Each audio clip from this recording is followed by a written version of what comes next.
Hello. Welcome to the Ultra League Championship Los Angeles 2026 qualifiers. I'm Durian or Chris from Gardeno Games. We'll be doing the live stream for everyone, and the players will be getting ready for the first round of the tournament very soon. And it's going to be an exciting day. We're going to find out the last four qualifiers for World Championships coming from the US. So it would be the top four players from today. We'll do our Swiss rounds. Should be 4 to 5 rounds of Swiss with a top 8 cut, and then a final victor who will get the prize everyone is looking for, which is the sponsored trip to Japan.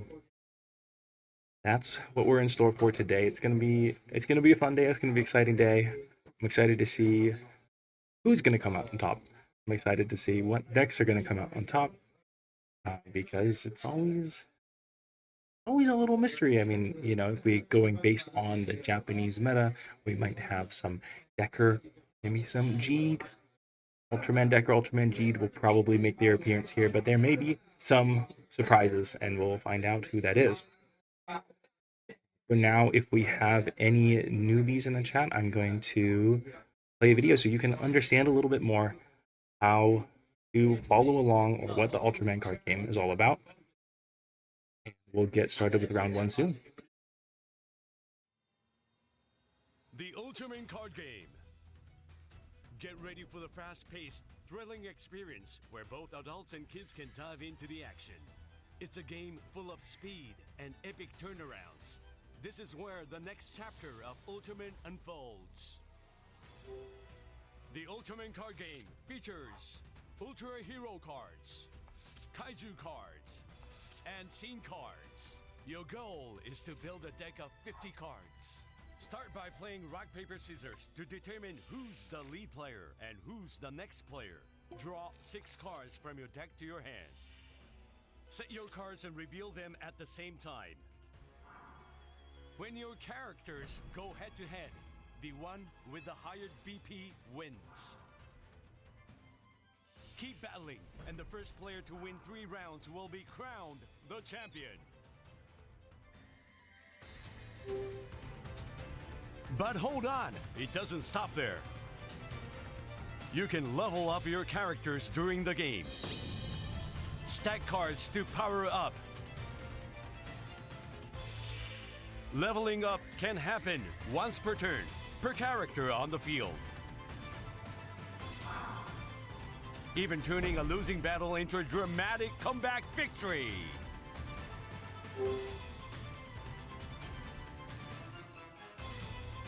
You've also got Scene cards, featuring iconic moments from the Ultraman series. These cards can completely flip the battle in your favor when played at the right moment. Match Scene cards with your characters to gain the upper hand or change the course of the game by replacing scenes to stage your own climatic finish. The choice is yours. Every match is unique, and every move puts you in control of your own Ultraman story. The Ultraman card game. Get ready to be a hero. This is your adventure.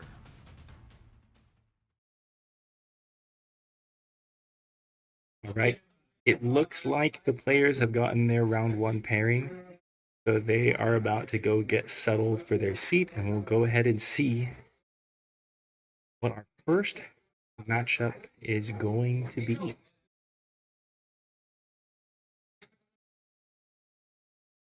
Any takers? Any takers? Let's see. Oh no.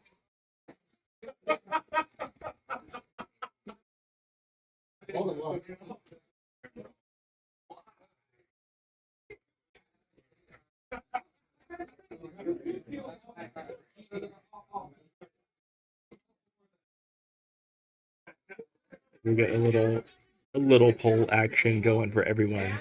What decks do you think we will see in round one? Okay. Our players are getting set up. let's go over to see and get started.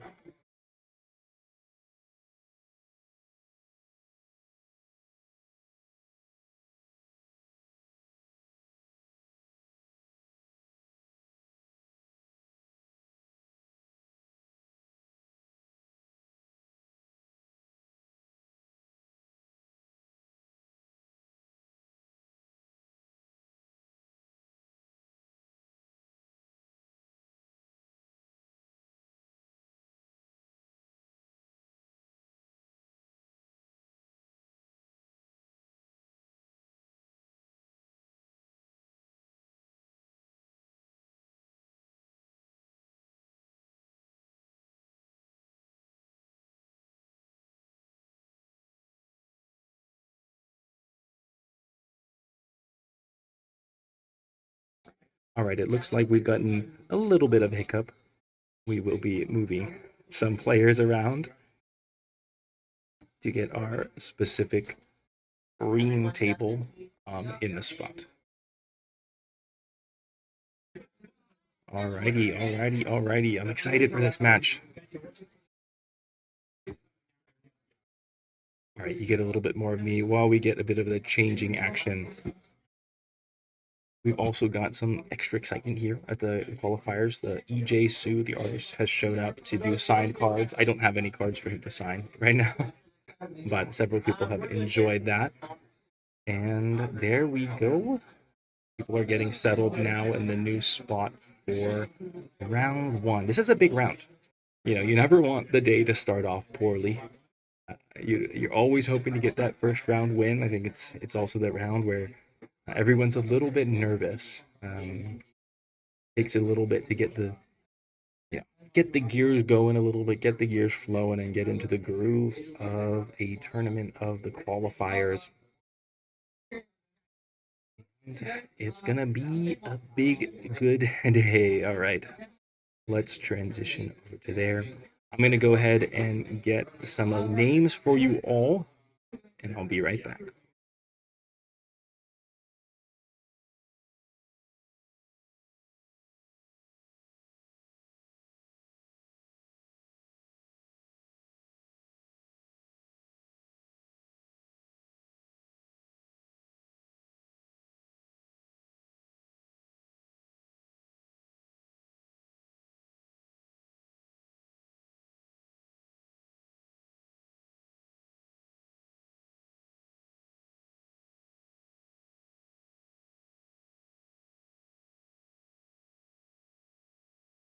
All right, we have our opponents, our players. Gan Kun versus Ultra Explore. There you go. Big Ultra League buddy go to get our game started off. How's our poll doing?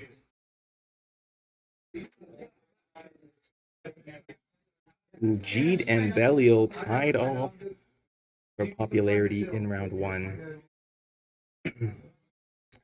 Both our players are shuffling up. Of course, we've got Ultra Explorer coming from all the way from New York to come out to our qualifier event, going for the qualifier, going up against Gardeno Games' very own Gankun, standing in his way. Gankun is here to run it back, go for gold, get the biggest trophy he can get. We're gonna spice it up a little bit. This is match is personal, right? It might not be personal, but this matchup comes with some history. Ultra Explorer coming from New York, Gankun qualifying in New York, and Gankun potentially taking a spot from the New York players. Ultra Explorer coming all the way back to take it back. I'm excited to see how this match will turn out.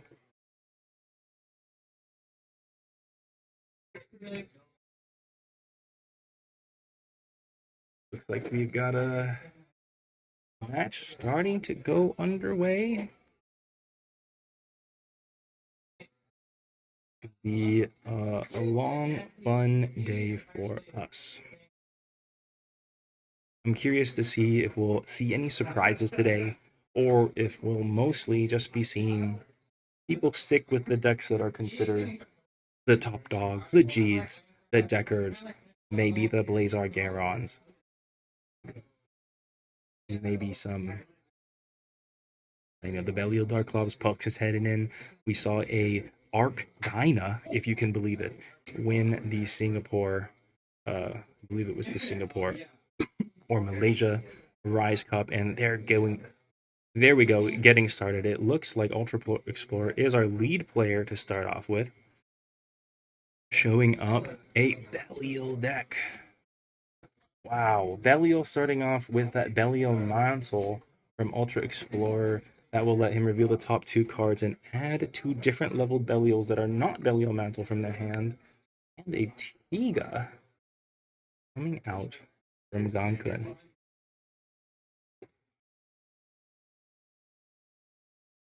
Cool. So, first move by Ultra Explorer, taking that. Now, playing this scene card is going to allow Ultra Explorer to change the type of any of his opponent's Ultra characters, and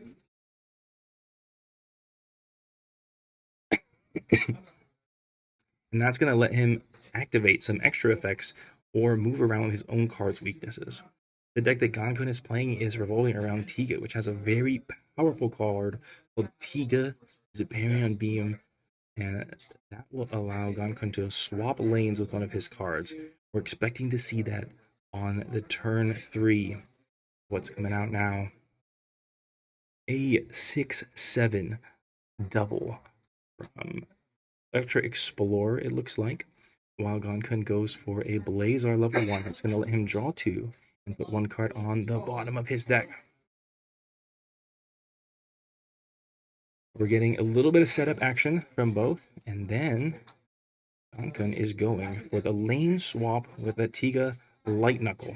That allows this character to move to left or right one adjacent square. And Gankun currently losing both lanes still. And I think they'll go to the next turn. Now, this was an important move by Ultra Explorer because we now know that Gankun has Blazars in his deck.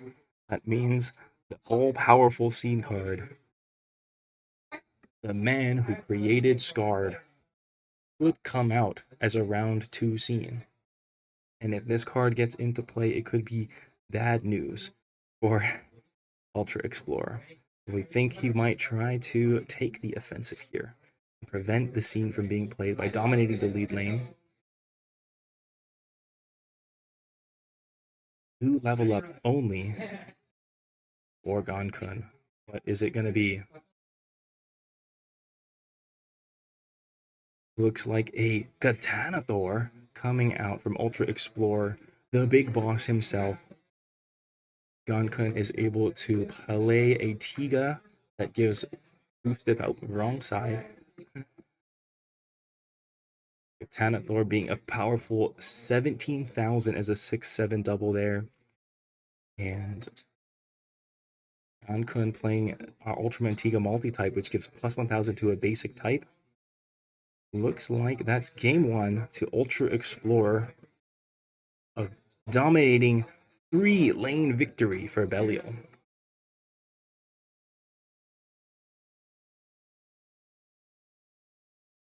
I see a lot of people have voted for Belial.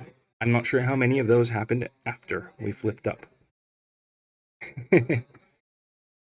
All right, let's go ahead and update our tally. Ultra Explorer has won with his Belial deck. That means that all he needs to do to win this round 1 is to take 1 more victory with his mysterious deck B. Now, Ultraman card game, of course, does the 2 deck best out of 3 format. You must win with both decks. So now that Ultra Explorer has won with his first deck, the Belial, he must change decks to his second deck, which is going to be a mystery. And Gankun is able to stick with his Tika Blazar deck or change to his deck B. It looks like Gankun has chosen to stay with the Tika Blazar, unless he's got both decks in the same sleeve. That I do not know.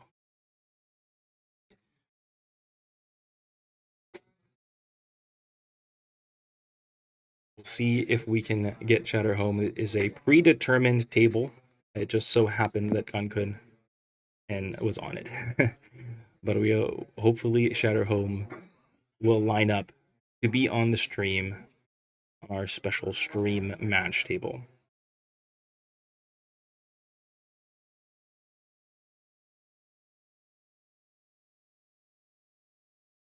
All right, shuffling is all done. I'm curious to see what Ultra Explorer's deck is going to be. We'll see if Gankun can get a level 3 this game. It seemed like he was struggling a little bit for that the last game. But it was a smart move from Ultra Explorer to play in a way that didn't allow Gankun to get the Scarred and get back into the game. So small advantages.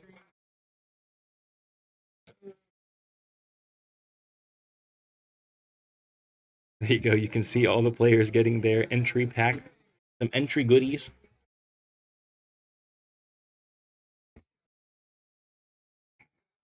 I'm glad you enjoy me talking about it, and I hope to provide some interesting commentary. Hopefully, we'll get a little bit more to talk about than a 3-turn domination. But you know what? That's what Ultra Explorer is here for. He's here for that 3-turn domination. He said, "I'm not gonna let you get in my way. You got in my way in New York, and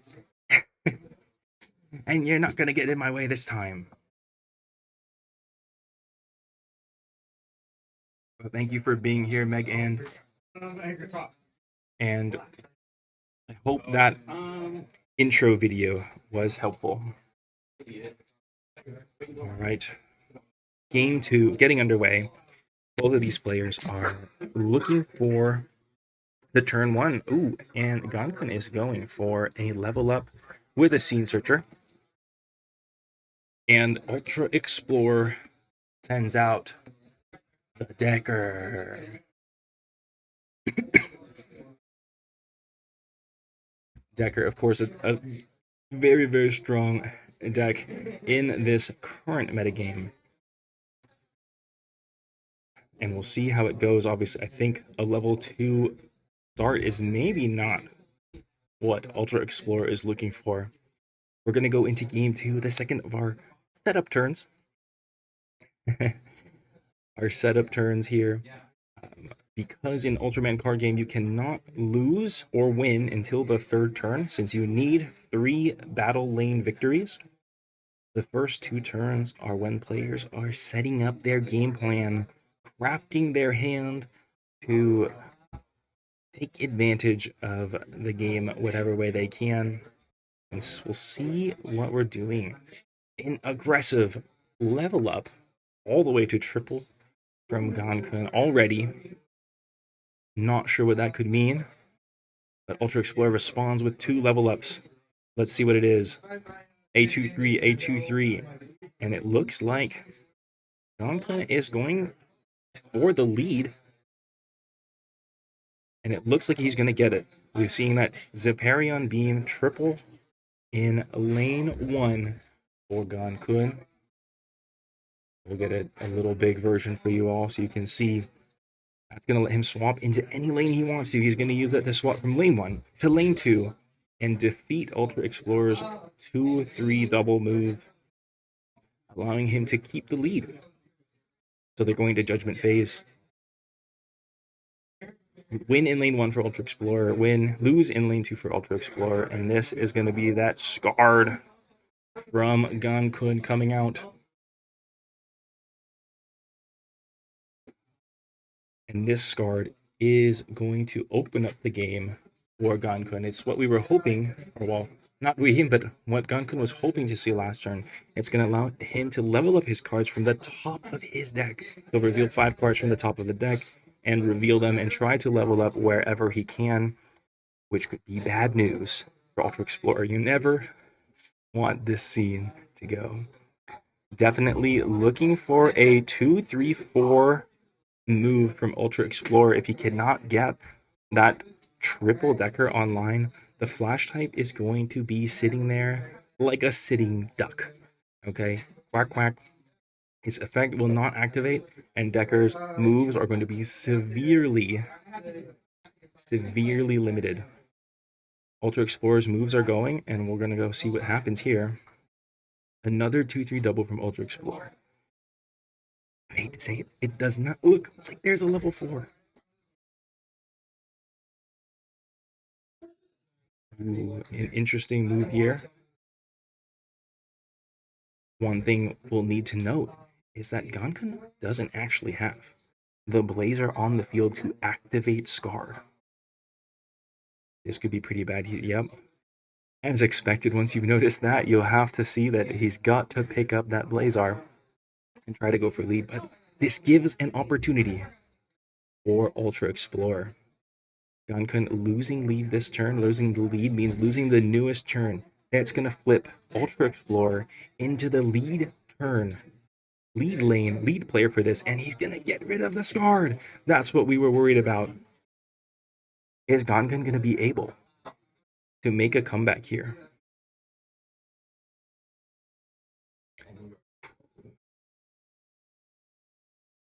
Now, for those of you who don't understand what just happened, scene cards are basically special effects owned by a certain player, and there can only be one of them on the field at a time, and you can only play them when you are the lead player. So Ultra Explorer has managed to take the lead away from Gankun, replace his scene before he's even able to use it, and now suddenly it's Gankun who is on the back foot. He needs to be able to defend that lane 1. He needs to be able to defend lane 3. He's already got lane 2 locked down. Let's see what goes on in this matchup. The Blazar finally comes out with a triple level up from Gankun. Ultra Explorer playing a 1-2 decker. This card is a awesome card. It allows you to swap left and right. It's a move that we saw Gankun use in the previous game, allowing an Ultra Hero to swap left and right to, manipulate the board and get it in the position they want it. But it's going to be tough. There's a lot of effects on the board for Gankun. And I think Ultra Explorer has got to be breathing a sigh of relief here that he got rid of the Scarred, because if Scarred was in play, this would be a devastating turn, to say the least. Right now, as it stands, Gankun is winning in lane 1 with a 13,000 versus a 12,000. Winning lane 2 with an 18,000 versus a 13,000. Losing lane 3 with a 9,000, now into the swapped 11,000. And Ultra Explorer has moved that 13,000 Miracle type decker into the 4th lane, the newest lane, to beat the Blazar, which is only a 12,000. We'll see how Gankun decides to play out this matchup. He has a 1,000 effect somewhere for that power type Tiga he played in the first lane, and I believe he can use it to... Oh, he is getting a little crazy with it. Discarding the bottom part of his Zeparion Beam to activate Blazar's effect, giving it a BP grade decrease. Winning in lane 1 because it's a 13,000 versus 12,000. He's activated the power type in lane 1 to give minus 1,000 to Ultra Explorer's lane 2, dropping it down to a 12,000. Wow. What a sneaky way out of that turn. And Gankun takes game number 2. Able to line up everything just right for that game. And we're going to go into game number 3. The pressure's on. Are you going to start the tournament off with one loss? Or are you going to start the tournament off with one win? Both players want it. No one wants to lose their first round. You got it? The pressure is on. Gonkun playing a mystery deck for his last deck, and he knows that Ultra Explorer is going to be playing Decker. Is there some sneaky plays that he could make with that extra knowledge? We'll find out as they get ready to rumble.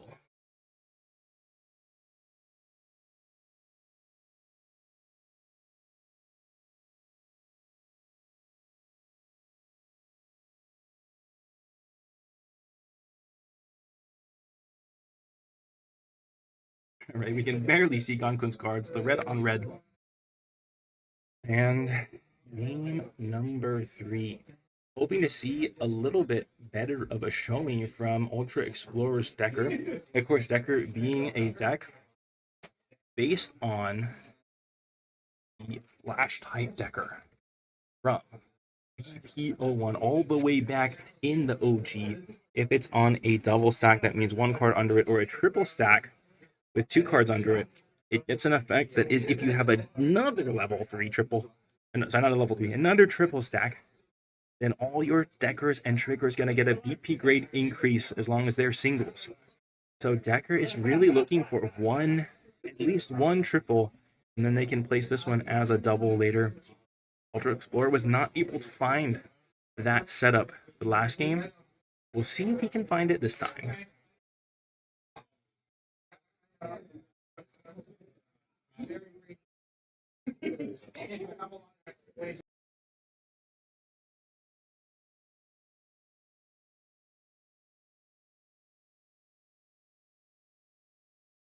right. We'll also see with Ultra Explorer going for lead. Did he start out as lead? Did he start out as next player, as the player who lost the most recent game? He'll get to choose, and we'll find out. A mulligan coming out from both players. Not ideal hands. They're looking at something better, hopefully getting some extra draw, hopefully getting some level 1s from Ultra Explorer this time.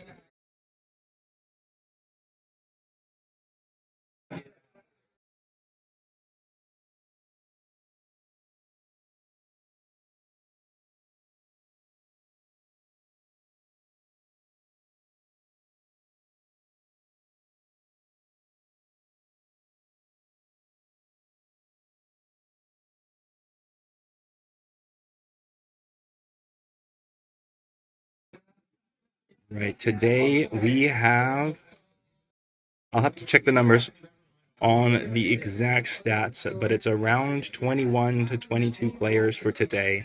That should put us firmly into 5 rounds of Swiss with a top 8 cut. It's going to be a long day with 35 to 40 minute rounds and 5 rounds of Swiss, 3 rounds of top 8. Oh boy. Oh boy. All right, we've got the secret revealed from Gonkun. It is a G'd deck, starting off strong with a 1-2 Wrecking Burst. Ultra Explorer has used his level 1 to draw 2 cards, then put one on the bottom of the deck. Gonkun's Wrecking Burst hits a scene. Unfortunate. No Bazingas in the building. Sheldon Cooper did not show up, all right? And Gonkun is going to take lead. And we're going to go into our next turn again. Setup turns. Get the setup ready. But it's not just setup, right? If you make an unexpected move that your opponent falls behind early, then it could be bad news for the opponent. Only one level up for Gonkun here. And a triple, okay? A single and a triple. Ultra Explorer doesn't know what to do yet. He's got the level 1. He needs a level 2 and a level 3 to make it happen. He might be trying to figure out if he wants to take lead back or not. He does have that option. So let's see what it is. A G'd Claw. and a level 2 from Gankun, a dynamic type double coming out from Ultra Explorer, and what we charmingly refer to as a muscle draw, the strong type decker in lane 1 for Ultra Explorer.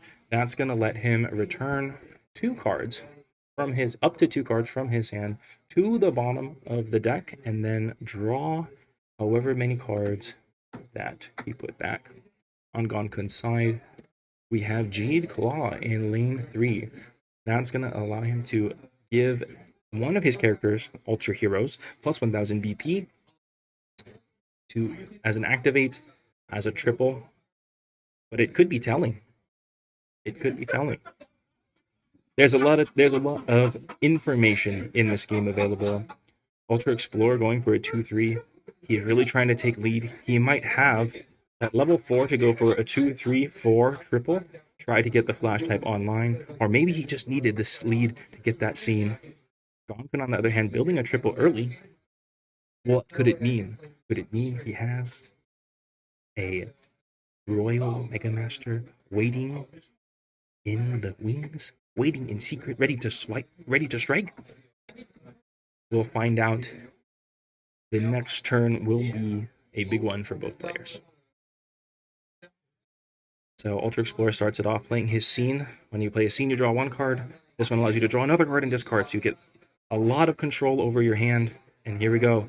Big turns. Ultra Explorer leveling up 1 to make his first triple in lane 1. Thinking about what other level ups he needs to do. Leveling up the new lane. Trying to make it a mystery. And it's Gonkun's turn to level up. What do we have? 1 level up. 2 level up. 2 level ups only. Let's see what it is. Oh no. Blah, blah, blah. It is everyone's favorite kaiju, Zeton. Blah, blah, blah.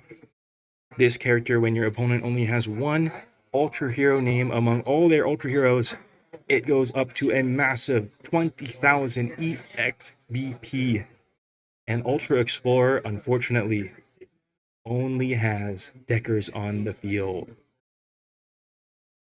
Combined with the Jade Royal Mega Master activating the lane 2 Magnificence effect to BP grade up itself to 18,000. It looks like Gonkun will be taking game number 3 for round 1 at the Ultra League Championships Los Angeles 2026. An intense game number 3 going to Gonkun. Ultra Explorer was right there, was almost able to get his setup going, but was not enough to defeat the power of the almighty Zeton that is terrorizing the current meta.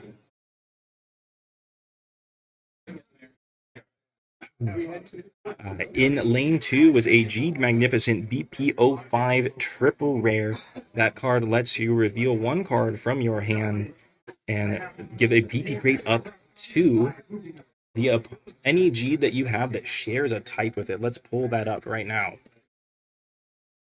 Boom. It only activates as a triple, but under the triple, even though it only activates as a triple, using Royal Mega Master allows it to ignore the activation condition of being a triple and activate it anyway. Boom, boom, boom. We're going to steal Ultra Explorer's spotlight to show off the Jade Royal Mega Master, the combo that took the game for Gonkun. And of course, alongside Zeton. Blah, blah, blah. I should have made a sound effect for that. That would have been way better.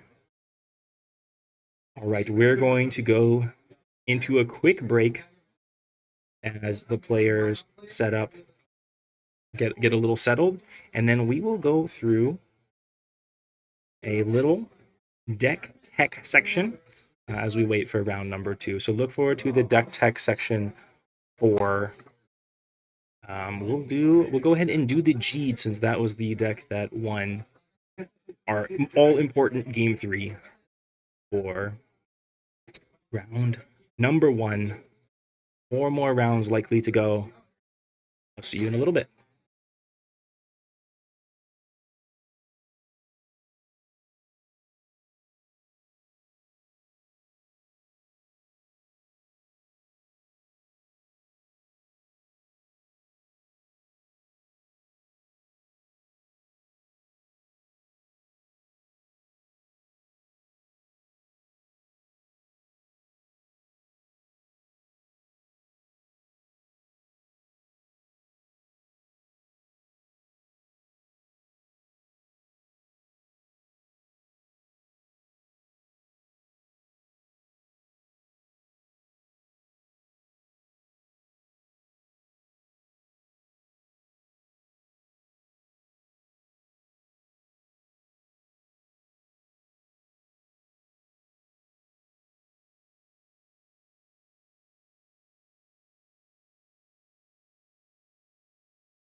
Right, welcome back to the deck tech section of our stream today.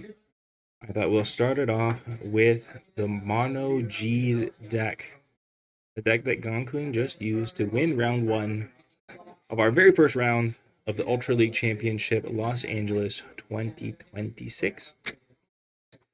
The build you're seeing in front of you is a inspired version by the Japanese version of G that they've been playing. It uses a lot of these speed type Gs at the level 1 and the level 2 to add extra targets for the Wrecking Burst to draw even more cards, okay? It's all about drawing insane amounts of cards with Ultraman Jeed Wrecking Burst. This level 2, when it's played as a 1-2 double, you reveal the top 2 cards of your deck, and you grab 2 Jeed with different types. So they add the speed so that you can get a basic and a speed, or a power and a basic, and a power and a speed, and an armed and a power, and a boom. Right. And a fantastic question from Muscle Robo in the chat. Any reason for Orb Burn-Mite? So let's talk about this a little bit. First, we have to talk about the Zeton. The defining card of this meta in my mind. When you only have one Ultra Hero on your opponent's side of the field, it gets an EXBP, which is a humongous 20,000. So you have to be watching out for the Zeton. We saw it come into play in round 1 there in lane 3. There was only Deckers available. So only Deckers means Zeton is going to go up to 20,000. It's going to be basically unbeatable. So in order to counteract the Zeton, players have been including cards like this Orb Burn-Mite. A 10,000 single. It doesn't synergize at all with the deck, but it gives the deck another Ultra character name that allows it to turn off the Zeton. And it being a 10,000 means if you catch your opponent's Zeton in the right lane, it will beat Zeton's 9,000 as well. Now that we know the reason for Orb Burn-Mite in the deck, we can go back to Muscle Robo's question, which is, it is his favorite. There is no reason or anything on this card except for the fact that it is not a Jeed, and it is 10,000 power. The typing doesn't matter because Jeed Magnificent can only reveal Jeed cards for the same type bonus. Jeed Wrecking Burst, the level 2, can only pick up Jeed cards. So it's all preference. It's all for looks. All right. Let's get to the star of the show of the Jeed decks. Jeed Magnificent. This card came out in BPO5 and set the stage for Jeed to become one of the strongest decks in the current meta.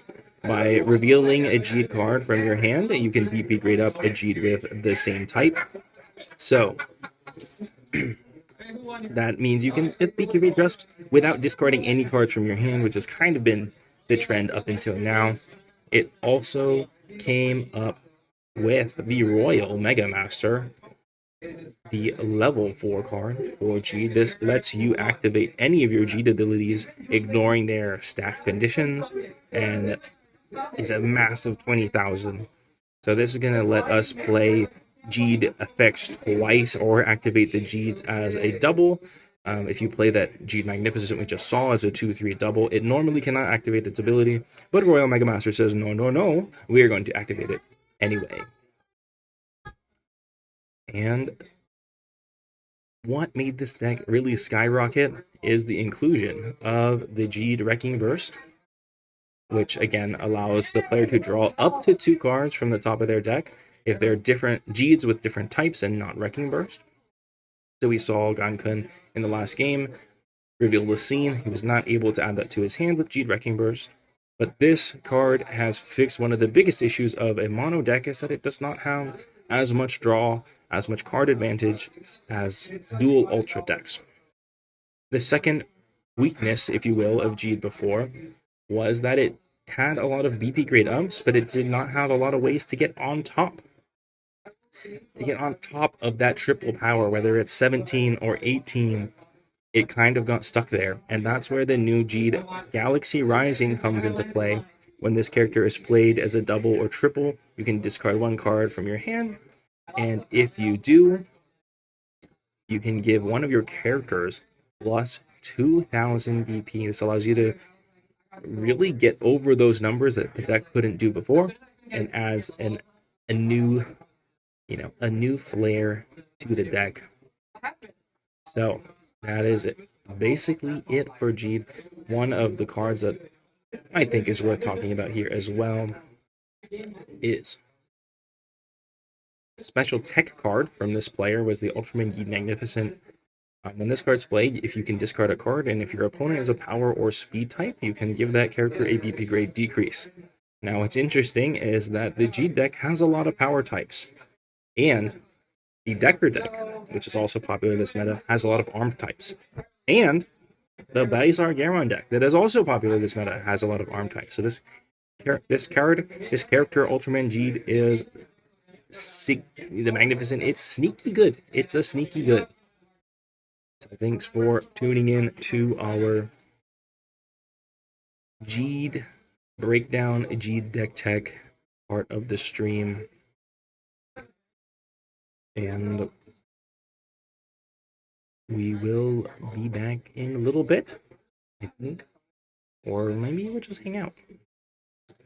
Alrighty. Let's see, what are people talking about? We've got the Trigger Decker, absolutely, from BP07. Trigger Decker, but could potentially see a setup where you play a single and it gets a triple BP. That is going to be an insane deck if we can figure it out. We, as in the community, I'm a little scared of that one, but we'll see how it goes. I did see a Japanese player on Twitter posted that you are able to you can add a little kaiju action in your Decker Trigger deck to activate the conditions of the new Trigger Triple Rare faster. So I'm pretty excited to try that one. Zomera is going to be kind of weird with Trigger Deck for sure. Oh, all right. Round one. We got 2 minutes left on the clock for this one, and I think we will go into a bit of an intermission. So excited for the Mono Zeton? Yeah. We might do a little break again as we get ready for round number 2. I think the BP7 is going to be a really interesting set, though. It's going to be... You've got the Mono Zetons, you've got the Chimeras, you've got the Triggers, you've got... We don't talk about Taiga. No, we don't talk about Taiga. But everything else, I'm excited. The Max looks awesome. So very, very excited for Max. And Becker and Torreger. I have a little mini fridge, so thank you for looking out. I got some Powerade right now. We've got a water fountain. I will be hydrated. I will be hydrated. We're gonna be wet. We got the water flowing. We got water flowing like me drawing cards with Wrecking Burst. Don't even worry about it. But on that note, we will do a little bit of a water break, and we will be back with round 2 in 10-ish minutes is my best guess. You guys keep drawing me in with the gossip of that 7. Yes, Mephiles, I'm excited about. But I'm gonna take a little break, and we'll see you for round 2.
Right, welcome back. A little bit early.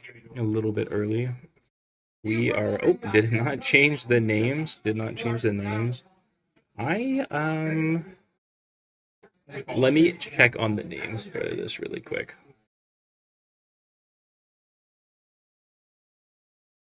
I will be right back. More Zeton. More Zeton. More Zeton. I'll be right back to check on the names for you all.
All right, we are back with John versus Matthew.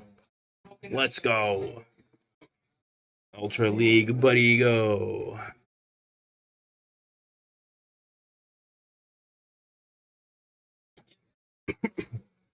All right, big round number 2.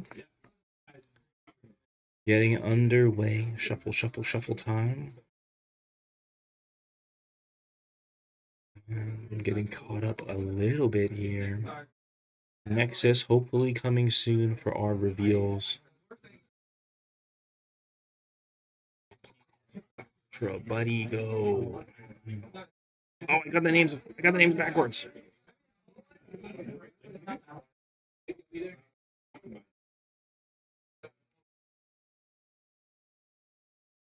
Alrighty.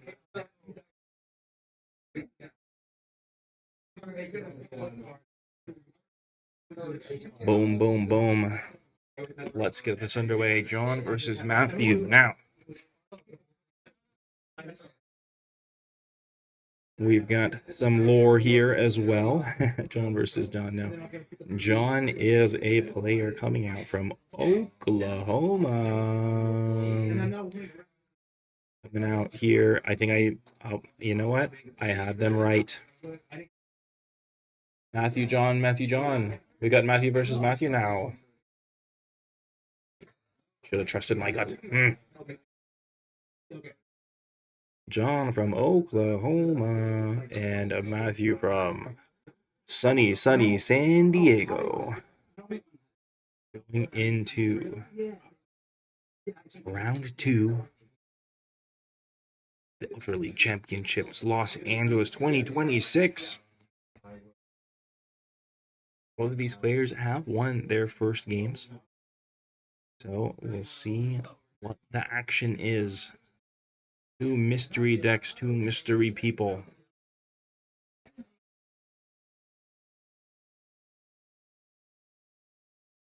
John giving us a fine look at his hand.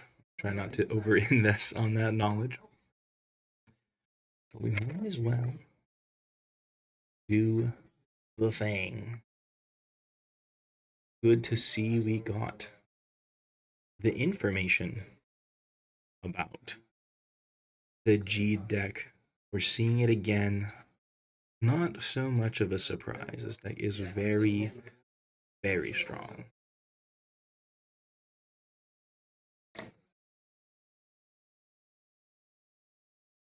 Right, it's still a mystery what we'll see from Matthew's side of the field. And John starting us off in lane number 1. Matthew following up. What do we got? What decks are we going to see in round number 2? Jeed versus Jeed. Mirror matchup.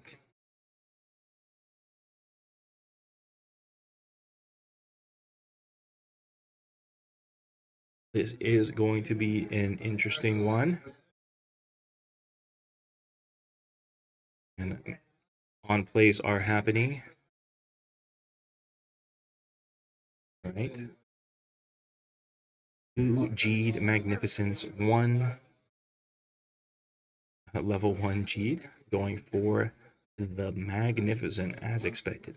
The card that everyone, we talked about it. This is the card that brought not Decker, brought the deck Ultraman G deck into the spotlight.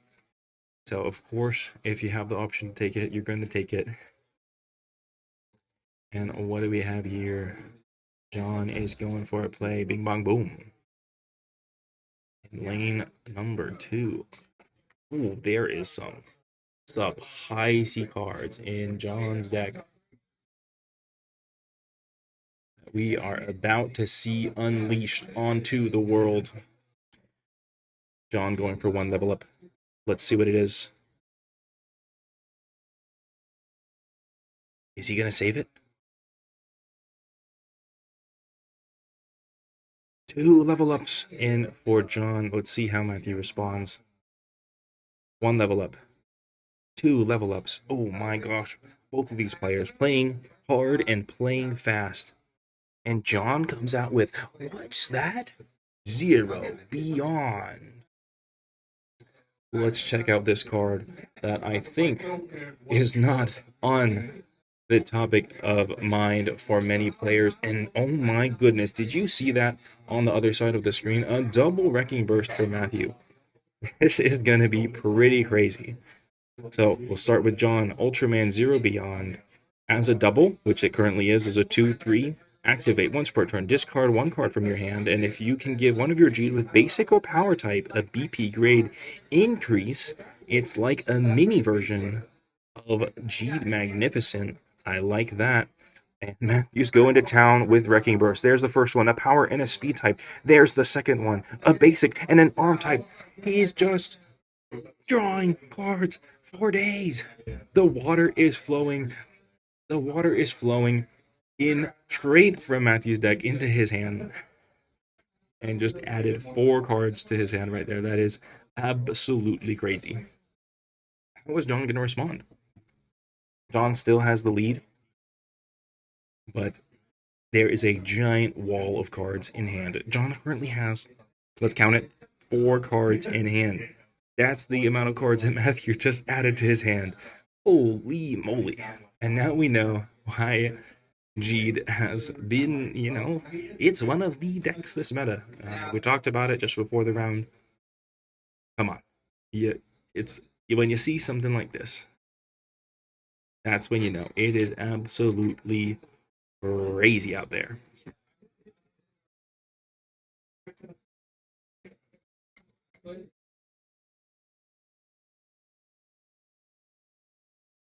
All right, John making his move, starting us out in lane number 3.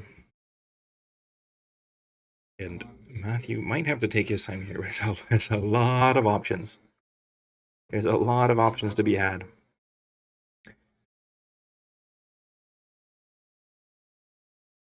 How do you navigate this situation?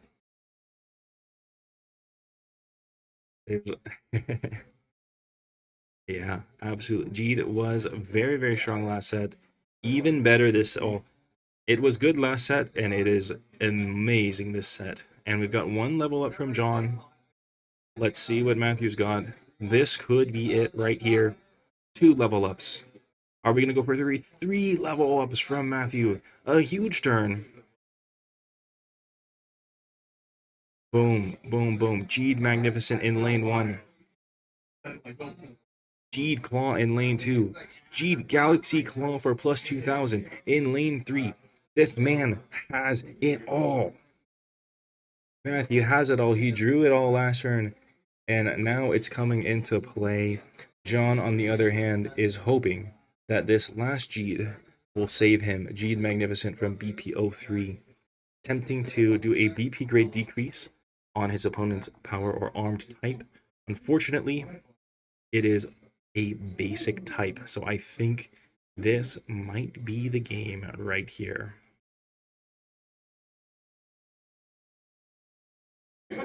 Both players just being careful to make sure that they understand everything that's going to happen.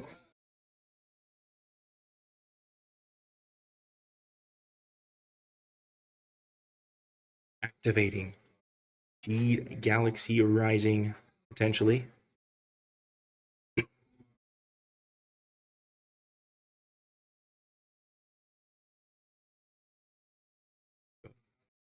All right. Potentially a little bit of confusion here. We've got the G'd Magnificent. That's going to allow Matthew to reveal a card from his hand to BB grade up any card that shares that type. G'd Claw, which can give plus 1,000 to any of his characters. And the card underneath the light right now, G'd Galaxy Rising, we can discard a card, is a plus 2,000 wherever he wants. So you got to be thrown off a little bit by that zero beyond. But let's see how this plays out. So we are going to get the discard. We're not sure where it's going. That card just got launched into the discard area. There's our nice counters. Plus 2,000 going, boom, right to the middle lane. All right.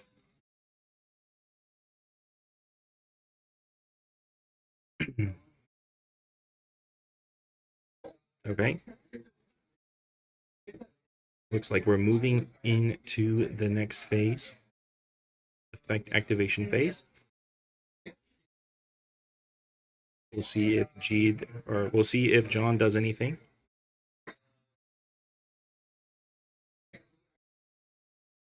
Yeah.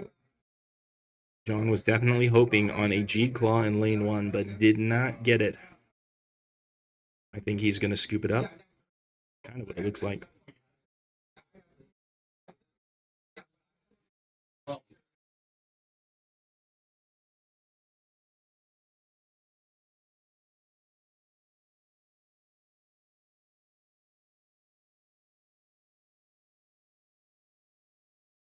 right. They've figured it out. That is game. With Matthew taking the lead, taking the win with the G deck. Swapping things seriously. We'll see how it goes in the next game.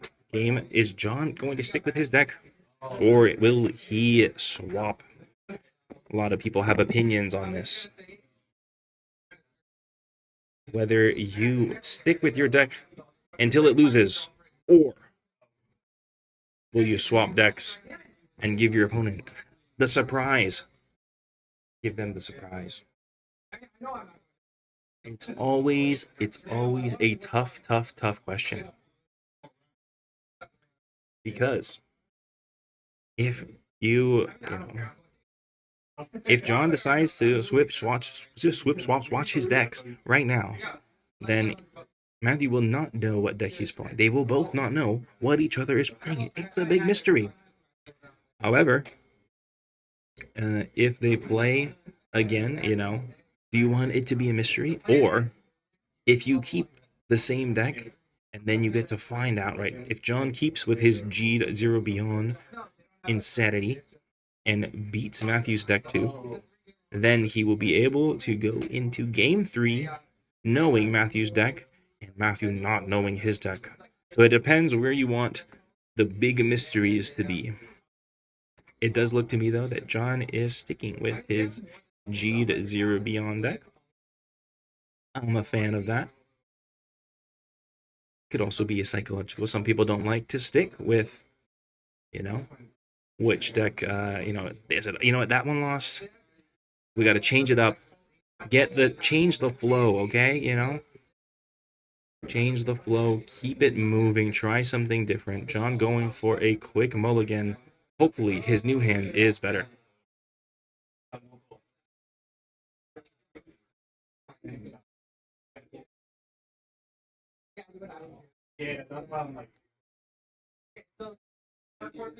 All right. Okay.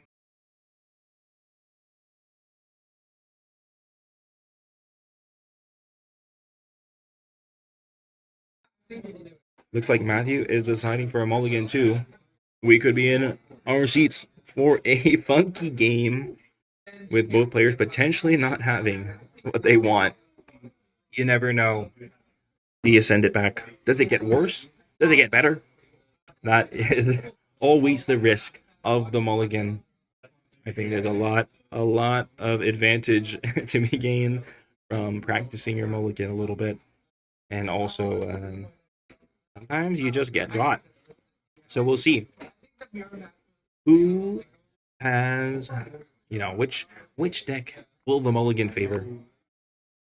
Funky games are pretty fun indeed. We'll see what happens. I'm seeing some funkiness. I'm seeing some funkiness for John right now. I cannot lie. Let's see. Does Matthew also have the funk? Lane ones in play. The Jeed comes out again, of course, from John, and a level 1 Decker from Matthew.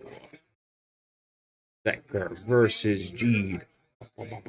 We saw this matchup previously between Gankun and Ultra Explorer last round. It did go to a insane Zeton play from Gankun in round 1. We'll see if John has some spikes up his sleeve just like that. Right?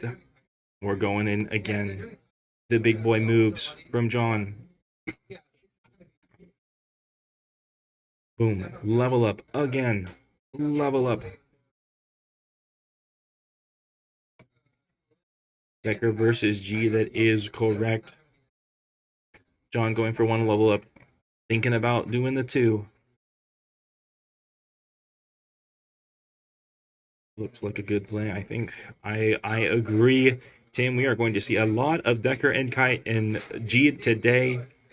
Get used to it. Our next deck tech will be the Decker, so you are all familiar with these decks that are going to be on repeat. 1 level up coming in from Matthew. The Zero Beyond comes out yet again from John. John activates the Jeed Scene Searcher. 1, 2, 3, 4, and 5. No scenes for John. A little bit unfortunate. But Matthew will be following this up with a muscle draw that's going to be returned up to 2 to the bottom of the deck and then draw that many. We'll see how it goes.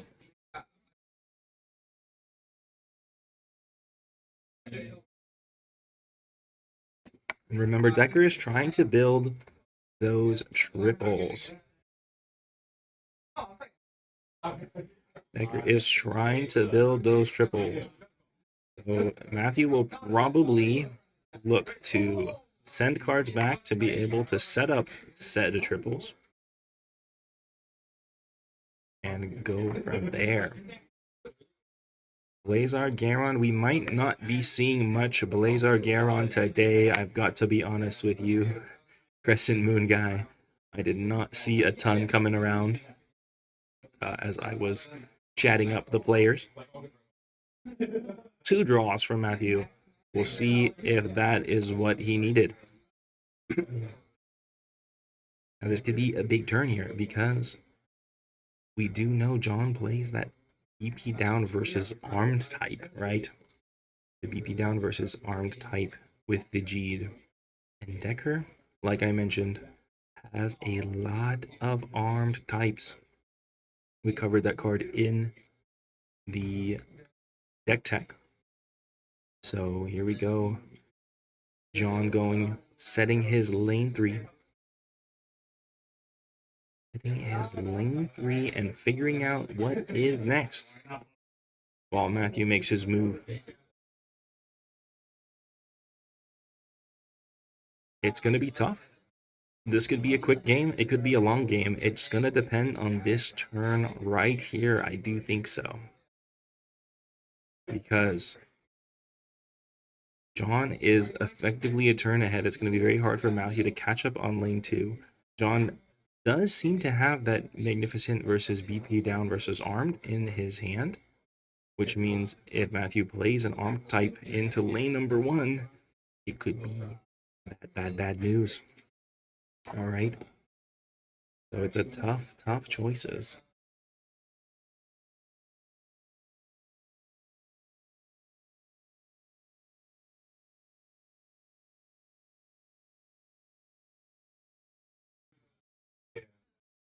The first turn we can lose, turn 3, it is very important to try to finagle this one, but I can't be understated.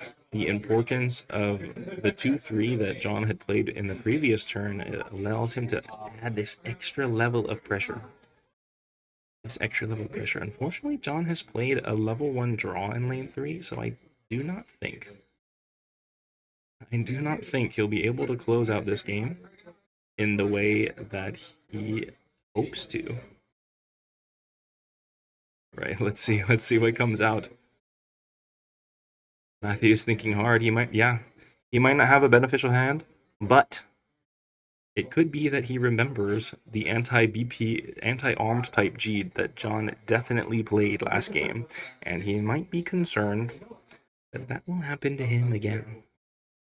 So it is a very tough choice to be in, but at some point you just gotta rip it and ship it. Right, rip it and ship it. Let's see what they got. Level 1 draw. And the anti-armed type for John. Trigger for Matthew. Muscle draw for Matthew. Armed type for Matthew. So John is doing his reveal 3, grabbing a card. Let's get these cards up. I'm so invested. I'm forgetting to do the spotlights. We've got this card lined up against Decker. Boom. That is a brutal lane matchup. The Ultraman Decker being... oh, I forgot to fix the green screen. But Ultraman Decker being an armed type is just gonna have a tough time against the G that can BP grade down it for a discard 1. However, in lane number 3, Matthew has a single trigger, which is 18,000. It's going to be 8,000, and it's not going to be able to lose to a level 1 draw.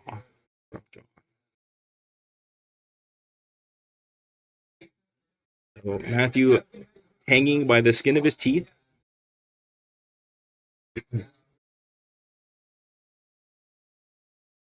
Let's see. I think John's deciding whether to use activates or not. Most likely will not be using him since it's not able to win, but does survive. Okay. Moving on to turn 4. 2 cards in hand for Matthew, 3 cards in hand for John. It's gonna be a tight one. It's gonna be a tight one for sure. Let's see how it goes. Matthew taking lead this time. Has to make the first move. That lane 1 is in a very, very precarious situation.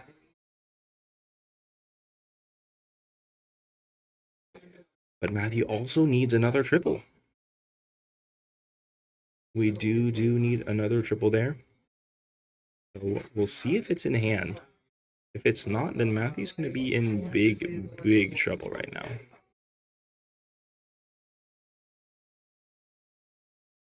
All right.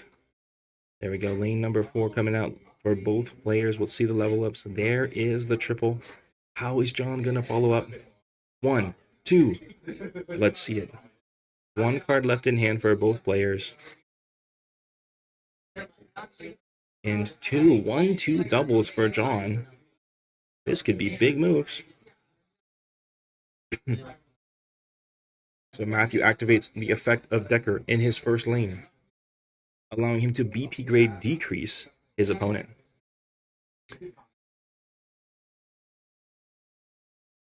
Hacker Decker has arrived. I'm in. I'm online. The dynamic type level 3 comes in, giving a BP grade decrease down to John. Decker being online makes it a 12,000 by itself. We've got Trigger in lane number 3. King of 14,000. We've got a massive dual sword double, triple in lane 3 being a 16,000 with its incredible effect, allowing it to provide a lot of power wherever he wants it.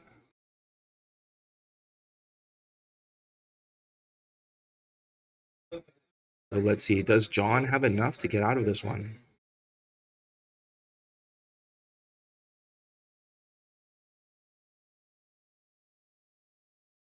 Does John have enough to get out of this one? We will find out.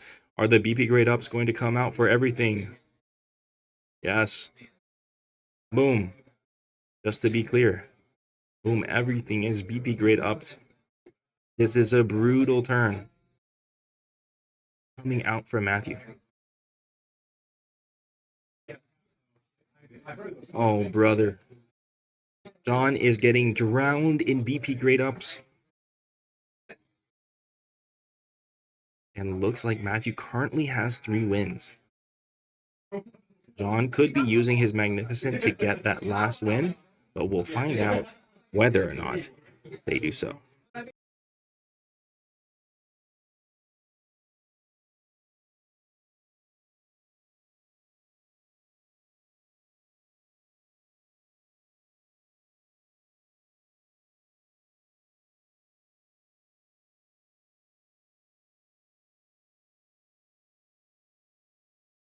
All right, we've got a discussion here.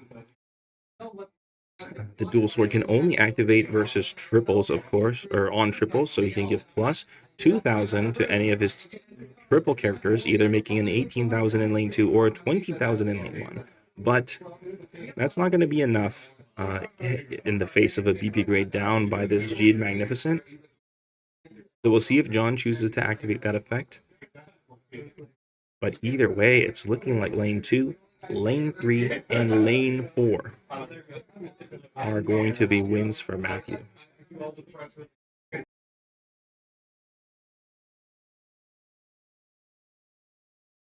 For those of you curious about Decker, as though John seems to be, Decker's effect, if you get 2 triple Ultra Heroes online, you're able to give all your single characters, that means 1 card by themselves, a BP grade up. Ooh boy. Ooh boy.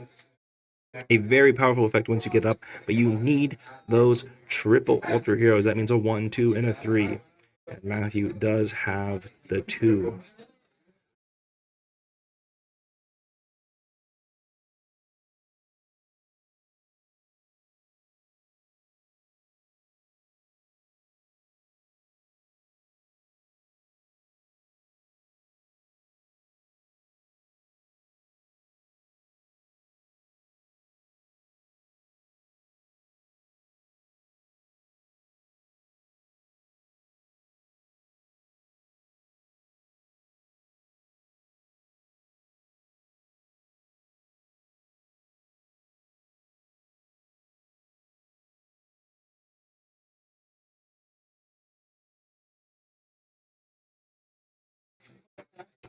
There is a different types of trigger that the Decker deck tends to use.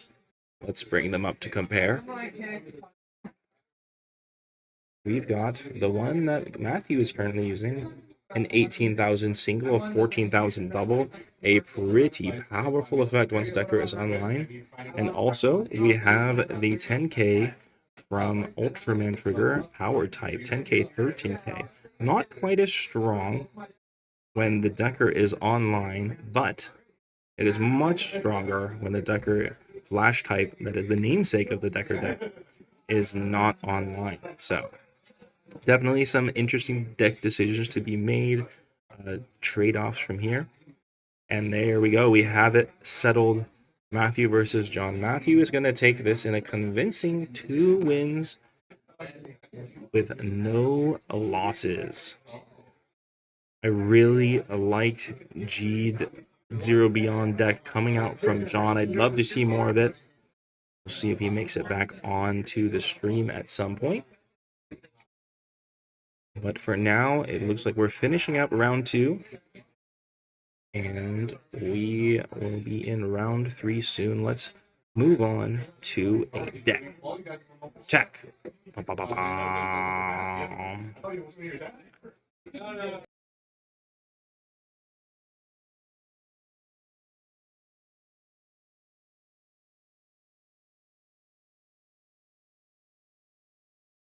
We've got ourselves a deck tech from the deck that we just saw winning round 2 in a pretty convincing 4-lane victory. Decker. The Decker deck revolves completely around this Ultraman Decker flash type. As a triple R, a level 3.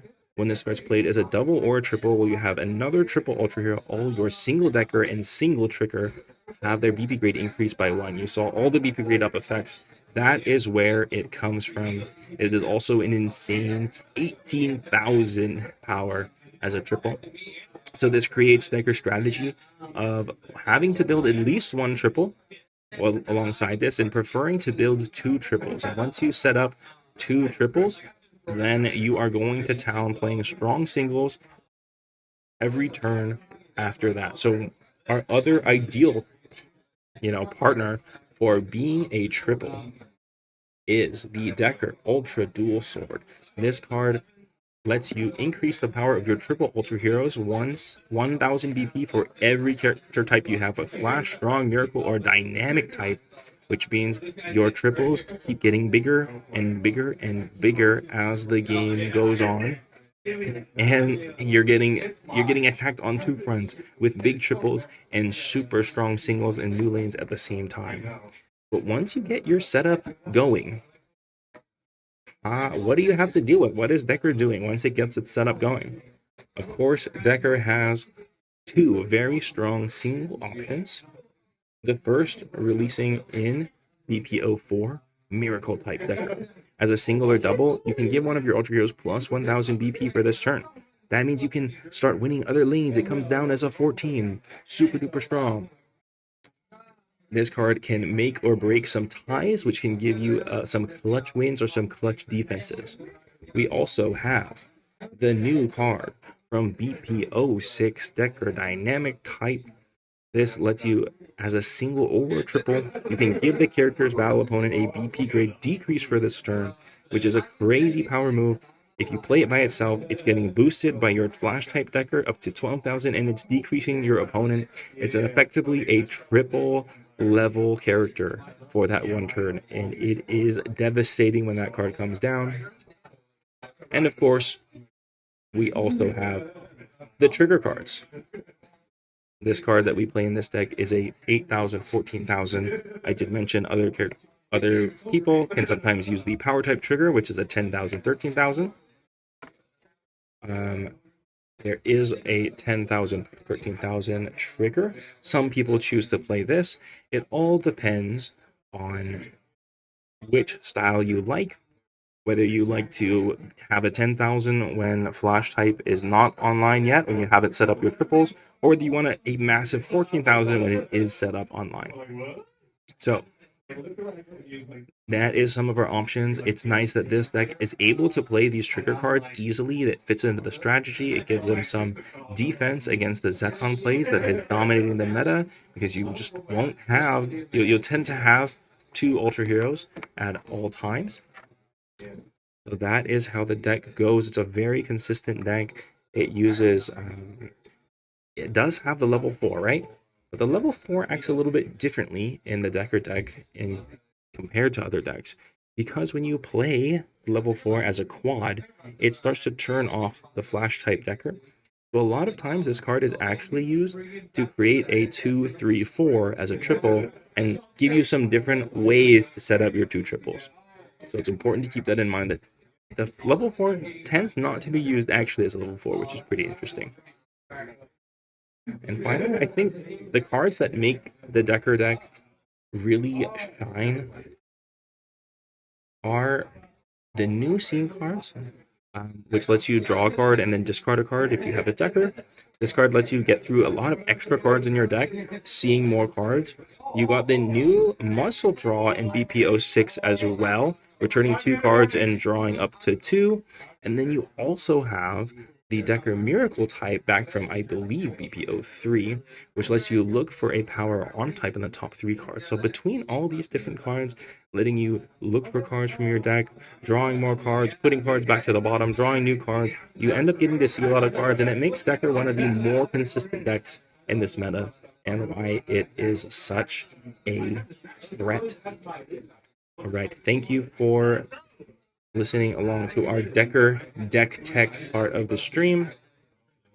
We'll be going on to a little intermission as round number 2 closes up, and we'll see you for round number 3.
The Ultraman card game. Get ready for the fast-paced, thrilling experience where both adults and kids can dive into the action. It's a game full of speed and epic turnarounds. This is where the next chapter of Ultraman unfolds. The Ultraman card game features Ultra Hero cards, Kaiju cards, and Scene cards. Your goal is to build a deck of 50 cards. Start by playing rock, paper, scissors to determine who's the lead player and who's the next player. Draw 6 cards from your deck to your hand. Set your cards and reveal them at the same time. When your characters go head to head, the one with the higher BP wins. Keep battling, and the first player to win 3 rounds will be crowned the champion. But hold on, it doesn't stop there. You can level up your characters during the game. Stack cards to power up. Leveling up can happen once per turn, per character on the field. Even turning a losing battle into a dramatic comeback victory.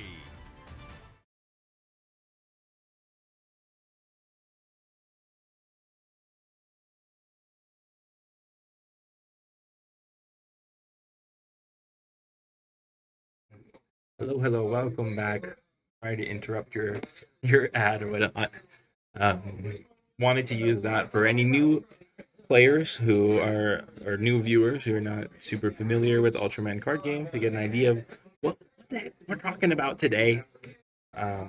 What are these cards we're playing? What are these monsters? How do you win the game? What are these scenes? What the heck is this guy talking about? So round 3 is about to get underway. Everyone's getting seated, getting ready. This is where the big bucks are made, where it's serious business, if you know what I'm saying. Because these players now they will both have won 2 rounds out of the 2. Of course, they both won 2 rounds. So we're starting to weed out any sort of weak competition. And the sweats are coming out to play. We'll see who our players are in just a moment.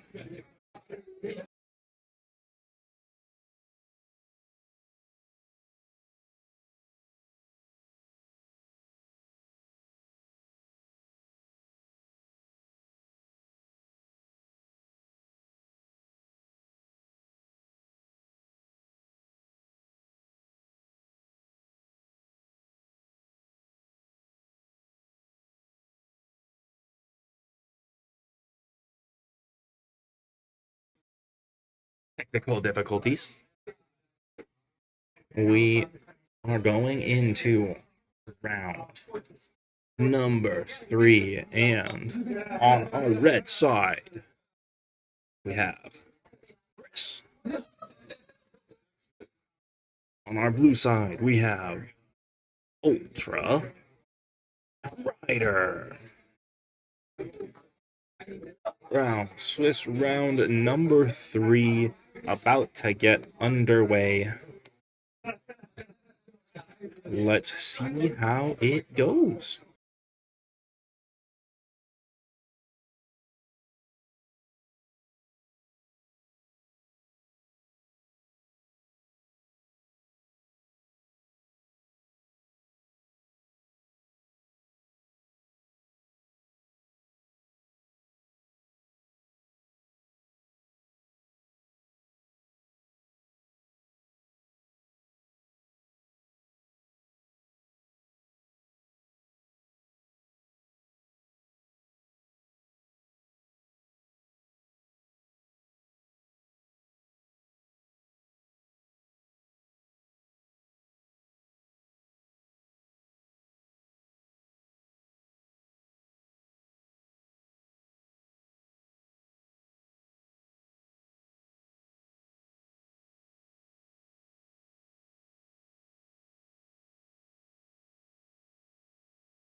Right.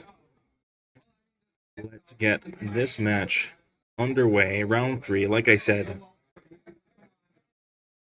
it's getting tight.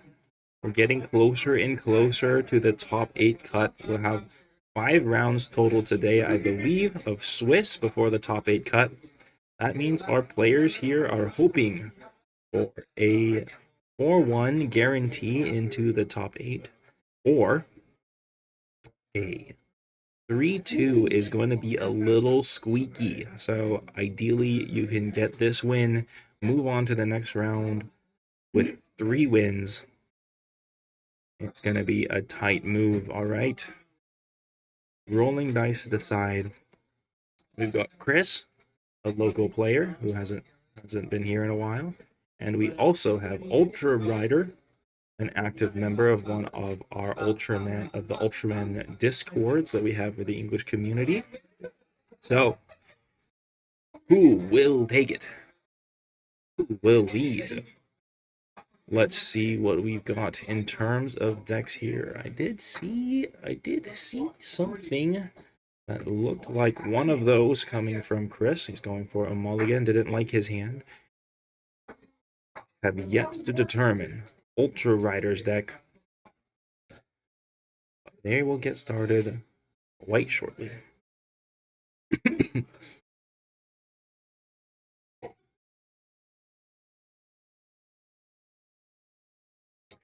Good luck to these two players.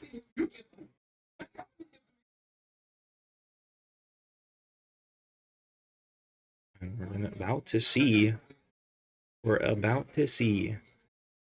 game number 1 of round number 3 of the Ultra League Championship Los Angeles 2026.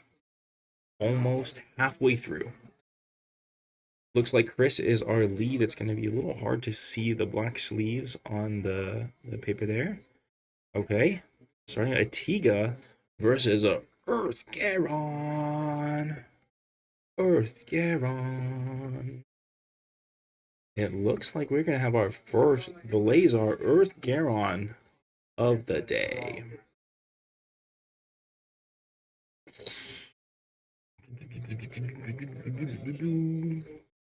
All right, Chris going for that muscle draw, returning 2 cards and then drawing 2 cards. We'll see if he gets what he wants. Ultra Rider has 2 effects on that Earth Garon. Now the Blazar deck uses the new Charge from BP06 and the new mechanic Charge. This is going to allow Ultra Rider to place a card from his deck face down at the bottom of one of his stacks. Those cards are going to stack it up, and build them up. And later, Ultra Rider will be able to cash in on those charge cards to be able to activate abilities. So we'll see if Chris can keep up with all these charges.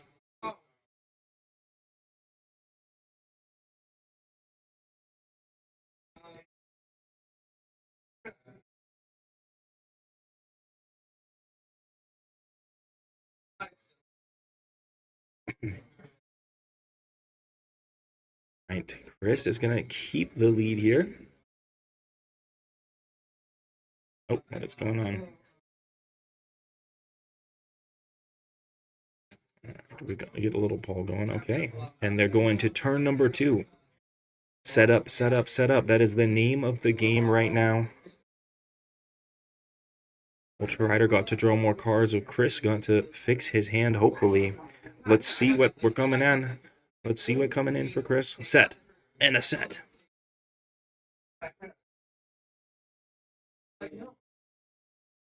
Time for Chris to do level ups as the lead player. These 2 turns are... This turn 2 is going to be pretty important. Chris gets a level up there in lane number 2. And then Ultra Rider also going to do level ups. Let's see what happens. 1, 2 level ups from Ultra Rider. He's being very aggressive here. Ultra Rider is a bit of a local player, so I would say that's the Ultra Rider Classic. And a 1-2 coming out from Chris. That is another one of these muscle draw Tigas. And Ultra Rider is playing this new Ultraman Blazar again from BP06. What this does, it allows you to take one of your charge cards and add it into your hand. That's going to combine with the level 2 Earth Garon that he just played, which lets him charge 2 because it's played as a double. Okay. Looks like Ultra Rider is going to grab that level 1 from before going for new charge cards. Now, one of the questions with charge cards is where do you place them? Going to be placing them on the Blazar and charging the Feedran Armor, the namesake card for the Blazar Earth Garon deck. Let's bring that up. This is the card that Ultra Rider is trying to get into play, allowing you to, as a double or triple, being able to do a BP grade minus 2000 BP twice per turn at the cost of removing the bottom card of one of your triple Blazar stacks. Now, charge cards do count for this, so this is why Ultra Rider is building up all his charges to be able to set up for these powerful effects. And we're going into lane 3. Chris has set. Ultra Rider has set. It's going to be a big turn. Let's find out how it plays out. How many level ups will Ultra Rider do? Chris only has 1 level up. Chris only has 1 level up, 2 level ups from Ultra Rider, 3 level ups from Ultra Rider. This is going to be a big turn. Ooh, boy. Ultra Rider has the perfect setup for this deck. I don't know. Is there a way out for Chris here? This is a crazy setup. Activating the Dyna effect to mill 5 and try to get a Dyna, does not get it. Chris now has to activate Zeparion Beam. But with this insane Blazar Garon setup, I don't know if it's going to be enough. Chris swaps Tiga to the front lane. He's going to be losing lanes 1 and 2. Does Ultra Rider have a response?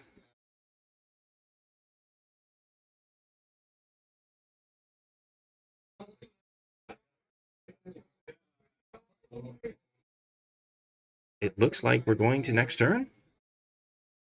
Next turn. Chris is still in the lead. He's been dominating that lead with Zeparion all game. Oh, wrong side. And Ultra Rider has got some big moves here.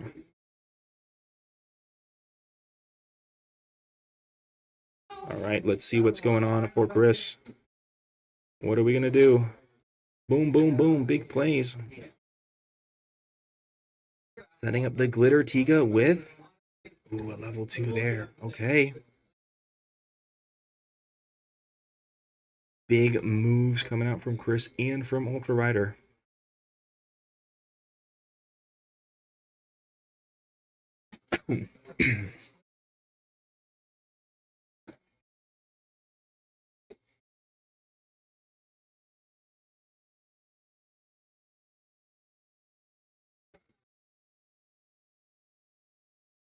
Right.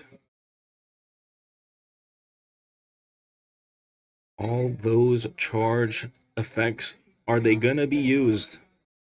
Ultra Rider using the muscle draw to put 2 cards on the bottom and then drawing 2 new cards. But I don't know that he can beat a 20,000 Glitter Tiga on top of a level 2 1. So let's see what happens here. I think we might be going next game. Using a charge card.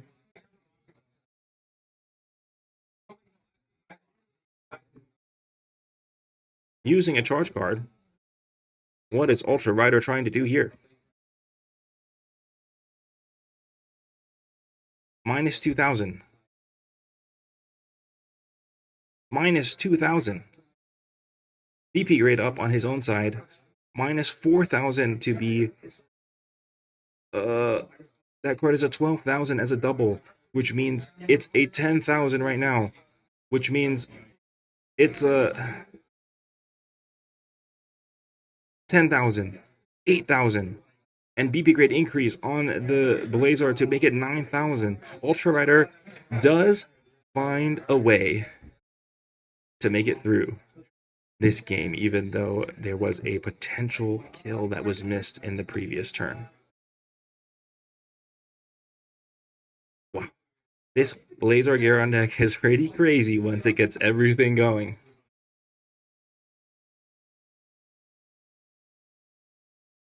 Pretty crazy. All right. We'll be going into game number 2.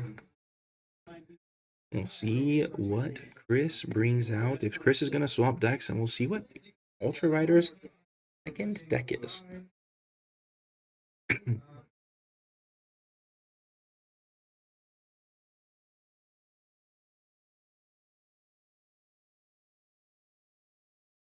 Right. Pretty interesting matchup. A bit unfortunate for Chris that wasn't able to set up much in the first 2 lanes. And Ultra Rider was able to capitalize. Sometimes this deck has way too much going on. The Blazar Euron deck, you can miss things easily, so don't blame them for missing that. Chris is indeed using the Japanese Tiga Dyna deck. He's a big fan of the OG Tiga Dyna Gaia TDG combo. So this kind of deck is right in his wheelhouse. I have played this deck, the Tiga Dyna deck, myself personally. I think it's a lot of fun.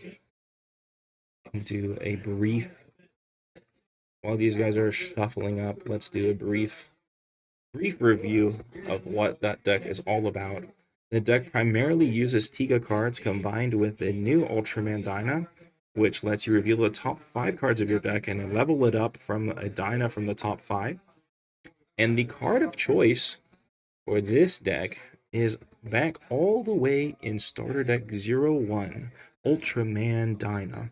When this character enters as a double, you can reveal the top 3 cards and add a Tiga or Gaia from among them into your hand.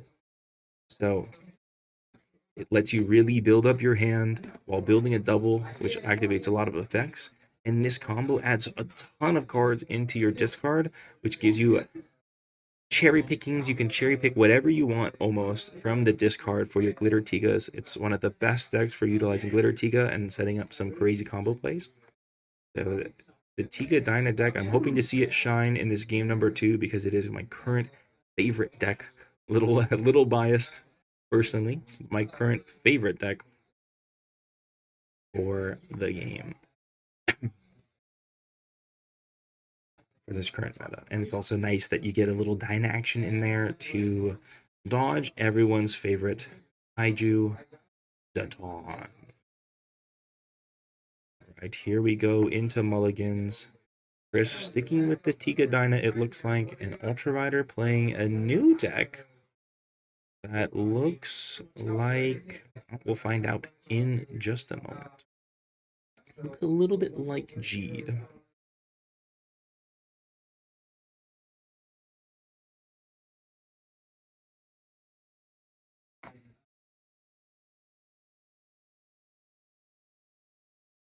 Right, hopefully we'll see a level 1 draw from Chris, because I think that is where the Tiga decks shine the most, is when they can get that level 1 to draw and not lose out on too many cards. But we shall see how it plays out. Ultra Rider going for a mulligan. I did see a Wrecking Burst in there, so I'm going to go ahead and call it Ultra Rider, bringing out the Jeed. I think of this deck that we've seen every matchup so far this tournament. Definitely the name of the game today is Ultraman G. Between all the cards you can draw, between the BP ups, between the plus 2000s, this deck can do it all. So it's no surprising it's one of our favorite picks.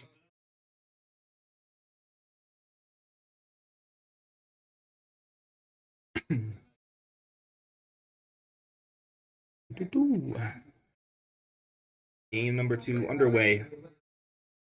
Let's see what we've got.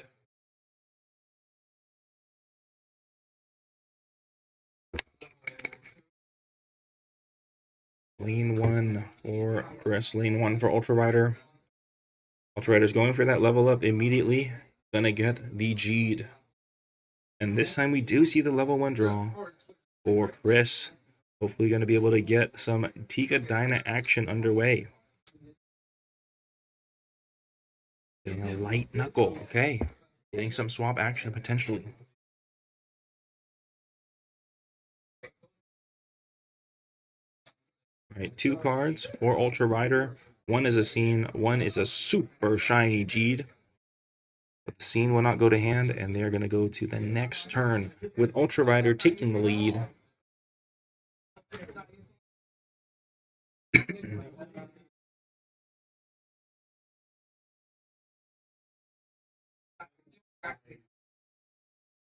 It looks like they're trying to review what happened.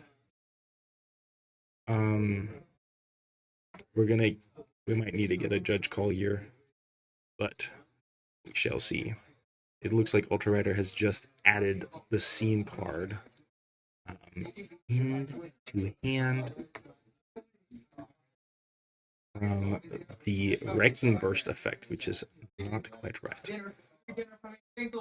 I will see how this game proceeds.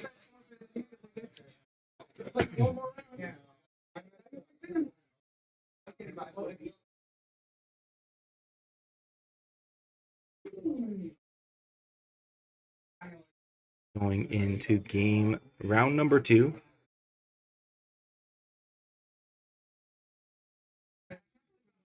We will be seeing what this is. I will be back in 1 moment.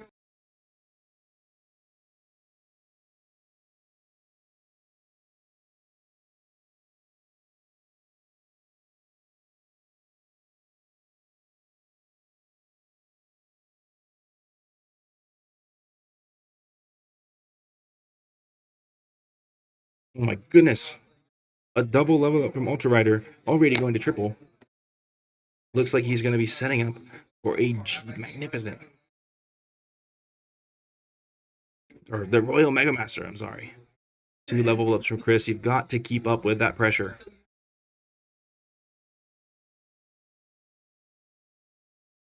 A muscle draw and a swapper. Interesting moves from Chris coming out.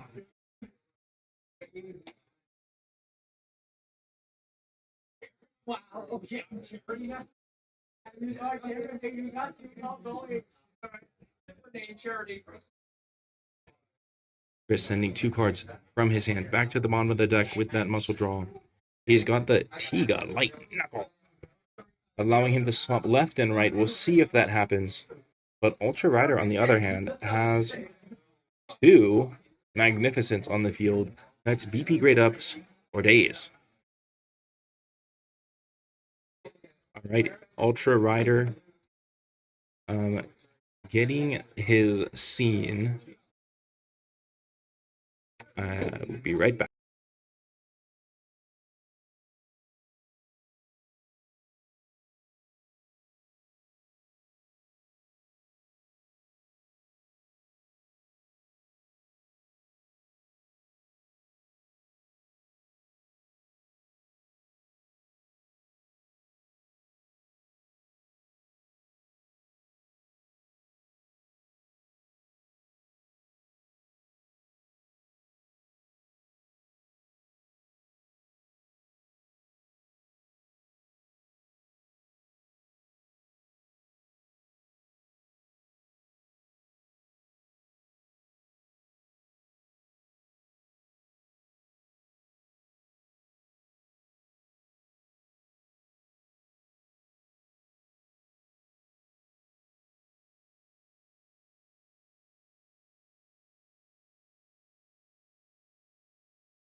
Right. It seems like we'll have a little bit of a pause and to figure this out because of what Preston also mentioned is it seems like he got the scene off of the G'd, unfortunately.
Unfortunately, we're dealing with a gameplay issue because uh, Ultra Rider had accidentally added that scene card to hand um, to when doing the wrecking burst, and now he's played the scene. So we're trying to figure out. They're trying to figure out how to resolve it, basically, and what's going to happen here. It's a pretty unfortunate situation. Pretty unfortunate situation all around.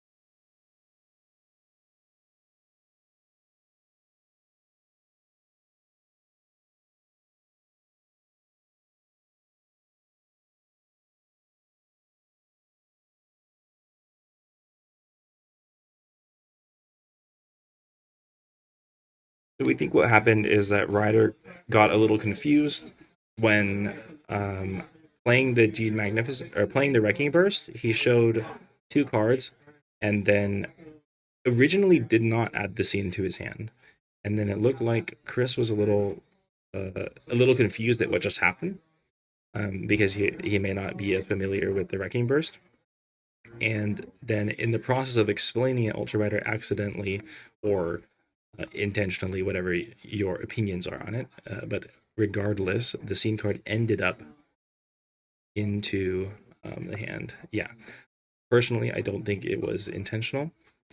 It was just a bit of an accident, but it's a very very unfortunate situation, especially that the scene card had been played, and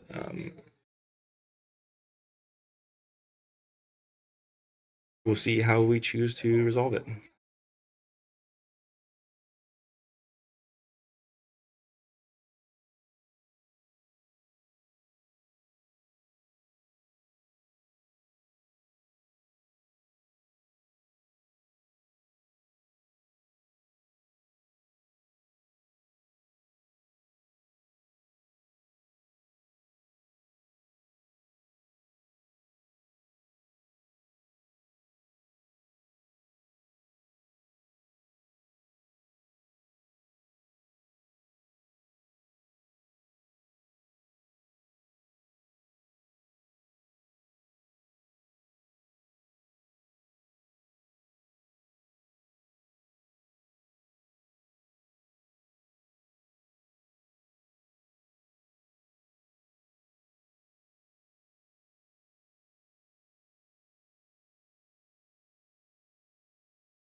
All right, still trying to figure this out while we go.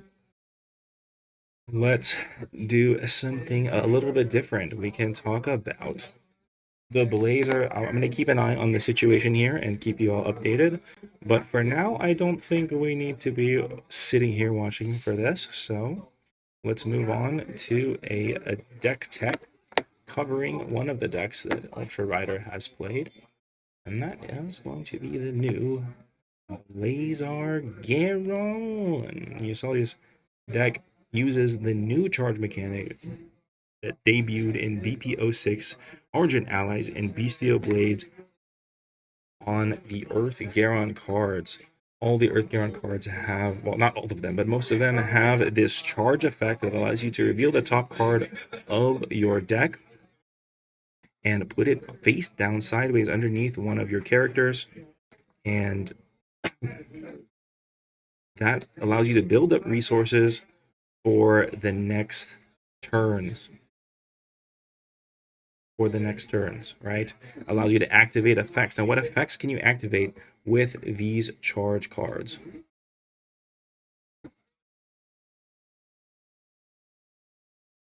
What effects can we activate for these charge cards? Earth Garon mod to discard a bottom face down card sideways from your Earth Garon, effectively a charge card, and BP grade increase any of your Earth Garon or Blazars. BP grade decrease any of your Garon or Blazar. BP grade increase. You saw that activated where we were able to boost the Blazer up to 9,000 and then, oh, pause.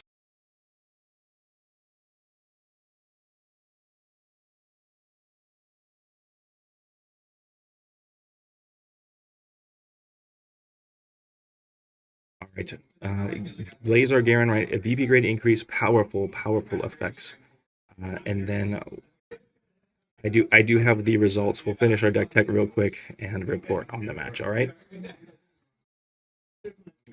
We also have powerful Blazer cards that use charge mechanics like Feedrin Armor, which can give minus 2,000 to any of your Blazer or Garon cards opponents, and you can use that twice per turn. So if you really stack up those charge cards, it is absolutely brutal. Absolutely brutal.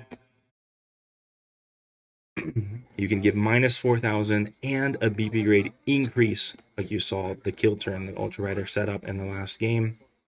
And then we also have the Ultra Deck Blazar, which allows you to discard the top or bottom card from one of your triple Ultra Hero to give a BP grade decrease to any of your Blazar.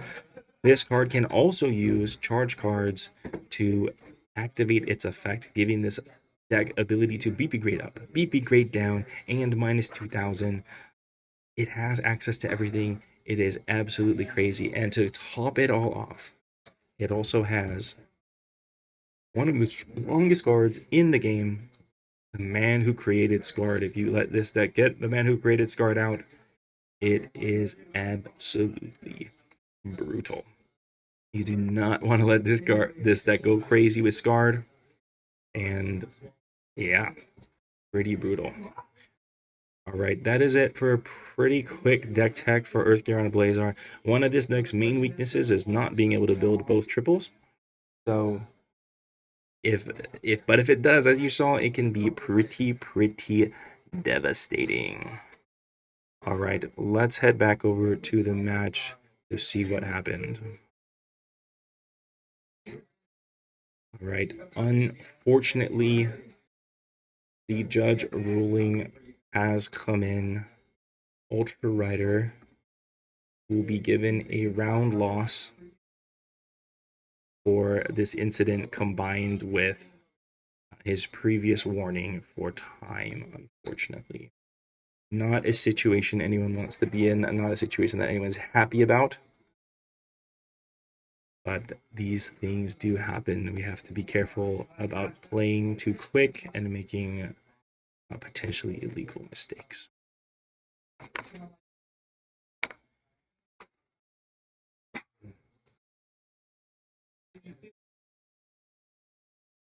Alrighty. I don't have much backup content, so let's do a bit of chatting because I do not want to dwell on this moment too much. We are at round 3 for BP for the Ultra League Championships, Los Angeles Qualifier 2026, and that's going to be halfway through the matches, and we'll have 2 more rounds of Swiss after this. And unfortunately, well, 2 more rounds of Swiss for this. We'll have probably a short break in between after round 3 completes for all participants. And then we'll move on to the last 2 rounds. Then we'll have our top 8 after a nice deck check. It should be wrapping up pretty soon. We're about halfway through if you exclude the round, the top 8. Round 4, best of luck to Ultra Rider in his next round. Hopefully he can shake off what just happened. And best of luck to Chris as well, too. Us, unfortunately, to end the match.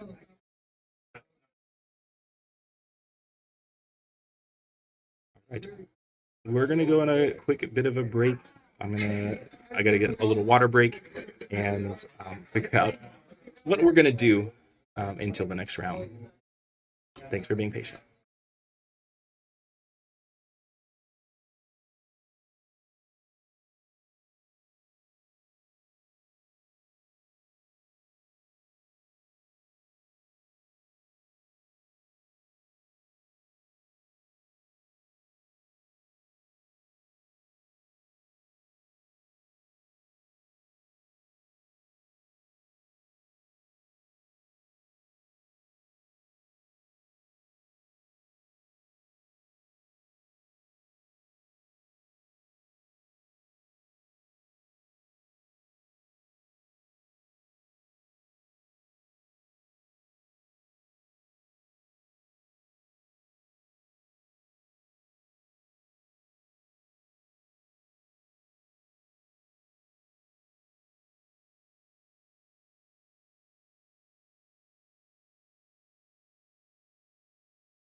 Right, I have returned.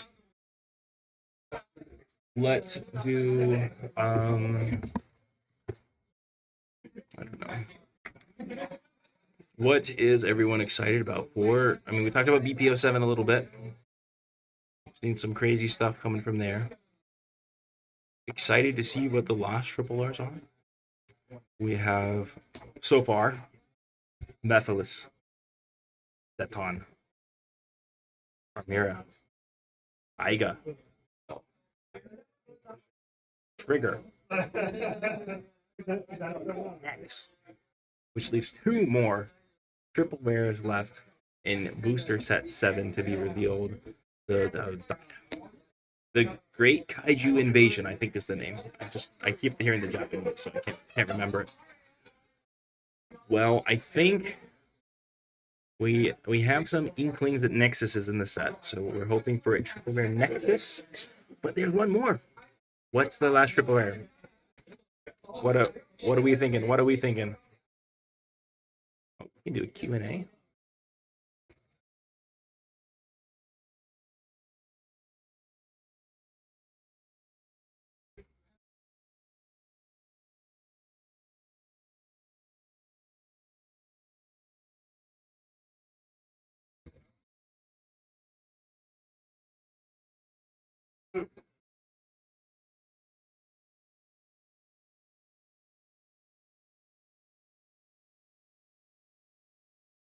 Start a little Q&A. What's the most exciting deck we've seen today? We've seen a lot of Jeed, but we saw that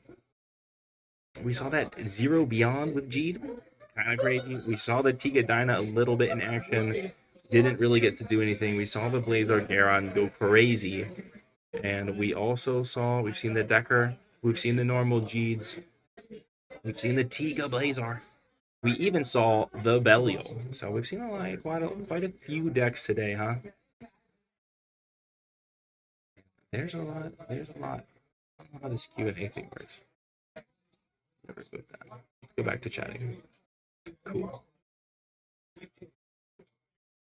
Do a few more deck check. I got the Belial Darklops. We've got Omega and Tiga Blazar. I'm saving those for later. And let's see. I'm going to leave you all with the promo video for a bit again. Try to figure out some funness while we wait for the next round and a little break in between the rounds. The Ultraman card game. Get ready for the fast-paced, thrilling experience where both adults and kids can dive into the action. It's a game full of speed and epic turnarounds.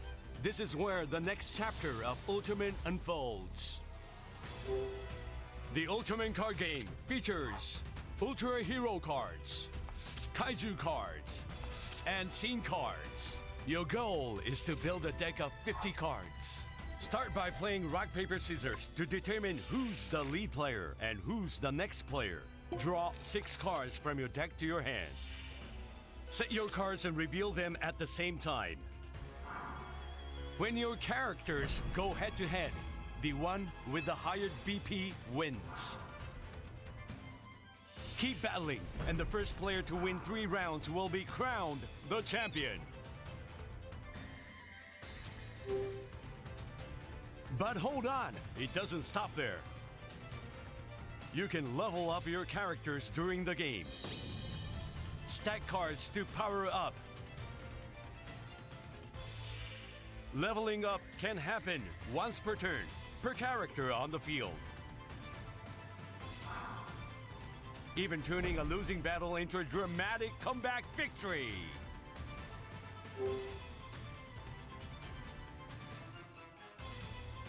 You've also got scene cards featuring iconic moments from the Ultraman series.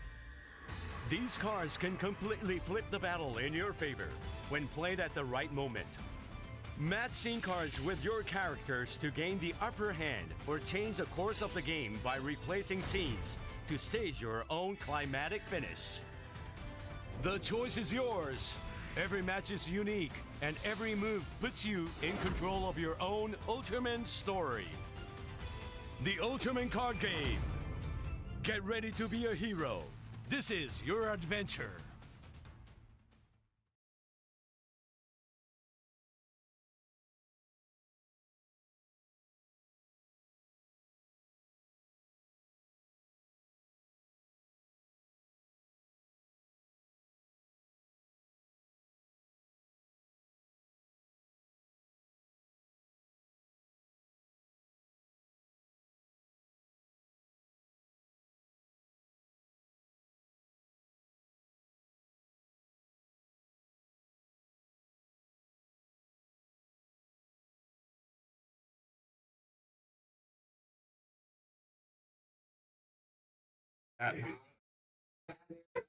We have here Shane, the man Shane, head TO and head Thanks for judge. joining us. I'm glad everybody's here. I hope they're enjoying the matches. I know they've been some pretty good ones, variably, but for the most part, they've been really good. And I appreciate all the work that Durian's doing here. It's really, really nice to have this. And in my efforts to be the best qualifier, maybe we didn't have the most people, but we have some pretty cool stuff going on. We've got EJ Sue visited. Mm-hmm. We've got a stream, and we've got me. So Yeah. we're way ahead. Huge shout out to Shane for TOing, head judging, and all our volunteers doing some extra photo work, helping with the judging, the timing, like Evan and Elon. Yeah. Thanks to my judge team, they made it really, really smooth. We've got a photographer running around, and we're gonna have some really cool pictures. I don't know what we can share exactly, but expect to see some of it on social media because there's some pretty cool stuff already. Like really cool shots of us setting up and getting comfortable and kind of hitting our flow. So I'd say that we're there right now. Cool. And I'm looking forward to seeing top 8. Yeah, I'm excited to see the top 8. That's going to be a nail biter match. Because people really want that qualifier out here. Mm-hmm. And we'll get the fingers crossed we get Shatterhome on here because the people have been asking. They're asking for it. The people have been asking. Okay, we'll see what we can do. We'll see what we can do. If we have to rearrange some tables, maybe we'll make it happen. Give the people what they want. Yes, sir. I don't see any when orb in the chat, and I was wondering if we were gonna get some people to ask when orb. Yeah, unfortunately, there's been no when orbs. There's no your when followers have been they are scarce. Unbelievable. So if you're listening, when orb. When orb. When orb. I actually think there's no orb. I think there's also no orb. Unbelievable. Because you're judging. I thought this was an Ultraman event. Yeah. So. Oh, here's Milan. She's on stream now too. You're on the internet. Hello.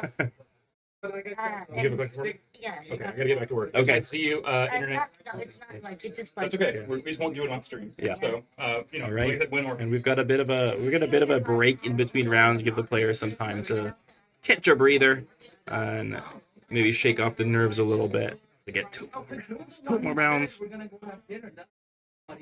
And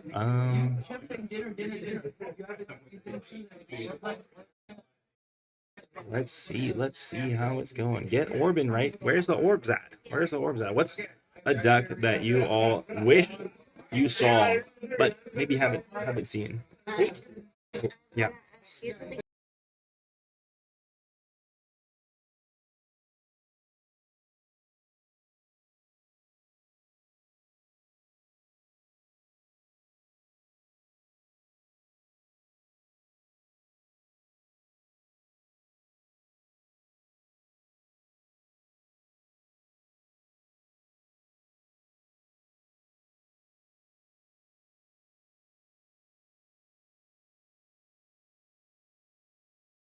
Sorry about that.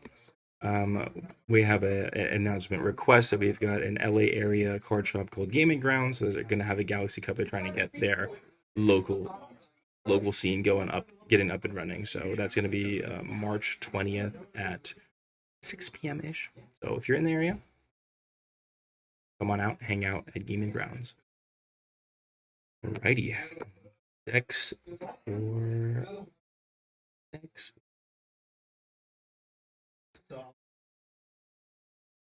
Oh, thank you. We are having a good time today.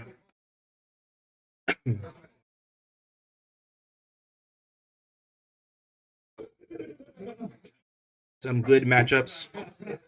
Doing our best to have some fun. Looking forward to round number 4, round number 5, and who's going to be in our top 8 and who's going to be our final qualifiers, right?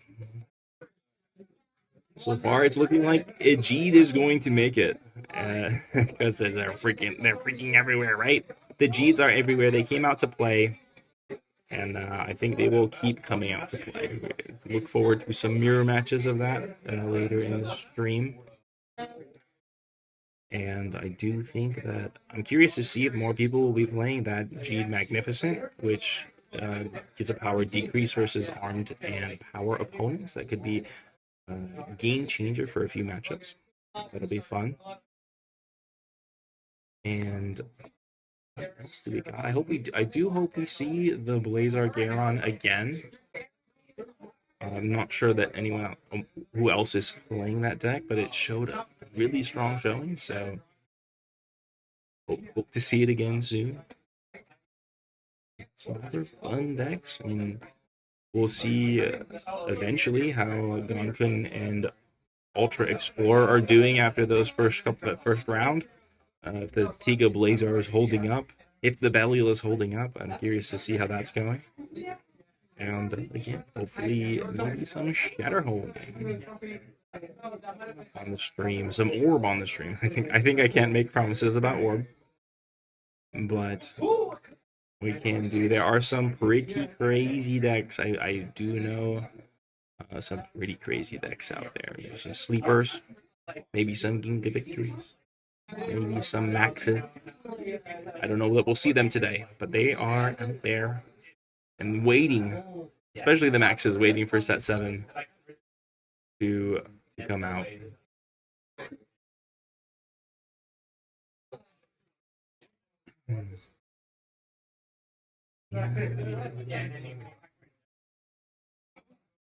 We are at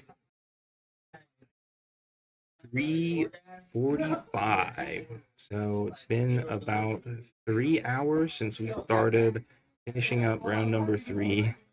We're in for the long haul, baby. 2 more rounds, 2 more 40-ish minute rounds. Yeah. It's gonna be it. Let's go ahead and do another deck tech while we're waiting. Maybe a premonition for next match. Let's go for the Tiga Blazar. Alright, Tiga Blazar, the deck that never dies. Now, Tiga has always been strong in the Ultraman card game, using Tiga Zeparian Beam all the way back from BP01 to swap lanes to the lead. It's been the best way to take lead. It's stayed the best way to take lead, even now 6 sets later, maybe even 7 sets later. Absolutely fantastic card. You combine the Tiga lane swap with the ability to get lead almost uncontestedly, with the strongest, debatably, the strongest scene in the game, the man who created Scarred. I feel like we just keep talking about this scene because it's just so good. It lets you look at the top 5 cards of your deck if you have a Blazar, and then level up any Ultra Heroes that you see from among them that can level up. So you can go from a 1 and a 2 Ultra Hero all the way up to 3, or you can put a 3 on top of your 2, or you can even add in your level 4s. And that is what makes Tiga Blazar one of the few decks to run 4 level 4 Glitter Tigas, because you can use them so much more easily and effectively than other decks. Being able to use Scar to level up to a level 4 to create extra combos. And you also have Scarred putting cards into your discard, which lets Glitter Tiga have more options for you to start making those combo plays by replacing cards on the field from the discard. So absolutely crazy. And combined with these Tigas, the third Tiga that has made Tiga such a powerhouse in recent times is the Power Type Tiga. This card lets you rearrange power on your field by giving a BP grade decrease to one of your double, level 2 or 3, double or triple. Ooh, that's a mouthful. You can decrease one of your own guys to BP grade increase one of your Tigas. You can combo play this with all sorts of things. Use it to get lead. You have a lane you're already losing, then you can decrease that because it's gonna lose no matter what, and give it somewhere else. This game's all about moving your power around, and this card is perfect for it. Oh no, we're I just realized we're missing the top row. So the top row is a level 1 Blazar, the Scene Searching level 2 Blazar, the Muscle Draw, which is return up to 2 cards from your hand to the bottom of the deck, and then draw that many as a 1 copy, and then only 2 of the Ultra Deck Blazar. Now this is a card that seems a little innocuous in this deck. Maybe like, I don't really understand why this card is in the deck, you know, like it's not like Blazar Karen that you get charge cards, and you can use those effects to decrease your charge cards. You actually have to destroy your own triples or to use the effect. But how is that any good? Well, it is good in a few ways. You can play a level 3 Tiga to get its effect, and then discard it to BP grade decrease versus one of your Blazars, which is probably going to be this lane. But that opens you up to be able to level up again next turn, or to activate Scarred on it and go for some crazy combo plays, like playing as a Zeparion Bean, swapping the lanes, discarding the Zeparion off the top of your deck, and then starting into, I don't know, another Zeparion, because why not? You can do some pretty crazy combos with this, and that opens up a little bit more options than maybe something like a Blazer that's purely meant to take the lead. So the deck that never dies, Tiga Blazar. We got to talk about how this other card in the Ultra deck. The Ultra deck was crazy for this. The other card that brings this deck sometimes over the edge is the new level 1 from the Ultra deck, which lets you put a Tiga from the discard on top of your deck. So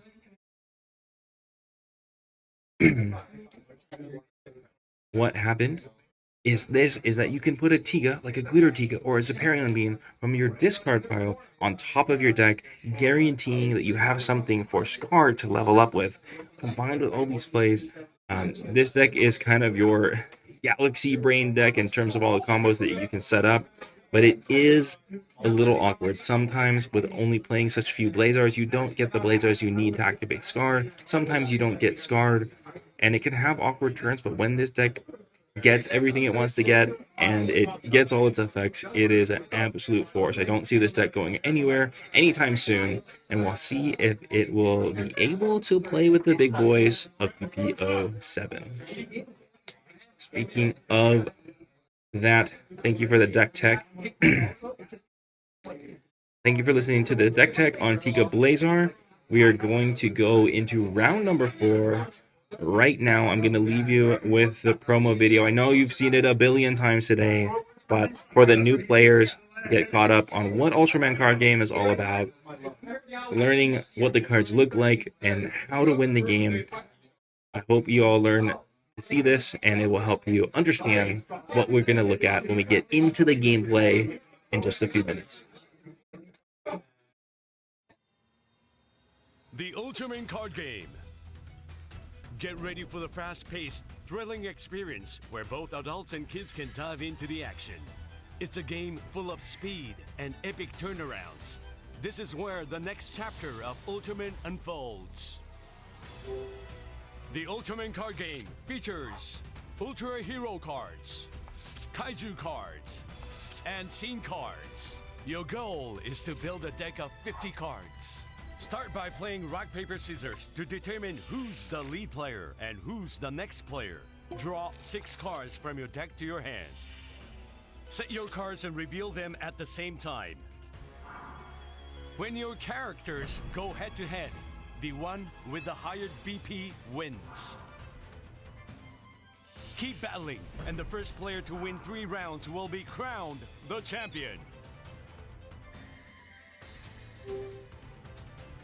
But hold on, it doesn't stop there. You can level up your characters during the game. Stack cards to power up. Leveling up can happen once per turn, per character on the field. Even turning a losing battle into a dramatic comeback victory.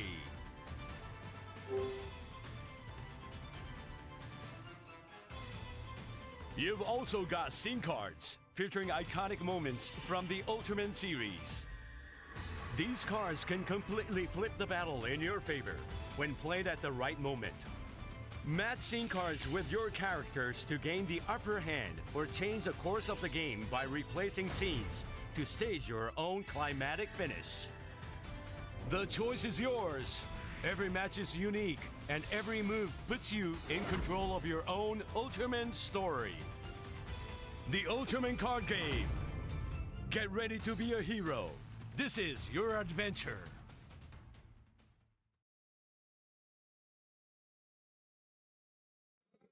All right, you got the end of the Ultra Buddy Go for round 4 at this Ultra League Championship Los Angeles 2026. The second to last round. Well, these players should have won 3 games already. If they win this next game, they will be guaranteed into the top 8. That is a big, big deal. 4-1 victory, right? They should be guaranteed into that top 8. So it's a big move. We have some familiar faces. We have Chris again with the Tiga Dyna.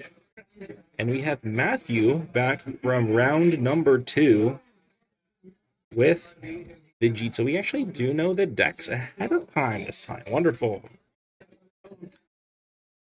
And we do see that, fortunately, could not get the Shatter home for y'all, but hopefully we'll see him soon. And the Tiga Ultraman Blazer, yeah, it could be used with Max to bump it down to a double from a triple, effectively activating its effect, which is quite nice. And let's get into this game with Chris versus Matthew, rolling for who is going to choose lead. Let's see the Tiga Dyna come out to play, all right?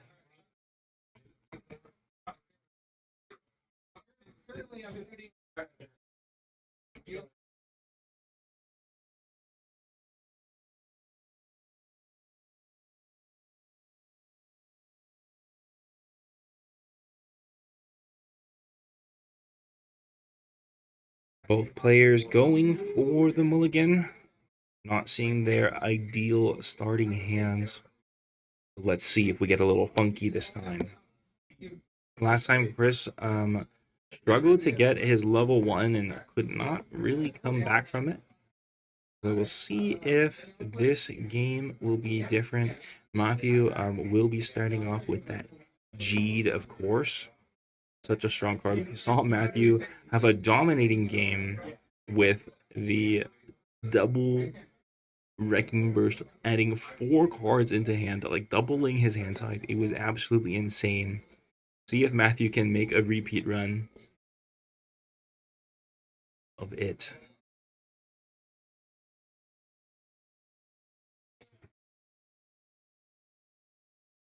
Oh no.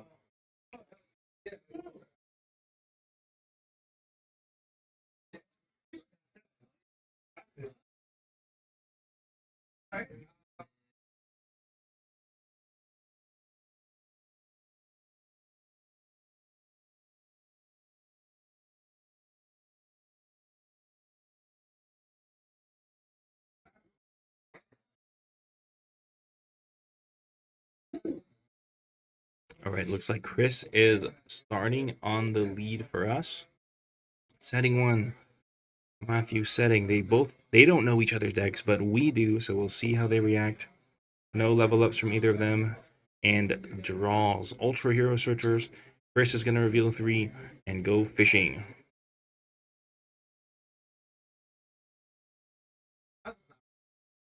A level 3 power type, which is what we saw, a scene searcher, and a level 3. So he's going to grab that power type, maybe setting up for an aggressive play later if he's already got the level 2s he needs.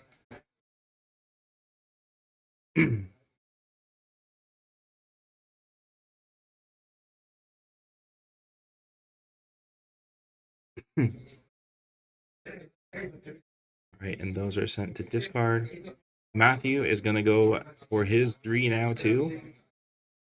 Let's see what it is. Oh, the Zeton. Oh, the Wrecking Burst. I think you gotta take the Wrecking Burst here. It's just, come on. It's Wrecking Burst, right? What else? It would be crazy not to take the Wrecking Burst, I think. All right. So we've got a next turn. Matthew looks set up to draw a bazillion cards, as G does. And Chris is going to stay lead going into the next turn. We got to see that Wrecking Burst. Of course, revealing the top 2 cards of the deck. And if they are G's with different types, they will be able to add 1 of each into hand, potentially adding 2 cards into hand. Let's see what Chris will do to level. Will he be aggressive with a double level up, or will he just go with the 1 and hang out a little bit?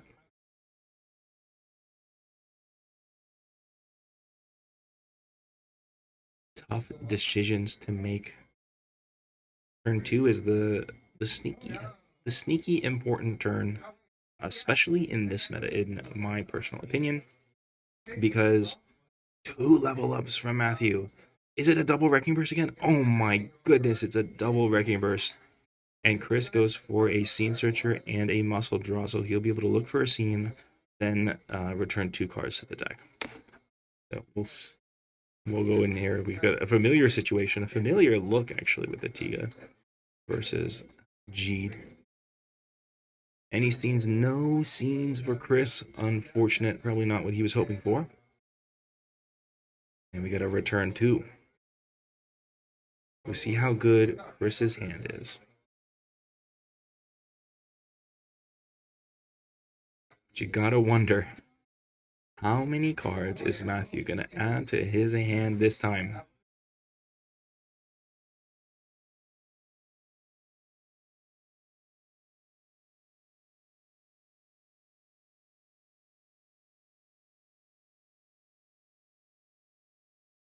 Just 1. Pretty good.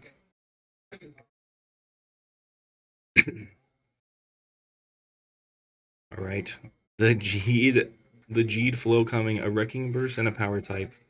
Wrecking Burst is a different type, but it cannot pick up itself. Get 1 card there. Okay.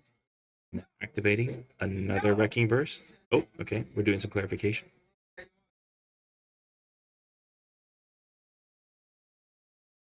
Okay. Next time. 2 cards. Power type. Power type. Oh my goodness. That's a lot of Jeed Galaxy Rising and not a lot of options. So Matthew didn't get the get the insanity this time. Not able to draw 4, but able to add 2 is still nothing to scoff at. We're gonna do Judgment Phase. Everybody's tied up. We go to the all-important turn number 3. This could be a deciding turn depending on how things play out. Both players threatening 2 triples. And the G Galaxy Risings, those could come out. Boom, boom, plus 2000s like crazy. It's a scary spot. I don't know if I'm excited to be in this spot if I'm Chris, to be honest.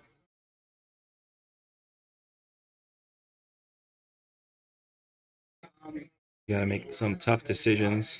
Hopefully can survive until he can play that Glitter Tiga in his hand.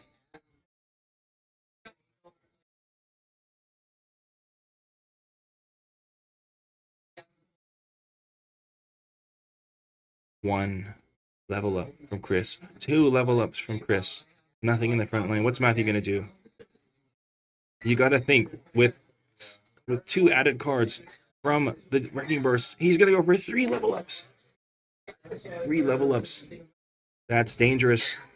But a Zeparian Beam is still hard to beat. What's gonna happen here? Galaxy Rising in lane 1.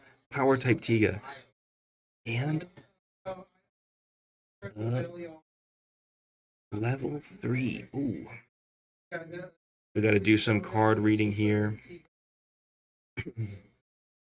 Jeed Magnificent coming out from Matthew. That is, of course, the namesake card, the standout card for the Jeed deck, allowing him to BP grade up basically anywhere he pleases. And then I think the key card this turn from Chris is this Ultra Mantiga multi-type from Starter Deck 01. This is the Starter Deck 01 deck. You're going to bring so many cards out from the bag. If he can discard a card, then he can BP grade decrease his opponent. So that's pretty much going to keep him safe, I think, because it's going to be hard. Well, we'll see. It might be hard for Matthew to get over what's going on right now. The power type is going to be able to BP grade decrease either lane 1 or lane 2 for Chris, and then BP grade up a different one. So we'll see what happens here. It looks like a pretty dominating move for Matthew. If Chris is able to BP grade decrease the Jeed Claw, I think he can live this turn. But if Matthew has an arm type in hand, to be able to cancel that out, that might be what closes out the game this turn. We'll just have to see what plays out and what is in people's hands.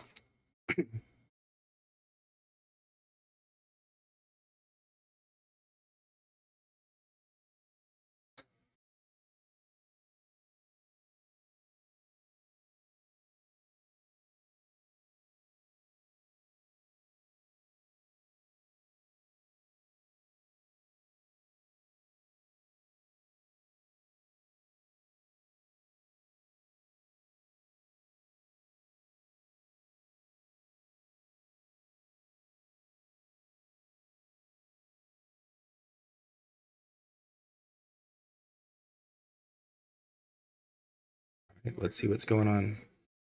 Looks like they're starting to make the decisions. The power counters are coming out.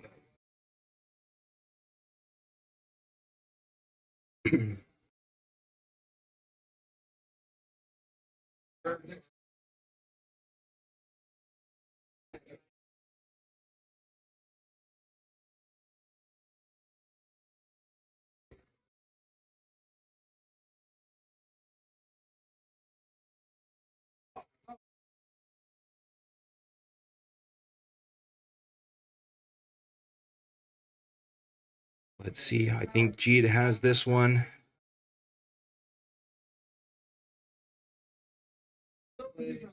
It's hard to tell what's going on with the thing, so no effects from either player. It looks like Jeed did not see the potential win or doesn't have an arm type in hand. So we're going to see how this turns out. This could get ugly for Jeed, potentially missing their opportunity. This is a game of turns. Sometimes you miss the kill, and it's all over after that. Okay, Jeed taking the lead.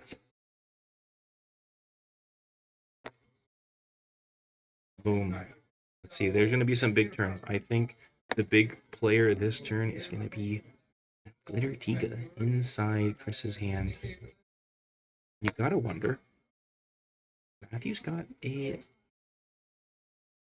Ultraman Geed. We'll see if it's going to end up being a double doozy level 4 fight. Matthew's going to have to commit first. The game is running long in turn 4. Cards are starting to get low in hand. Glitter Tiga is coming out. Glitter Tiga is coming out. All right, let's see. Doesn't look like Chris has many other options. It's going to be tough. 2 cards in hand for Matthew, 1 card in hand for Chris. It's coming down to the final stretch. The pointing is happening. We need to get these players mic'd up next time. They're discussing where the powers can go. 2, 3. What's going on? Another Galaxy Rising from Matthew. We saw it getting picked up in the Wrecking Burst from the first turns of the game. Glitter Tiga's coming into play. Let's see. Unfortunately, Chris only has that level 3 spot. And is there anything in the discard that he's going to be able to use to get an advantage? We're about to find out.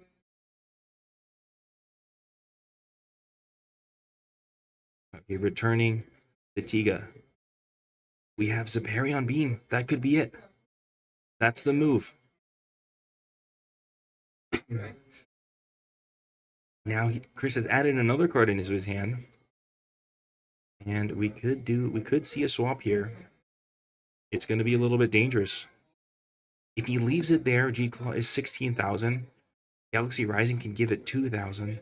And it can to go to 18,000. And G-Claw itself can give 1,000. So it cannot stay there. It has to move somewhere else.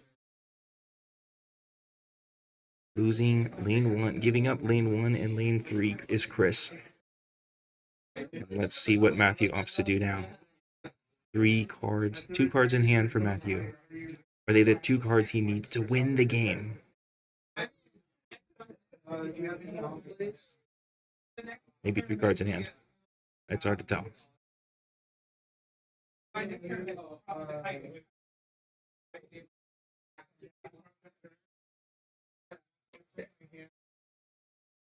Yeah, he's looking. He can give plus 2,000 to beat plus 2,000 to G-Claw? Or sorry, to Magnificent. Might bump it to 20. And then plus 1,000 on to from the G-Claw is going to bump it to 21. I think that might do it. Discarding a card for Galaxy Rising, giving plus 2,000 for the Magnificent 18,000. Plus 2,000 is 20,000. And I think we're going to hit the G-Claw for a total of 3,000 to finish it off. Okay. And then we're going to probably skip ahead to activates. Since Chris doesn't have any activates, there's another. Boom, 21,000. Your level 4s are not safe against this G deck. Lanes 1, 2, and 3 are 1. Matthew is on a roll today.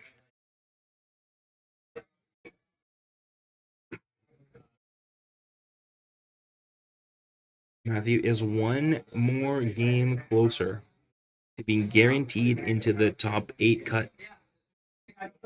And is he going to close it out in this one game, or is the Tiga Dyna going to put up a big fight versus Matthew's Decker? But don't tell Chris that we said that. He doesn't know yet what is going to come.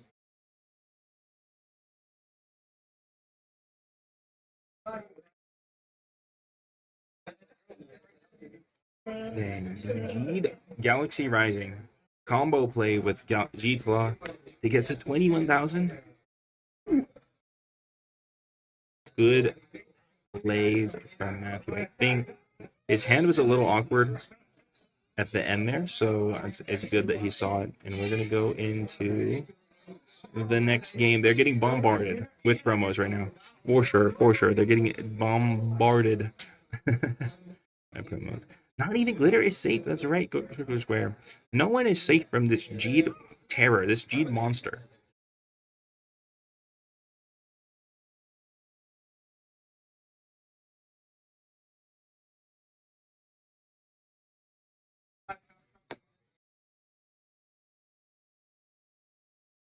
Right. Let's find out. For the next game, it looks like Chris will be sticking with the Tiga Dyna. Will we ever find out Chris's second deck? Tune in next time to the Ultra League Championship Los Angeles 2026 to find out Chris's third deck. We do know Matthew will be swapping to Jeed if they sort out their promos eventually. And Decker versus Tiga. The Tiga Dyna is a pretty interesting one because Decker likes to make those three triples or two triples, but Tiga gets to kind of yoink and dodge them. So if Chris can maneuver his way all his triples into the later lanes and not try to fight with the Deckers big lead lanes, the big triples in the lead, it could be a good game for Chris. He could definitely use that to his advantage to take the win. But we'll just have to see how everything plays out.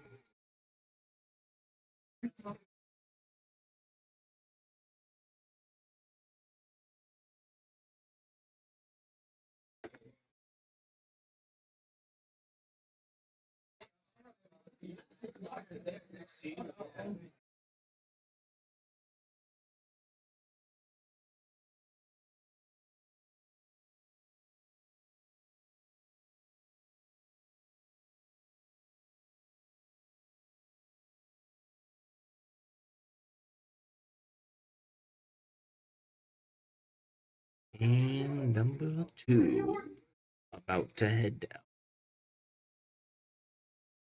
You gotta see this Tiga Dyna in action.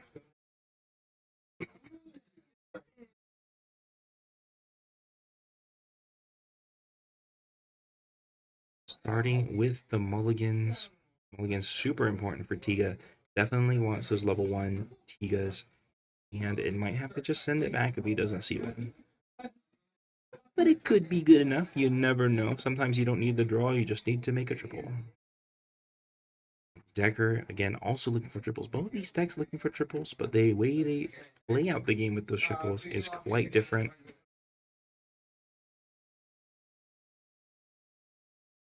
It's going to be a game of chance.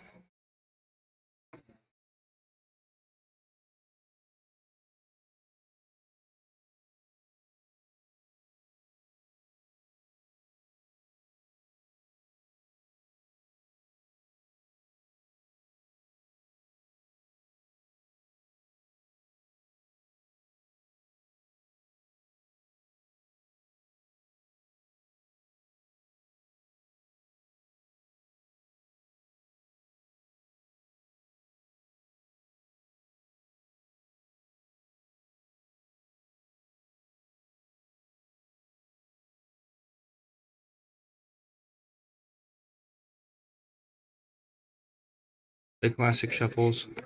So we've got a mulligan from Chris. Kind of zoned out for a second there. We don't get to skip the shuffles live. We gotta sit through it. Here we go. Game number 2. We get an extra hand pulling the deck back.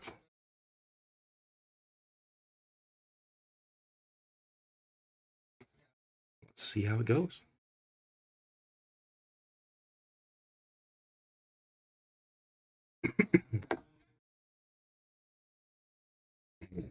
This first turn is going to be pretty important because both players need to build those triples. So if we don't see any level 1s, could be bad news for one of these players. They're both played. Are we doing any level ups, my friends?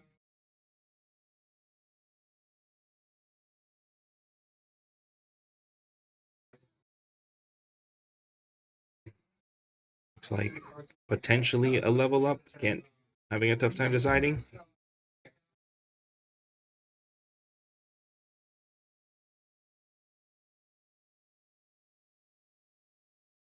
And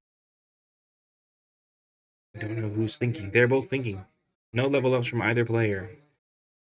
We've got level 1s, but no draws. It's going to be a low resource game, which means I think if Decker is able to get their setup, it might be in their advantage. So Tiga is going to use their effect to look at the top card of the deck and then put it on top or bottom. It's going to be a Dyna, it looks like. It's hard to tell the difference. It does look like that. Oh, that's the Tiga. So it might be the Tiga. We're going to keep it on top. Looks like he wants that card. Okay. Matthew does not get the chance to do that, but will be able to use their Decker to take the lead. That Decker is a fantastic level 1. Getting plus 1,000 for every other Decker means it's fantastic as the game goes on and on and on. And Matthew's going in. One level up. One level up for Chris. A little bit more passive from both players this game. Matthew drew into a level 1 draw on top of the muscle draw. That's going to let him see a lot of cards. And Chris gets 2 muscle draws, but it's going to be a little tough because he does not have a lot of cards in hand to work with. Even if he sends those back and gets the right cards, it might be tough to keep up with the extra draw that Matthew got from his level 1 Decker. So we'll see. Maybe Chris will have to use the advantage that he's at level 2 versus Matthew's level 1 to try and squeeze out an early win.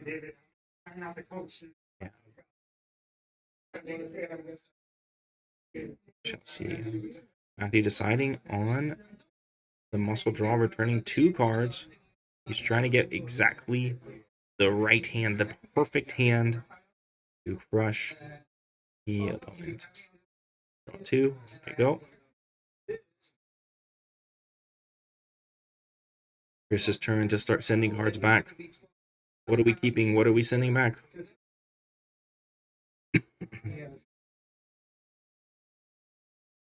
It's tough. You know, we can see the hand a little bit.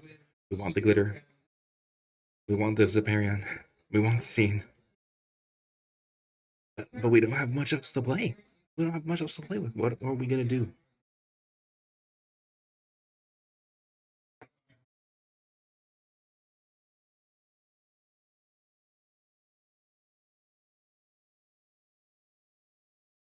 It looks like we are not going to do anything. We're happy with the hand that we've been dealt. And Chris is going to take the lead this turn, going into turn number 3. It's going to be a tough turn, I think, with Ziparion being active. Oh, there we go. A Legend of the Stone. When Chris plays that, it will be able to swap his level 3 Tigas around, which is pretty good. Getting an extra draw. Try to get the cards he wants in his hand. Let's see, can we go for a big kill here? Or do we just go for the Ziparion swap and see what's in store for us later?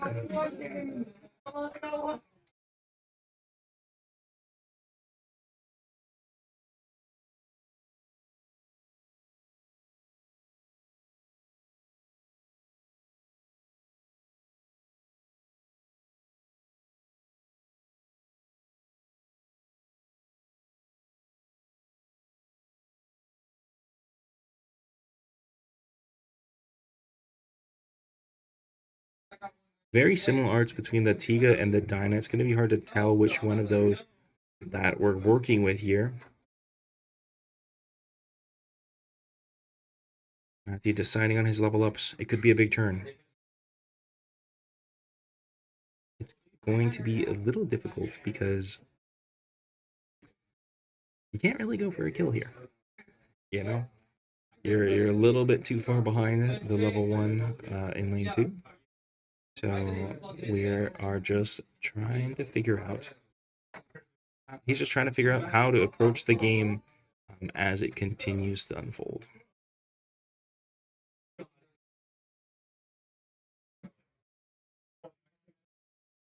Right. There's the Ziparion beam from Chris.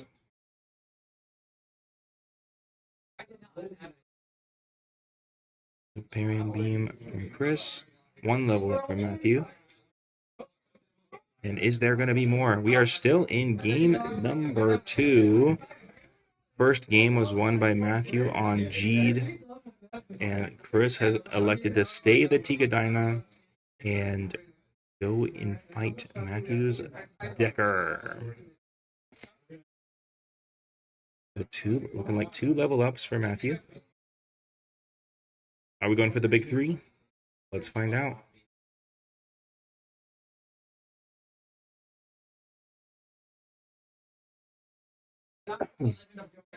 Is currently game 2 of our round 4 in the Ultraman League Championships for Los Angeles. Second to last round of Swiss.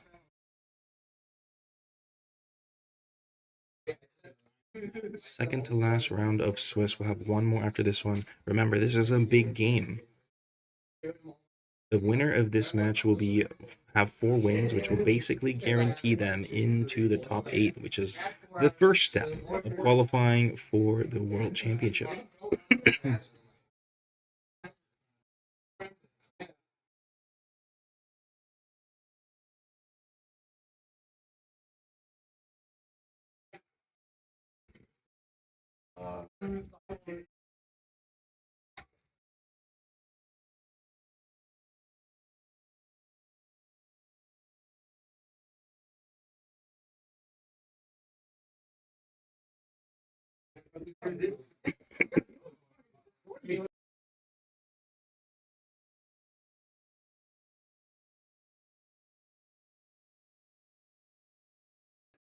All right, so we've got a lot of effects on the board here. Chris is deciding what to do with his Zeparion Beam and Suton. It is game 2, round 4. Going a Scene Searcher for Matthew. That did not work out too great and discarded a lot of his flash types, which he might have been trying to get. So 2 draw, 1 to the bottom for Matthew. We're gonna have to find out what's going on. It looks like Chris elected not to swap his Zeparion and keep it lined up with the Ultra Dual Sword. We'll see how that move, plays out in these next couple turns. It's gonna be a little tough. There's no discard available for Chris, which means Glitter Tiga's kind of not doing much. If it comes out, if Glitter Tiga comes out, it's not gonna be able to do much.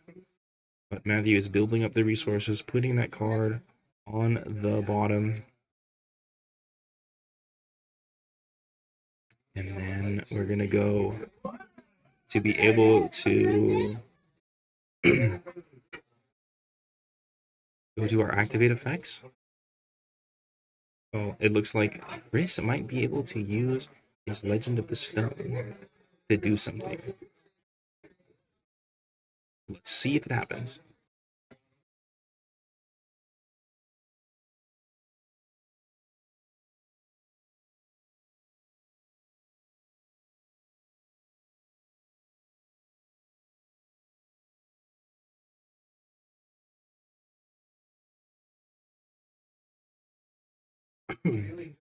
Looks like he's thinking about doing a swap with the Legend of Stone. Is it gonna happen?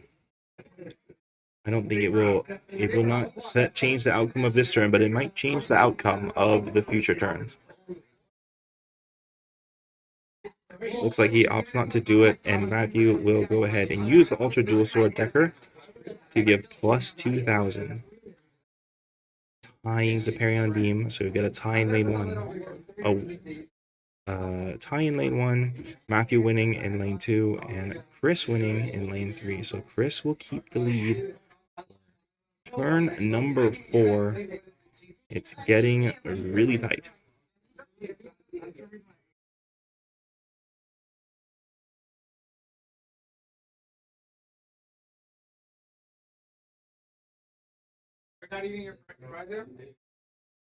Tough choices coming out for Chris. Ooh, big move.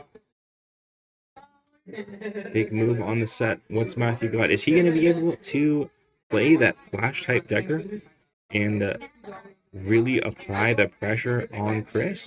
But he did discard 2 of them for the Scene Search. So that could be a bad look. Like there may not be any left in his hand, and there's going to be not that many left in the deck for him to be able to get. Glitter Tiga is coming out. Is anything else coming out? We're about to find out.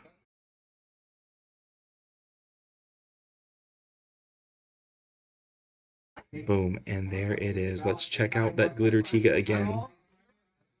This turn's going to be a little bit of a gamble for Chris. And Matthew has the level up. Is it going to be the Flash type Decker? 2 level ups. Decker's going big this turn.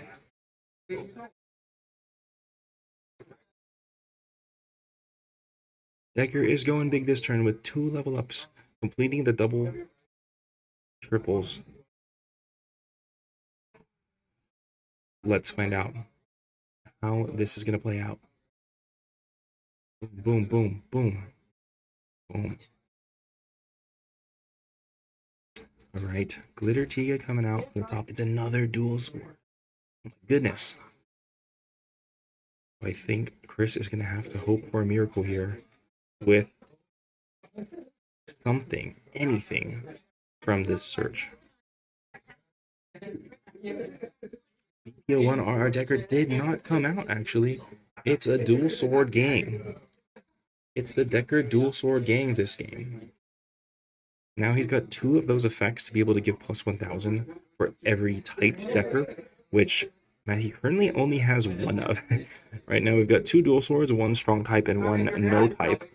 So it doesn't look like he's going to be able to do anything about that Glitter Tiga. But the rest of the lanes, I'm not so sure. The longer this game goes, though, these dual swords are going to get out of hand. Absolutely out of hand. So we'll see what we can do here. Will Chris activate the Glitter Tiga? I think he can do it since he did get a level 3 in the discard.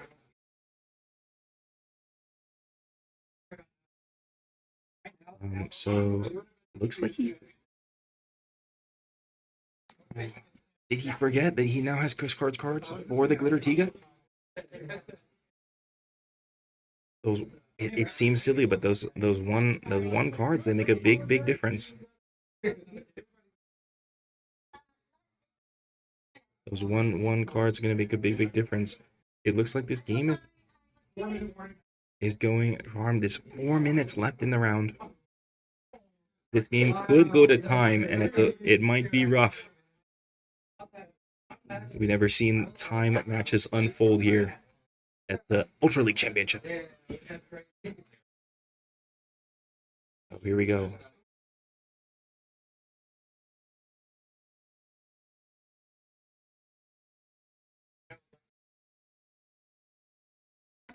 Right, they're still trying to figure it out. What Chris or Matthew's going to do. Looks like nothing is going to happen.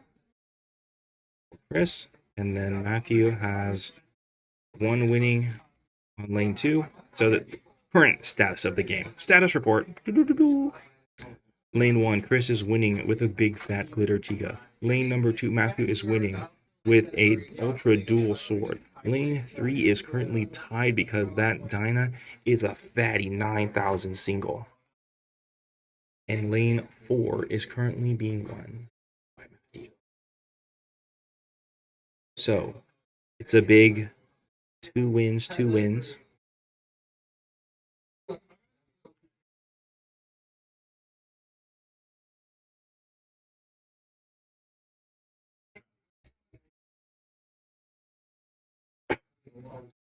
Let's see.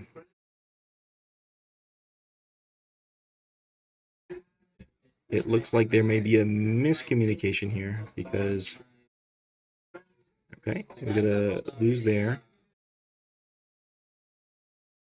Tie there, tie in lane 3. Those 9,000s that get you sometimes, you know what I'm saying? And then winning there. We are moving on to the next turn, and this time Matthew will have the lead. Let's see what we've got from both sides. The cards in hand are running low. Decker is usually great in this spot, but without flash type, there's no increased singles. It's gonna be real tricky. What did we get? Boom. We've got our set cards. Matthew's going for his level ups. 1 there. 1 there. 1 there. Oh my goodness. It's big moves all around. Chris has no cards left in his hand.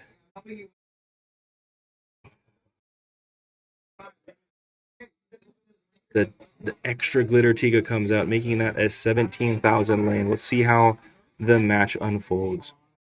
With no abilities, Chris is winning lane 1. Chris is winning lane 2. We're tied in lane 3, losing lane 4, and tied in lane 5. Oh my goodness. This could be a intense turn, but another dual sword. I thought it was dual sword, not triple sword. What is going on? What is going on with this game? The triple sword. And that's going to be insane for Matthew because he's going to be able to give 6,000 power wherever he needs to put it on one of his triples. Not to mention the scariest card on Matthew's field right now. The card that could decide the game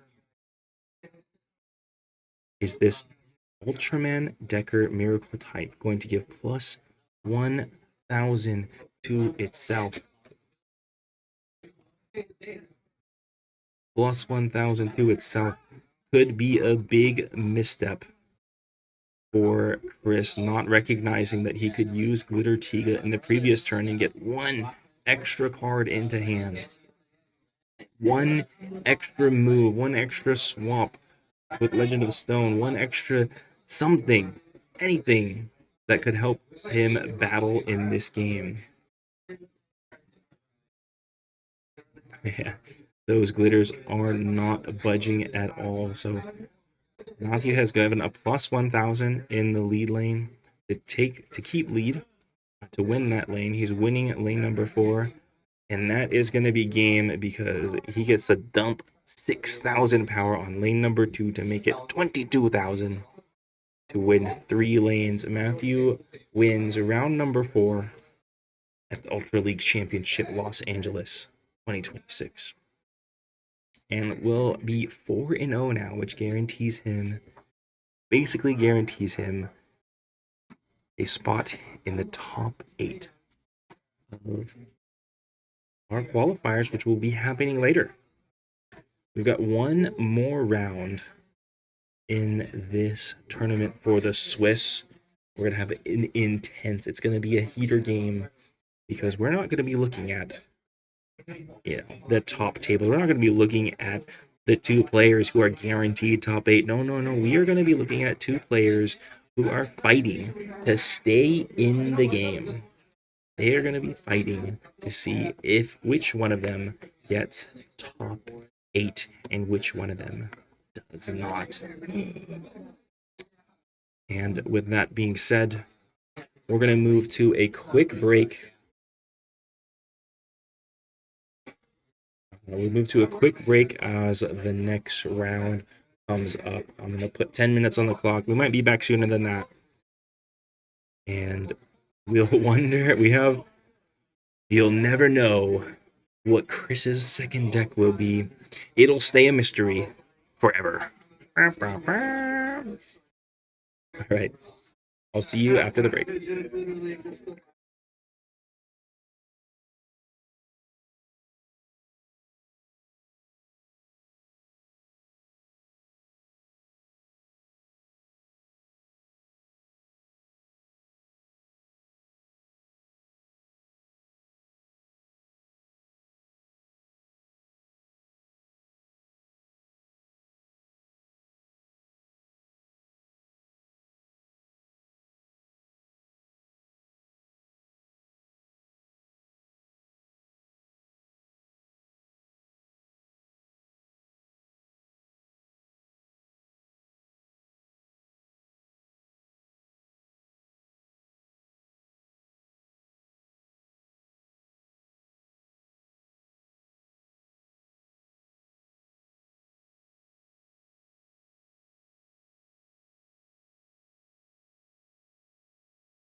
Okay, I was wrong.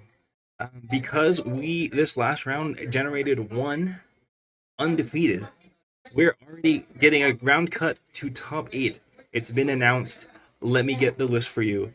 Uh, one moment. Let me get the list for you.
Alrighty, I'm getting us the top 8 list, okay?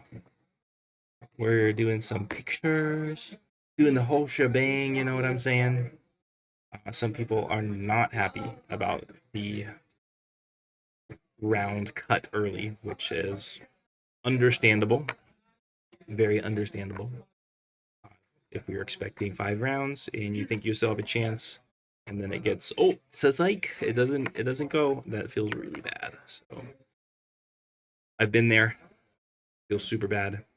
Um, and yeah, not much you can do about it, unfortunately. So our top cut is going to be Nora.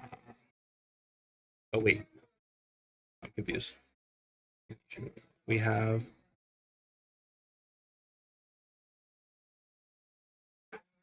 Gankun. Top 8. Gankun. Nora. Aka Greymon. Prince C. Sherlock Lay. Ultra Rider. Ilses. And Ultra Block. That is going to be your top 8. We got to do some deck checking action and whatnot. Got to do some deck checking action. There's a chance, people. There's a chance we see Chris C's legendary deck number 2. Legendary deck number 2. Will we solve this mystery today? We'll never know. But that is your top 8 for our event today. Go ahead and do a. We didn't see any much new stuff for the set, so let's talk about some decks that we didn't see today, that maybe we could have seen today, that maybe we will see today. Deck Tech 4. Why are these not working out? Belial. Dark Claws. This deck is a formidable deck, mostly due to the presence of Promo Zeton. This deck can search for Promo Zeton with Belial cards. It can BP boost Promo Zeton with Belial cards. It can draw Promo Zeton with Dark Lobs cards. This deck, at least to me, is all about finding your Zetons. And it does it very, very well. We've got the Zeton also that gets 20,000 if your opponent is BP grade up. A fantastic card versus Decker. In fact, this deck is a lot like Decker in ways. Like Decker can boost this BP of single grade characters. Dark Lobs also boosts the grade of single Dark Lobs all the way up to 14,000. Yeah, we got a weird Chinese scene sneaking in there. This Dark Lobs will allow your Dark Lobs to be BP grade increased by 1. That makes 14,000 or 15,000 cards. It's just Decker, but better. This is a pretty crazy deck. You also have the new updates for BPO6 with the Belial Mantle, adding a lot of extra cards to the deck. A lot of extra cards to the hand. You can really set up you can get a lot of cards in this deck, set up your kills, find the lanes, call out with Zeton, and you can definitely succeed with Belial. We haven't seen it today yet, but that doesn't mean there isn't a chance. Let's talk about our next deck that we haven't seen today that I think is in contention. We could see it potentially. It's going to be Omega. Omega is a deck that was the face of the BPO5 meta, using this effect to reveal the top 4 cards of your deck, choose one level 5 or level 6 kaiju with type Meteor from among them, and then you can trigger when a character's enters play effect. You have 3 different Meteor kaijus with this effect. You have Reckiness, which gives a BP grade increase, you have Valdsness, which gives a BP grade decrease, and you have Trigoron, which lets you add cards to your hand. No matter what you hit, you're usually pretty happy. So some people consider it a little bit of a RNG deck, but there are a lot of ways that you can absolutely, set things up or get some crazy turns where you have 3 BP up / BP down effects, and that can close out the game. You're just never safe against Omega. I think it's a very strong deck that is a bit overlooked right now. And so I wanted to talk about it a little bit, but I think most of you who have been playing the game who are pretty familiar with Omega. Omega did get a little boost from a BPO6 Argent allies with the muscle draw. They get their own muscle draw, which lets them return 2 cards and draw. This really helped the deck because sometimes you draw all your kaijus, sometimes you draw all your Omegas, and you just can't do it. You can't put together the right setup.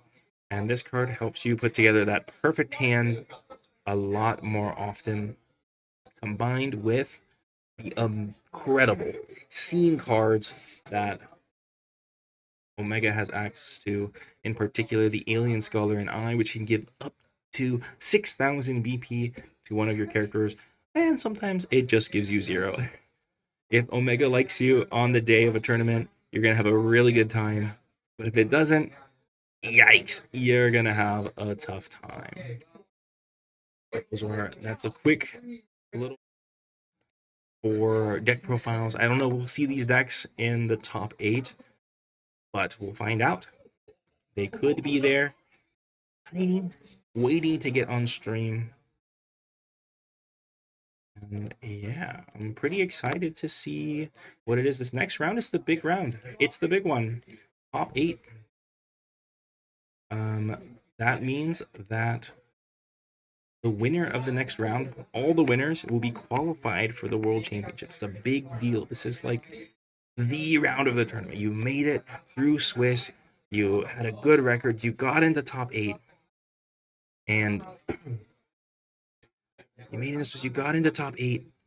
And then you have to win one more to clutch it out and get that qualification. So this next round is going to be a big one. It's going to be an important one.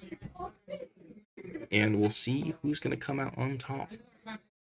And then who is going to be able to make it to the championship and get that sponsored flight. I'm pretty excited to see what's going to happen. I think we're just going to be waiting for deck techs for a while. I'm going to go see if I can grab someone to help us chat about anything.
Oh, let's see. Ooh, what if we get a feature match going? That's a good idea. Let me let me see if I can scrounge up a feature match for y'all while we wait for the deck check. One moment, please.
We do have something exciting for you all. A special unboxing of collection point cards. So it'll be pretty exciting. Gonkun is going to get that right now, and he'll come chat. We're not going to talk anything about the tournament because he's in the top 8, but it'll be a fun thing to do while we wait for a deck check to happen, which is it's a little bottlenecked.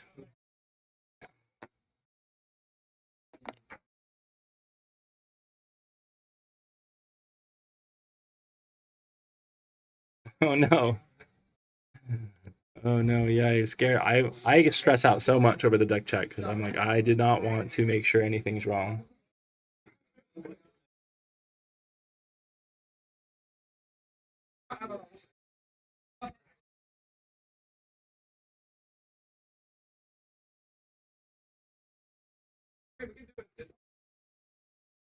Did anyone else get collection point cards? Is there any that you're looking to see for like top collection point cards you want to see? We'll try to show them off really well. I don't know how good this.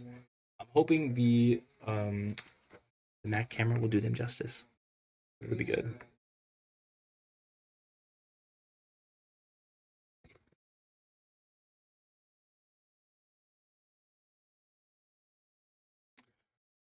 Right. Juggler. Okay, let's see the juggler. We've got. I'm really excited for the Belial. I've been waiting for this Belial for so long. Got got the Nexus. I've been waiting. I've been ever since they showed us. I saw the Japanese art for the Throne Belial. That's like it's my favorite art in the whole game. Yeah, I think it's my favorite art in the whole game. So I cannot wait. There it is. Okay, let's get you a chair. Let's get you a chair. Get a chair. All right, why don't you sit down? Oh.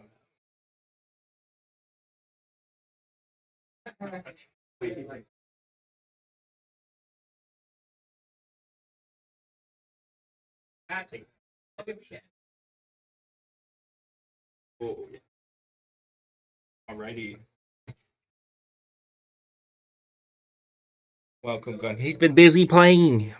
Gunkun's been busy playing.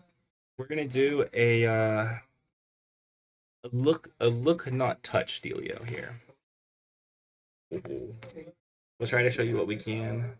Is this is this the actor signs? That's the ultra sign. So Ultra signs. Every character has their own signature. Oh, okay. They're signed in ultra language. Yes. Some of them you can recognize, like I think X looks like an X. Oh yeah, I see that. And that could be Omega for all I know. I'm not fluent with my Okay. signs. Okay, should we pop it open? Yeah, I haven't touched anything. This is all brand new.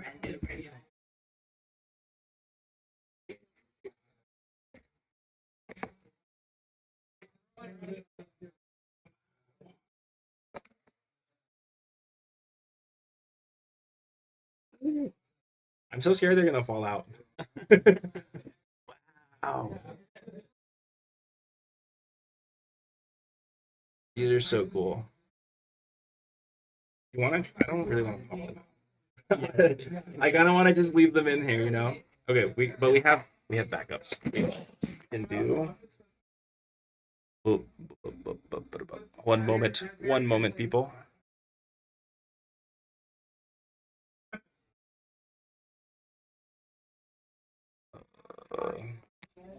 That's not right. Wow, I'm gonna say while you're setting up the camera, these are really cool looking. They're a lot shinier than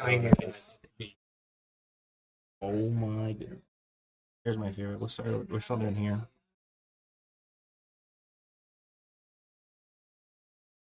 I hate that it does. I don't know why it does that. It like tries to be cool and fancy. good angle. It go. Oh my. Look at that X. Ooh, ooh, I like that. Get the shine. The rainbow in the background. We got the Z. I wanted to see the Z. Muscle Robo wanted to see the Z. There's so much texture. It's like, This I mean, like really nice. might be too much texture. They're gonna stand out if you play them in a real game. Ooh, there's the trigger. BP07 shoutouts. You don't actually get these arts in English normally, so it's Yeah, really yeah. cool seeing the difference. Oh, they don't have flavor text, which I guess is. Oh yeah. They've kind of minimized everything now. Oh my goodness. Oh my goodness. Crazy. Omega. This is the English version, though. No, that's right? Is it? No, there's the pose is similar though. The pose is the pose. I'm not a fan of the English. Nice. There's the rider kick Dinah.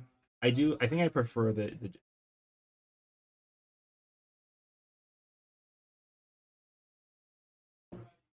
juggler. Who wanted to see the juggler? Storm wager for you. Your favorites come. Yes, my. I really like the red.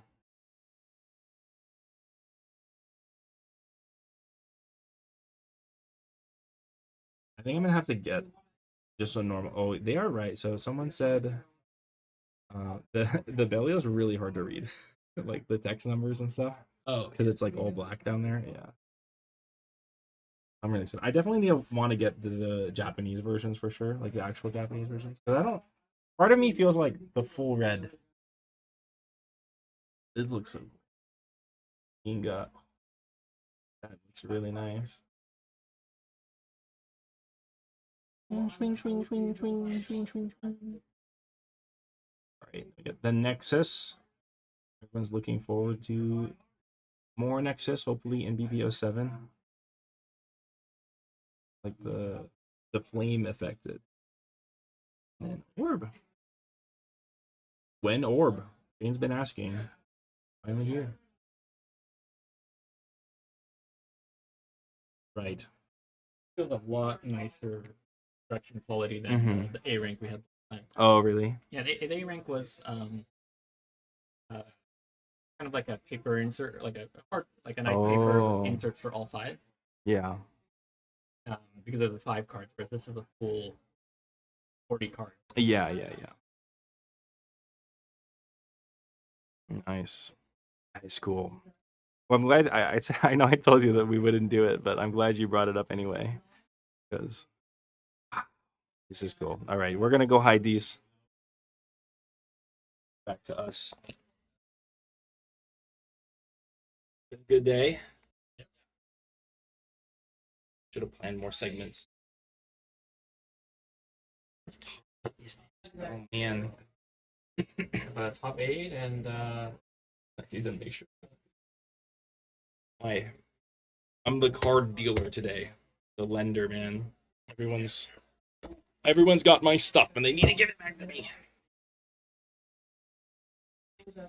Oh. how's the stream been going? Stream's been good. There's some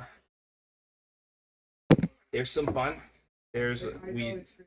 We ended up seeing a lot more repeats. Players or I'll find out later. In both, but specifically players. Matthew was a feature on Matthew was a feature in round 2, and surprise showed up again in round 4. That was kind of a fun thing. The current mystery is what Chris C deck is. We've not seen his deck number 2. We don't know what it is. Yeah, but he's not playing, so we don't want to tell him anything. Not that we knew, right? And it's been good. Yeah, it's been a good variety. I think Is it cooler than New York City basement? I feel like it's been warming up. it's been warming up. You're in a nice little private area here. It doesn't feel that cool.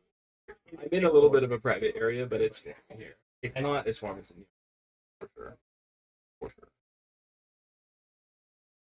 S rank for the next collection. We're gonna try, right? But it's weird with the I think we could come up to somewhere near. Oh, we also have the new set coming out before it ends. Maybe if we're around 6,000 points. My worry is I don't want to scan 6,000 points and come out in 1,000 or 100 seconds. Yeah. So awful system. I know that like theoretically there's more, but like it feels way worse. I feel like it's probably better for the A rank. Yeah. The A rank probably there's a little less competition. It's the S rank that's such a big investment between the top of A and the bottom of A that's the part. Did you bring the dark one? The AP? No. Oh, I might be in my bag. Because we got another one. Oh, Somewhere. For those that don't know, this is my favorite AP right now. Oh, I got 2. I almost lost one. We've got 1 more, so I've got 3 total. So I'm working on it. Shout out to Ultra Blonde.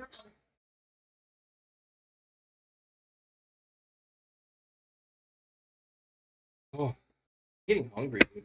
We've been out here for a while. 3 more rounds. You think you can take it home the gold?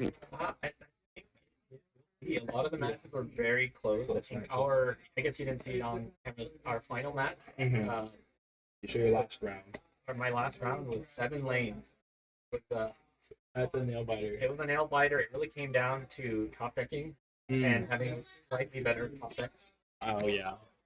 It was, yeah, definitely a nail biter. Could have gone either way at any point. It was just really like gonna draw maybe a Zeton, maybe something that can flip another lane. I feel like we haven't been seeing that many. I see many. Yeah. So I mean, they're there. They don't want to ruin the stream. You know. There's Zetons. Be the best. Yeah, I agree. We could use less Zetons in our life, I think. Right, well, I'm going to. It was nice seeing everyone in the chat. I'm going to go finish my snack between. Okay, yes. Go get your top snack. round. Go take care of those, the babies, and Easily, good luck in top 8.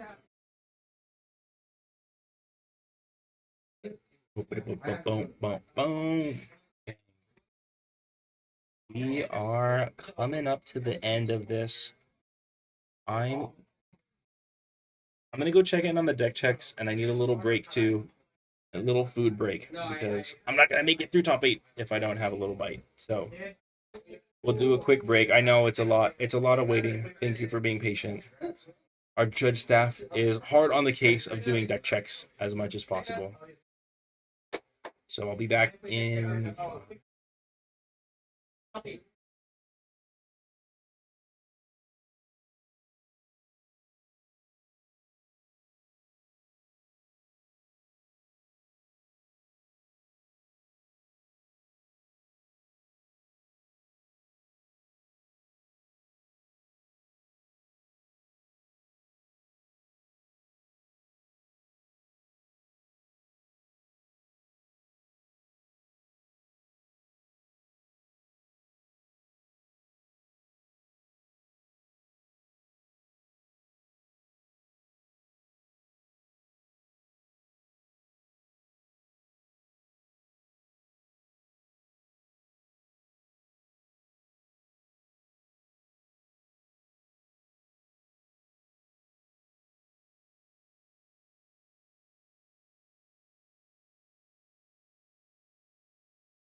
All right.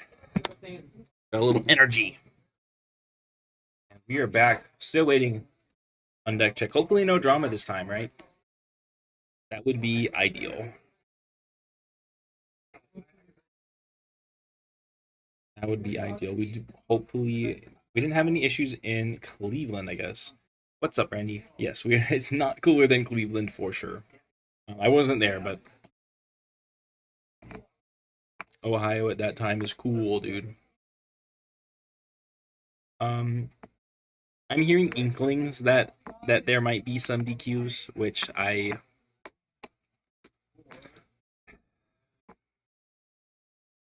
try to, tell people to be careful. Gotta be careful.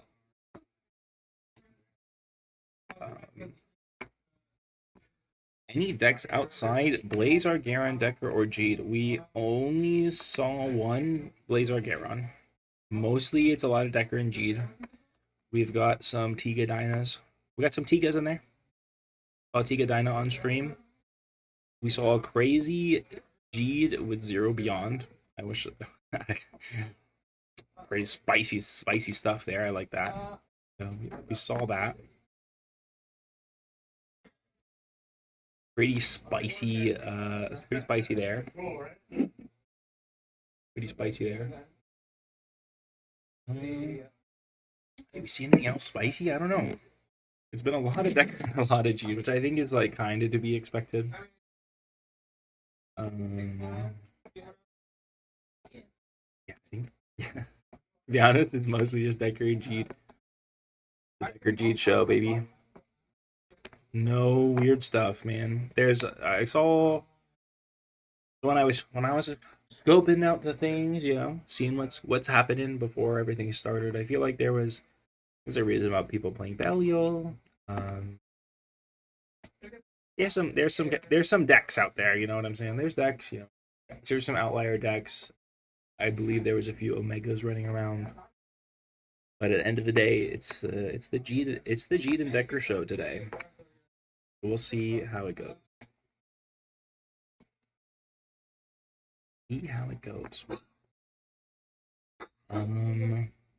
So we're just gonna add into the top. You know what I'm saying?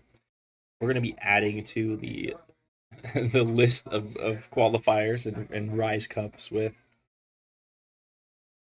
Jeed and Decker all over the place. I mean.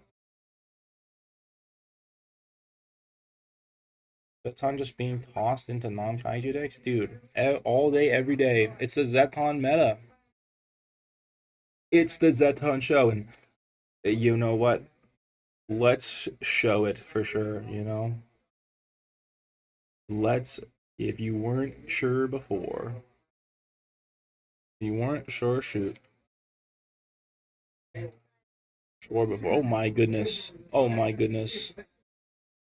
You weren't sure before, let me show you. Indonesia top 4 deck lists. Infinity Cry will be going to Worlds with 2 Zetons in his G deck. Second place, Blaze Argaron. No Zetons there. Good on Blaze Argaron. I think it's harder in Blaze Argaron, but Falik in third place. 2 Zetons. Okay, this guy gets a pass. Dark Club 0. Of course he's got Zetons. Singapore Rise Cup, February 21st, last weekend. The champion has 4 Zetons. You thought you thought there was going to be no Zetons? There's Zetons everywhere. Gaia Agul, second place with 2 Zetons. Jeed, third place with 3 Zetons. And fourth place Jeed with no Zetons. I think we know why he got fourth. Hint, hint, wink, wink. It's because it's the Zeton show. Philippines happened yesterday, kind of. Dark Club's deck made top 4, but that isn't like it gets them top 4 pride, but like the World Championship invite in these Rise Cups is only first place, so it just depends on how you want to do it. But like top 4 is awesome with Belial Dark Clubs. So Um, the Arc Dyna, a surprise win in the Philippines with 4 Zetons. And Jeed coming in second place with 2 Zetons. And Jeed in third place with 2 Zetons. And Decker in fourth place with 2 Zetons. It's the Zeton show. It's the Zeton show. They're everywhere, dude. It's like an infestation. They're everywhere. Zeton's coming in handy with so many running new cards. It's kind of a toss up, Randy, because they could draw Zetons and you could not draw your anti-Zeton stuff, and or vice versa, you know. So it's kind of tricky. And like there's definitely some decks where like they just don't do it. Like Blazar Garen tends not to run any anti-Zeton cards, and then you just dunk them. And then Muscle Rob, that they only done banless upon the release of a set. It kind of seems like that. That they only do ban list, but I don't think they're gonna do a ban list because they don't hate as promo Zeton as much as I do. And they just made a Zeton deck, and they're not gonna be like, oh, we just made a Zeton deck, and we need to ban the promo Zeton. They're gonna be like, no, play the Zeton. You buy the new Zeton cards and play the Zeton. That's what they're gonna do, right? I do think that promo Zeton will take a break in a sense because we have a lot of Kaiju decks now. It's coming out in set 7, BP07. The Great Kaiju Invasion, okay? But on the flip side, the Zeton gets a Zeton deck. Like, yeah, Zeton has a full deck now, so you're still gonna play it, you know? You're still gonna play it. It's just not gonna be like we're just playing Zeton roulette every game. So kind of interesting. Oh, brother. We'll see how Zeton comes into play in this top 8.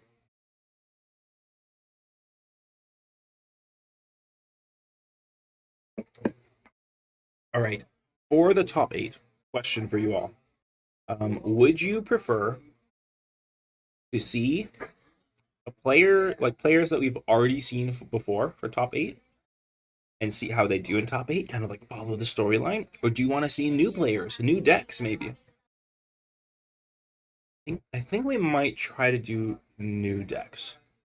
I think that sounds more fun. Let me know what you think. Because, yeah, I think that'll be fun. I just have to coordinate that a little bit with the big man, Shane. The big man, Shane. Dang, dude. Zeton. I'm glad I'm not playing today. Because Zeton kind of annoys me. It's like, you kind of might as well add Zeton. You kind of just got to play it, I think. And if it happens, it happens. If it doesn't happen, it doesn't happen. I don't know. It just feels bad. Everyone runs it, but then like the mono decks are so good. Like Jeet and Decker are so good. There's a reason we're seeing them all over the day today. Because they're so good, dude. And like the best way to beat it right now, like you could try to beat it with other strategies, or you could just be like, I could just put Zeton in my deck. Yeah, so there's that. And I think,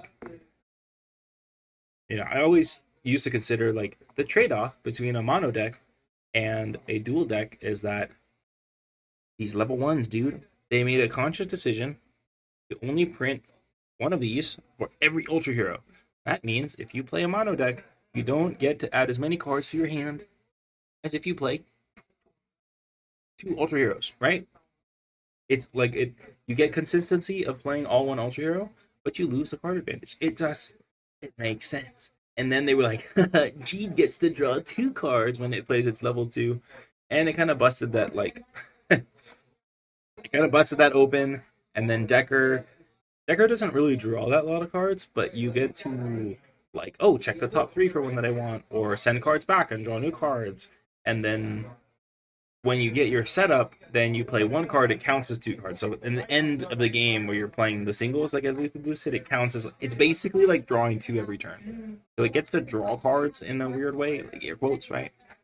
But then it gets the consistency. So like the consistency can just overpower like beating the number of cards you have in hand, and I think that's I'm forgetting out game design even. That's going to be a really big like thing that Supro has to watch out with as we continue in the Ultraman card game and continue getting more cards for the same characters, that really pushes out the idea of running a dual Ultra deck. And Zeton can't just like the answer can't be like, oh, but it's fine because we have Zeton. I think it's like a huge cop out. I don't know. That's my personal opinion. Or you know what? It's fine. I'm okay. I'm okay with the Zeton minigames. But at least, like, can we release the Zeton in like a deck, or like in packs, or like every week, like everybody gets Zeton, and then like when everyone gets it, then we get to see how like insane this is gonna be. Yeah. Zeton rant over. We need a new rant. What's our new rant? Good, Muscle Robo. New rant. Tri Squad. Why did they add Tri Squad? If they're not going to add partners to Tri Squad, it's insane. It's insane.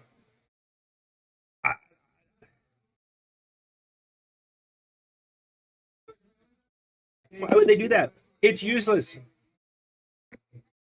I think, okay, my theory is that they will all get level 1s, and it's going to be insane because you're going to be able to, like, play a deck that has the card draw and advantage of a dual hero deck with the consistency of a mono deck. That's the advantage of Tri Squad. But you're just gonna release Taiga by itself?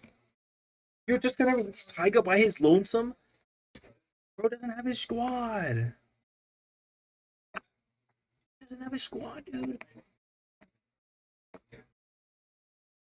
It's so I'm so mad about it. And like the Taiga level 3 is also just like it's not even that good, dude. It's not. It's like a draw, whatever. Oh my gosh. I hope box 8. Oh, thank you. Okay, thank you. Sorry about that. No worries, no worries. The loner. My loners continue to come back to me. Taiga is alone, dude. He does not have his squad yet, and he is sad. Taiga be like, draw 2, discard 3. It would be like more okay if it came out not in a set that like it's a bunch of kaijus, and like the kaiju deck is gonna like, oh, I got 4 different character names. What are you gonna do about it? You know. The Taiga uncommon, yeah, the Taiga uncommon is actually kind of legit. It's like a Ginga kind of. It's like Ginga at home. Ginga at home. But mom, I want Ginga. We have Ginga at home, and it's Taiga. It's Taiga uncommon. It's like a decent card. It's one of the better versions of these. I think once Taiga has the other 2, it will be very strong. It will be too strong. I don't know, but like, it would have been cool. Like, I don't know. I'm excited to practice BPO 7 to get ready for the World Championships. But, like, it'd be cool to be like, oh man, this new Taiga that came out and it's got Tri Squad and it changes the thing. It changes the name of the game and we get to test it out and maybe it's gonna be good for Worlds. And now it's like, no, it sucks.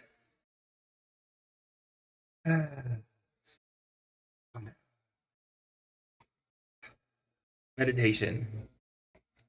I'm excited for Taiga. Taiga's like the potential.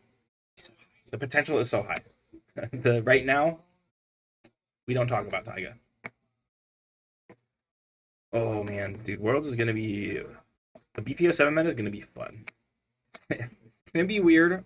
It's gonna be super weird, but it's gonna be fun with the between Mephiles doing crazy swapping and the like Trigger Decker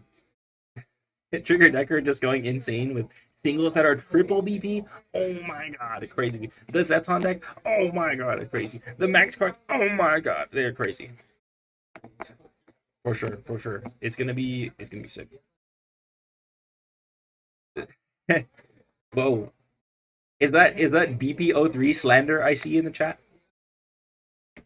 Is that BPO3 slander? BPO3 gave us my king, Belial, dude. The king. The Kaiju Master. The OG, dude.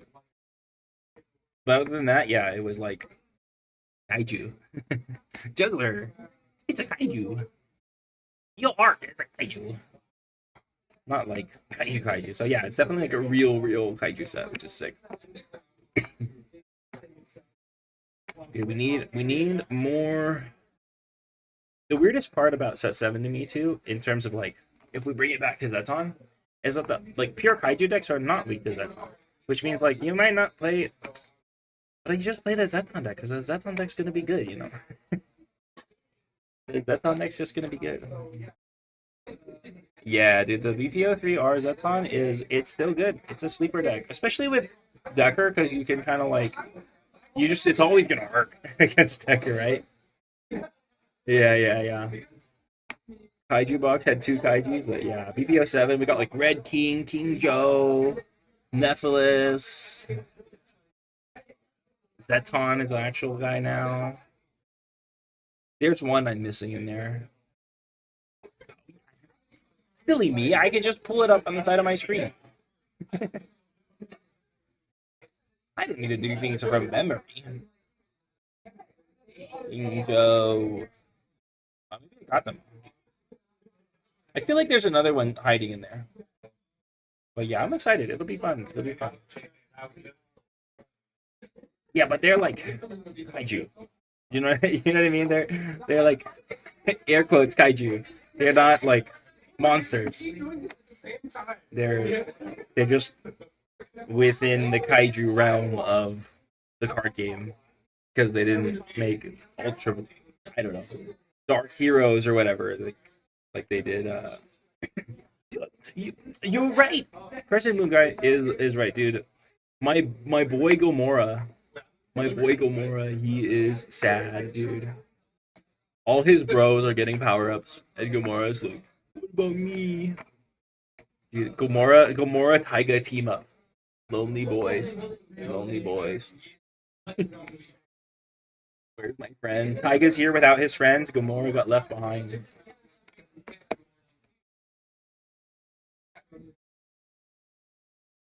Can't.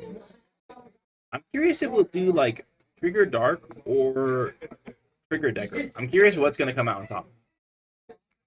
That's one of my things. Dude, Mebius Gamora, crazy. We need Mebius back too. Mebius. He needs a return. He needs his time in the limelight. He needed to be in set 7, to be honest. He needed to have a return to glory right before the World Championships and like just remind people who's the boss of Ultraman card game. It's Mebius, baby. That's what we needed in our lives, right?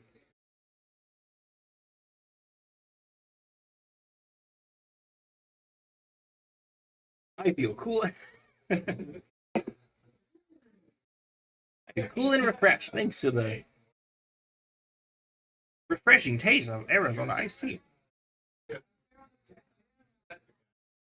But okay, hear me out. I need to find it. Because I don't want to do OBS stuff right now. So I saw some. You have to just imagine. Bring out your inner card fight Vanguard. Imagine. So I saw someone on Twitter. They were like, if you have the trigger and the Decker, that's 6 levels, right? And then if you have another level 3, it's 9 levels. And then if you play a level 6 kaiju, like our best friend Zeton, then that's 15. And that actually hits hits the setup for you, so you can get the setup on turn 4. Actually, it honestly kind of sick. Honestly, kind of sick. Not so bad. So yeah, I kind of like that idea. I really want to explore that. But other than that, like you either have to go like doubles with Trigger Dark and get like 25, or you do something like that. It's gonna be weird. It's gonna be weird. Let's see. Maybe I think Mebius cards could be unbanned. I don't think they'll do it, but I think they could be. I don't think that deck will. I think it's like on Tika Blazer level, like maybe worse now, because Tika Blazer got like Tika Blazer and Mebius were actually very similar in power. Like when Tika Blazer went crazy, it went crazy, and now Tika Blazer's better. So I think Tika Blazer might be better than Mebius now, if everything was unbanned. I think Mebius will not be. This might be a hot take. I think Mebius is not competitively relevant right now. I think it's not a deck that can compete right now. Maybe hot take. I think it's ages past, even if you unban everything.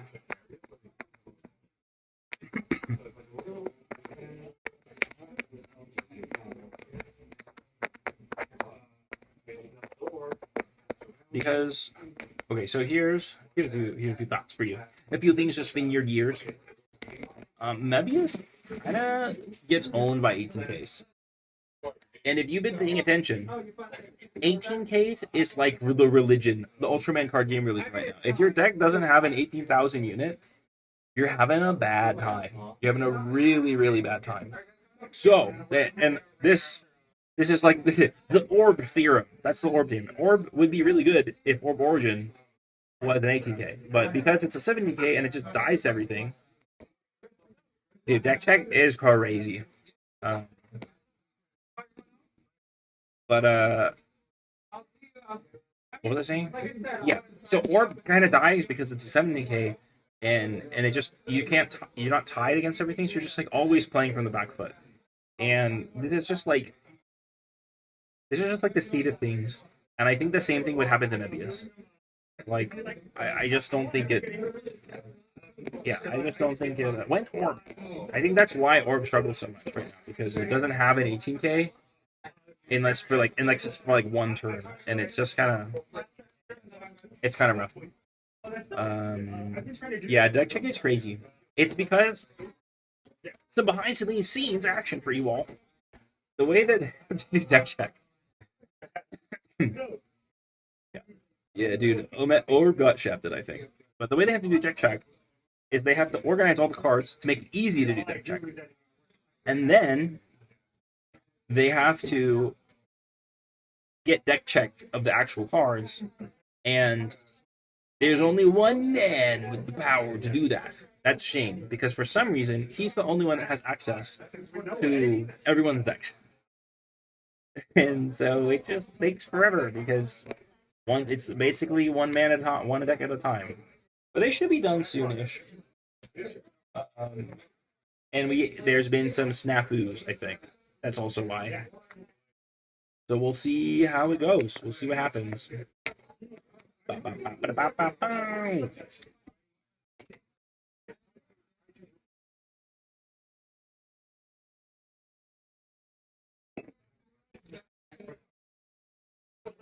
Alrighty, dude. Man, I'm running out of stuff to rant about.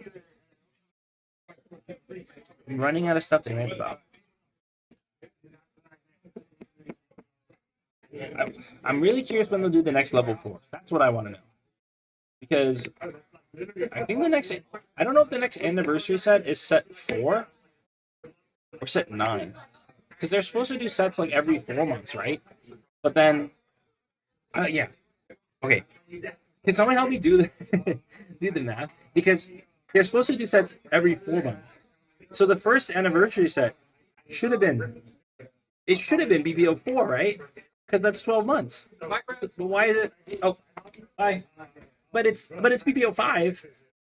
And so, does that mean that the next anniversary set's BP10? How did they fit 15 months in a year? I don't get it. Anyway, anywho, yeah, I think there's potential for Orb. Like, I just think if you don't have an 18K, you're really suffering. You know what I mean? And Nebius doesn't have an 18K, and I think it's gonna suffer for that. And I hate to say it. There's no way around that. Gil Arc. Oh, brother. Some of these guys are getting locked. They're like locked in the basement, and we don't know if they're ever gonna get back. Like Gil Arc. We never know. Are they gonna come out? Who knows? Who knows?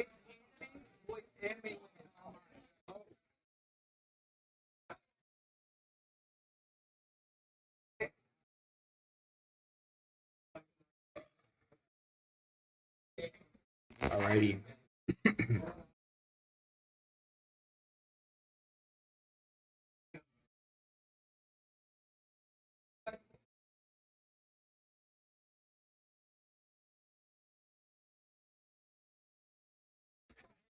Yeah, they haven't been releasing a box for 2 months. It's been like 2 months and like 28 days. That's basically 3 months.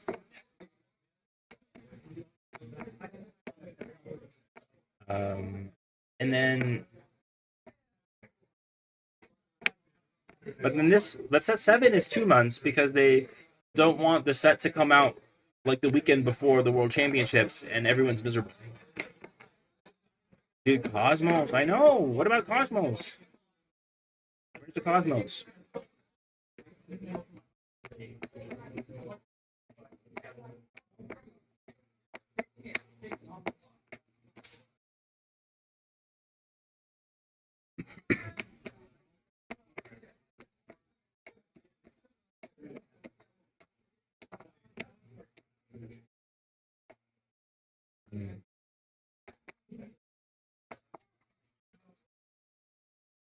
All right, what else? Xenon.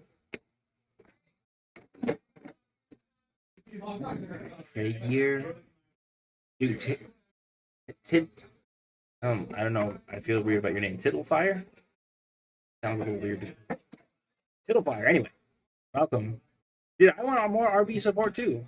We were thinking about doing like a feature match. It didn't happen because everyone was kind of it was a little rushed to get everything set up. Dude, yeah. I would love an RB deck, RGB. I guess that's the other one. All right, decks are getting returned to players, which means top 8 finally around the bend. Fine. Let's see, 4 months. Yeah, but 6 to 7 is different. I think 6 to 7 is different than the rest of them, which have all been like 2 months and like 28 days or something like that. But I don't know. Maybe I haven't been paying attention. I'm just confused. I get confused thinking about it. But I think like what the next one should be.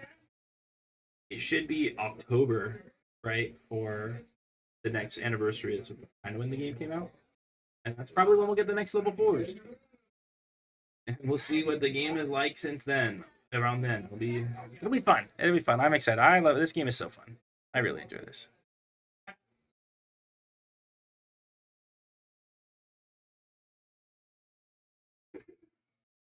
Well, they have to figure out how to do fusions first, right? They could do like, I wonder if they'll do cards that like lay over. That seems kind of weird. They do a layover, so like it could cross 2 lanes. Oh my, yeah, you have Ginga and Victory together, and then you go bam, and it crosses both lanes, and it's Ginga Victory, and it has like a bajillion power in both lanes. Hey, could be cool. We could see like an extra deck stuff. Extra deck would be cool. What's up? Yeah, let's go. Oh, Sherlock out there. I feel like Fusion just being Tri Squad is kind of lame, dude. I think it'd be interesting if it was like. I think it'd be cool if it was like Fusion monsters. I'm gonna go into my Fusion deck and summon. Victory. I think that would be cool. I would like to see some. There's a lot of design space that we have a lot out, so I'd like to do more funky than just like Tri Squad. Because then if you make fusions like Tri Squad, then it's like, what was the point of Tri Squad?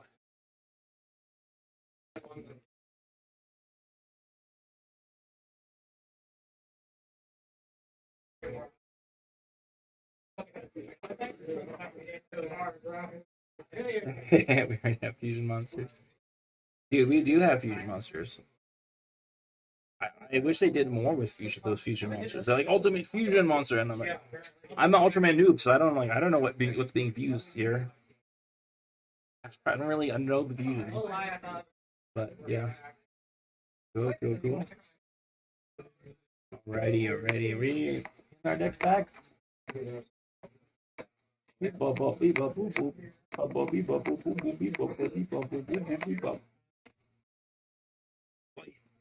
Of course, 5K's a fusion. He looks like Chimeramon.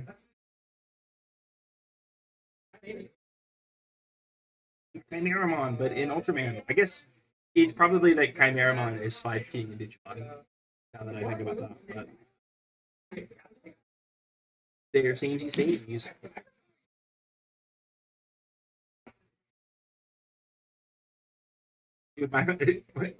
Did that just click for you, dude? That's what we've been talking about. That's what I've been thinking about the whole time, dude. You can just, whoop, it's 5K now. Uh-huh. It's gonna be crazy. That deck's gonna pump out 5Ks. You can do like 5K and Alien Guts, and Alien Guts gonna allow cards so you can set up Bem Star, so you can swap into Bem Star and make it the 18K. Don't get me started about Nephilis, dude. Nephilis is gonna be insane in the brain.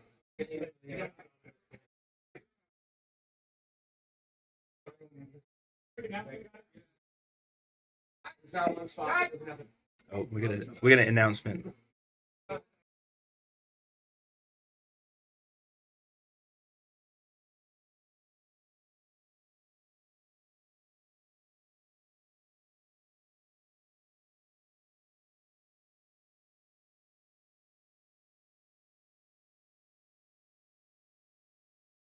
Big news.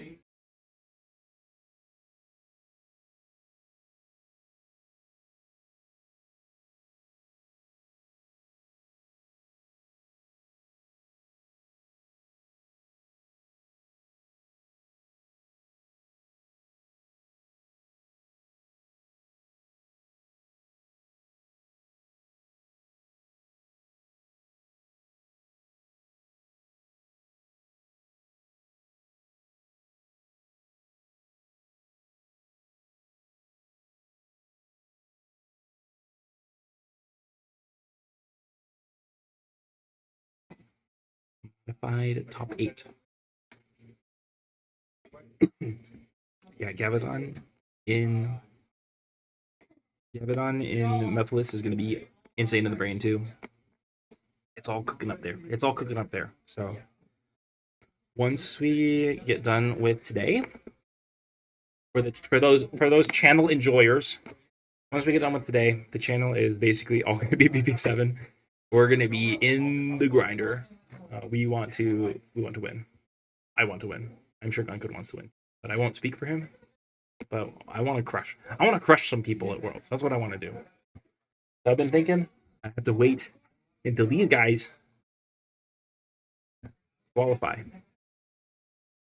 So okay. So the news is that we have 2 new entrants into top 8. There's been a change. We have a modified top 8, and yeah, that. Yeah, we have a modified top 8. 2 new people. I don't know who it all is yet, but Shane's gonna have Big Man Shane has to do it all manual now. I'm gonna go check out things. Oh, they're taking a picture right there. They're taking a picture right there. We photobomb them. I don't know who dropped. I will. After they take this modified top 8 picture, I'll try to find out. I believe it was one player from LA, a local player, and I think one extra one. So I'm gonna go, 2DQ, just like New York, except it's a little different because in New York, it was one DQ, and then ninth place came up, and then ninth place got DQ'd. And in this one, I think it's two people in the top 8 got DQ'd. So there's two new people entirely. All right. I'm going to go. Detective Chris is on the case. Let me go find out some updates for you.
Jump scare. We are back. Top 8 is going to be coming in. Our two changes. I don't know who got DQ'd.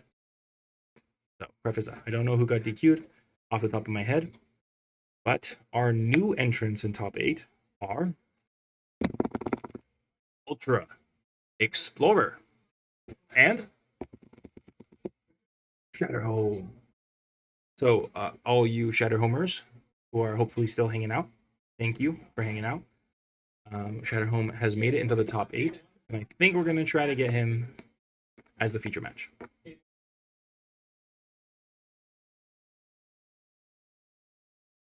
So, big, it's going to be a big game. Big news, big game.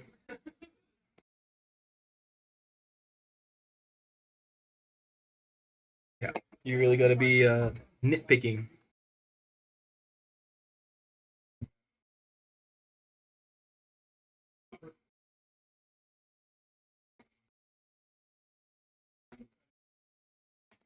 Vincent Chatter.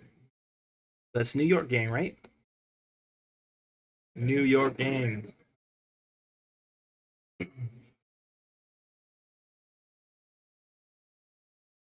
One moment.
Tim. I have a match for you. Well, let me go back in. Let me update it before I go back in. Unfortunately, people have been asking for the man. I keep Matthew keeps being on stream, much to his chagrin. But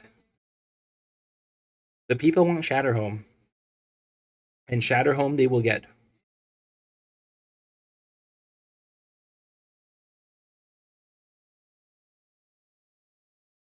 So we'll see how it goes. I'm having a good time. I didn't really know how to fill some of the time between rounds, but we were at the home stretch, and we are having a good time.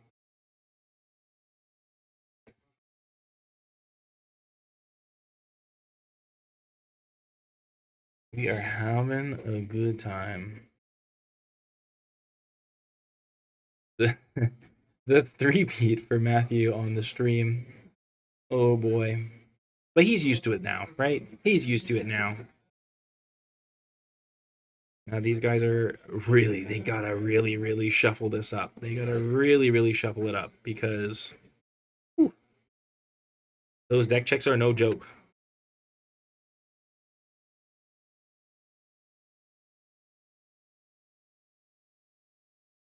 Here we go, Seasons Greasons.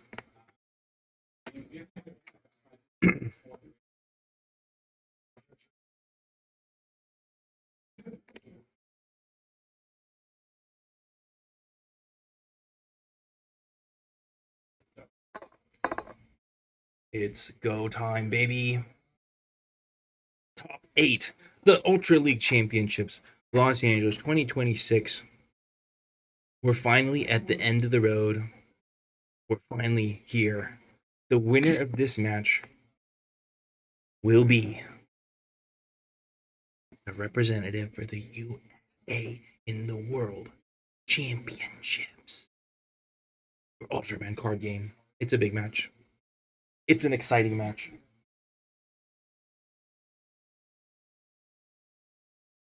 Home is not happy with how his deck is organized, unfortunately.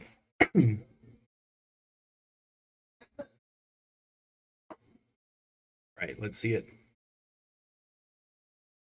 There was a lot of good matchups to pick from you guys for this top 8, and I wish we could show them all, but we could not. We have the Shattered Home. The people have been asking, so I feel like I had to deliver. The Shattered Home is here.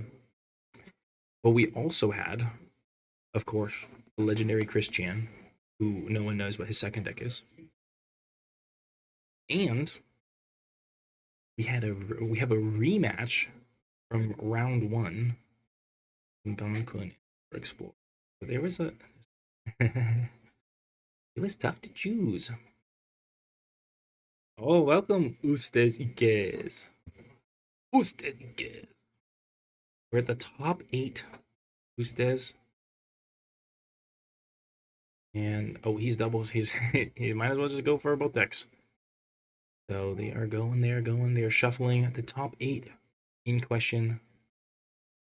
Sherlock Lay. Let me go check for you really quick, huh?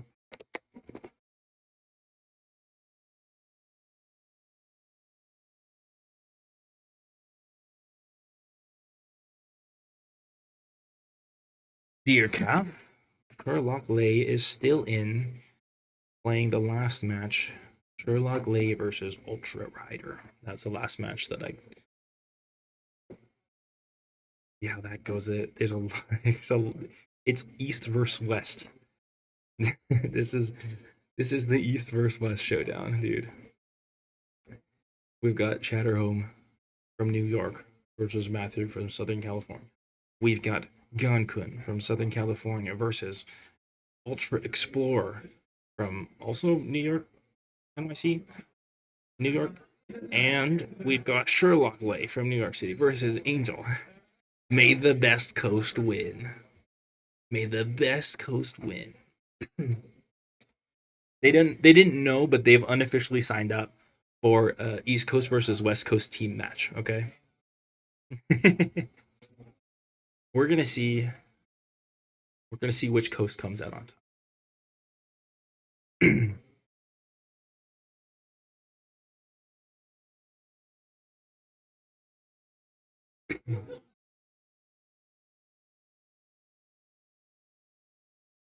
3 NY boys. NY hype in the chat. I wish we could show it all. I wish we could show it all.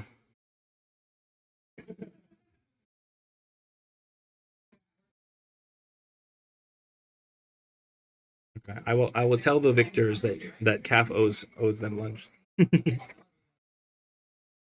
Oh man. It's me versus the chat now because I am biased as a West Coaster. I'm biased as a West Coaster.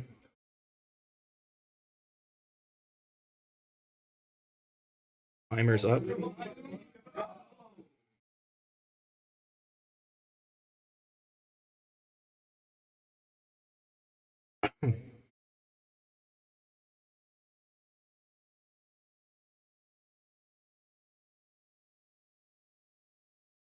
You're gonna jinx it, KDJ.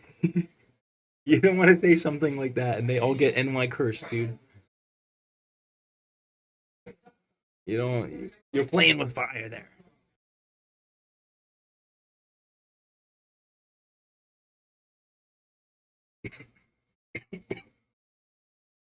All right. Game gonna be underway. Now we do know the top 8.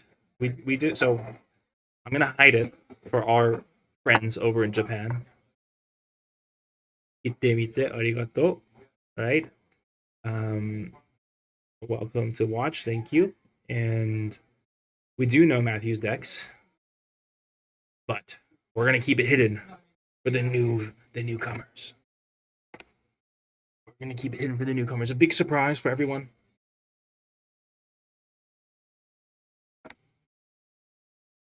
I do not know who is lead, so we'll find out later. Starting hand for top 8. It's a big decision. Are you going to mulligan?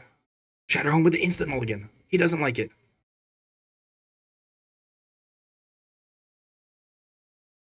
And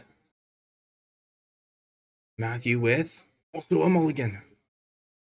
This could go any way now. Hopefully these players are gonna get what they want. The deck the deck check RNG is real. The deck check RNG is real. Oh, brother. Shatterhome wants his cards in the right order.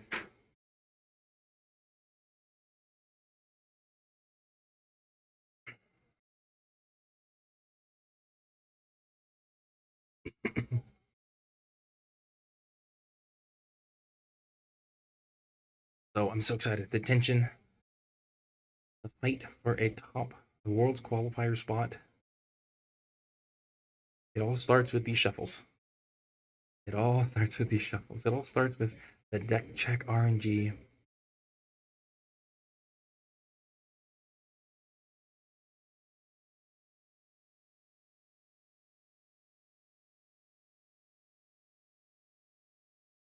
And the fateful game 1 is about to start.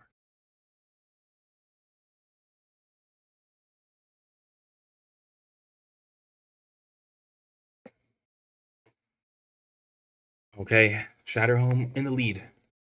Not in the lead, but taking the lead. What is Matthew playing? Let's see. What will be the first decks from both these players? Taking some time to think. No level ups from Shatterhome. No level ups. Giga for Shatterhome. Level 2 for Matthew. Looks like a Tiga versus Jeed.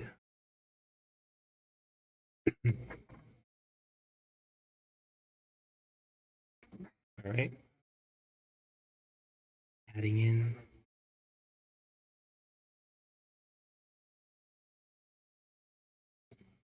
Uh-oh. A shaky start for Matthew. Not a level 1 draw. Not a wrecking burst. Is this going to be a quick one?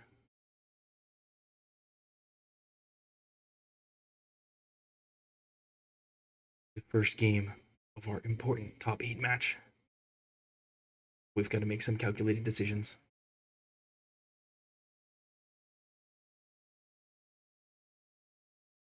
You don't have what you need, it gets really, really tough.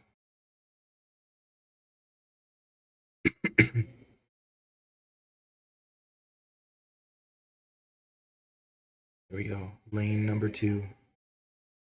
Any level ups for Matthew? No level ups. 2 level ups from Shatterhome. Another level 2. Oh my goodness, it's not looking good for Matthew this game. Shatterhome gets a scene. Big moves. Activating, getting a scene in hand so that he can potentially play it or send it back to hand. Send it back to the bottom of the deck with the muscle draw.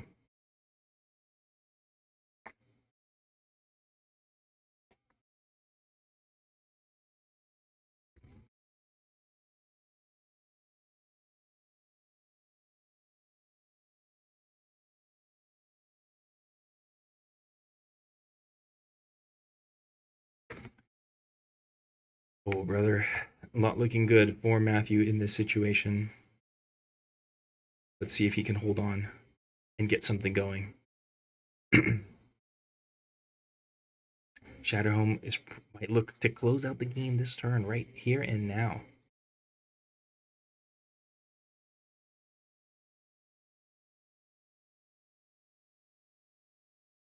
One level up. 2 level ups. 2 level ups. That's it from Shatterhome. What's Matthew's response? Is he going to have some plays out? Is there a way out of this for him? The hand is a little rough.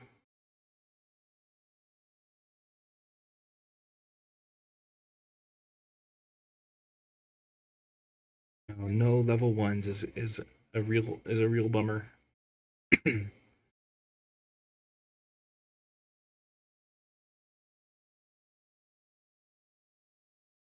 Let's see how Matthew decides to navigate this one.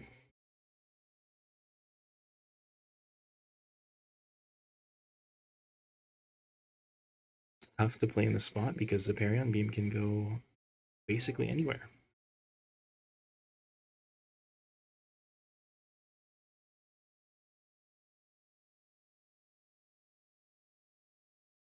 The Perion could swap into the lead lane. It could swap second. You need to be able to survive somehow. And we'll see how Matthew attempts to do that. 3 level ups for Matthew. We're going to see what it is. Shatterhome is just going crazy. Oh, the SSSB. The blinged out Giga coming out for Shatterhome. This is the Zeparian card we've been talking. I'm too locked in. I'm too locked in. I've been forgetting to do stuff. We're too locked in. Matthew getting the Jeed going, playing the Galaxy Rising, going to be able to get a BP grade up where he needs. The green screen going crazy to be able to try to defend this turn.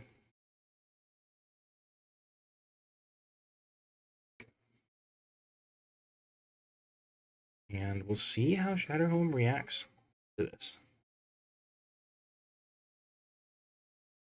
I think we go lead. So, of course, you're taking lead.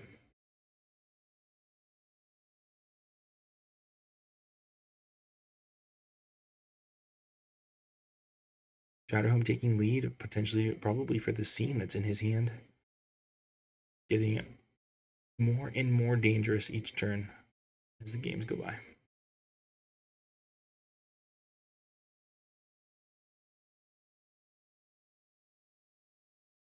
Right?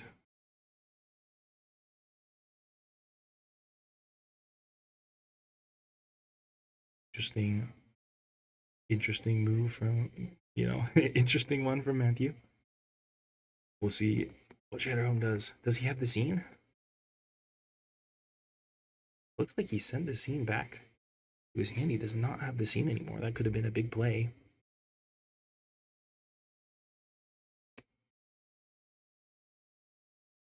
Matthew is in survival mode right now.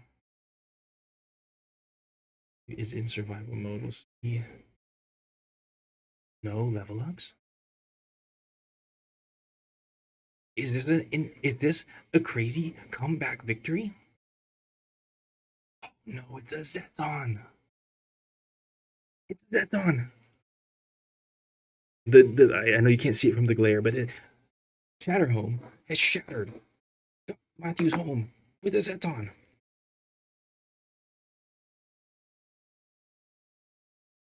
Big booms.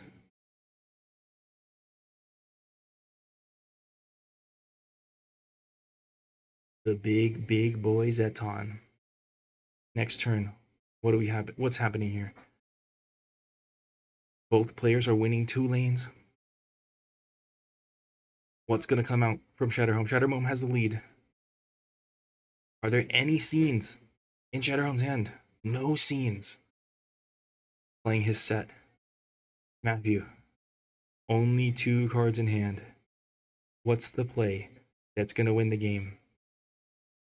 What's the play? Is there a play that can win the game? The Zeton has come down.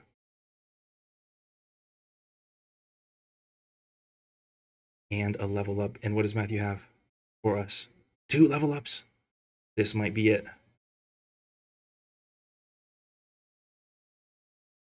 That's 1, 2, 3 lanes. The last 3 lanes, Shatterhome navigates that exceptionally well to close out any hope of victory for Matthew. And I think they'll finish up the game here.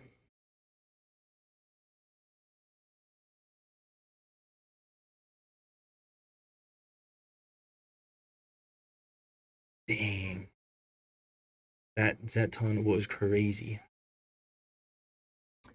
Zeton was crazy.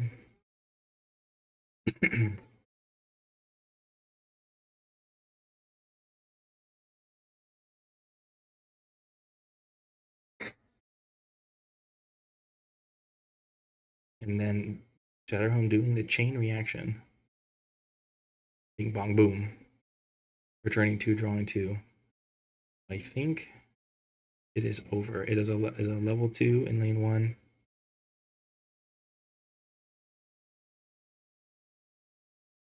And it looks like it's 3 loses.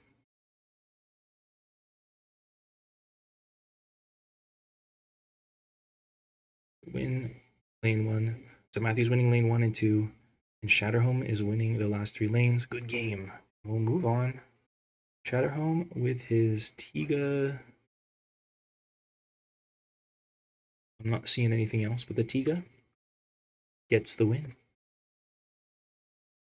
Game number 2.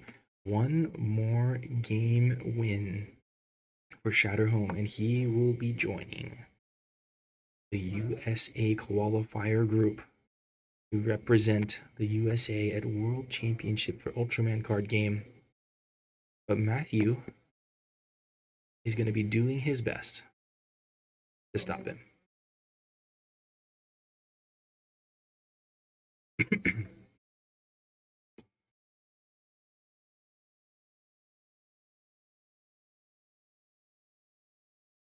Right.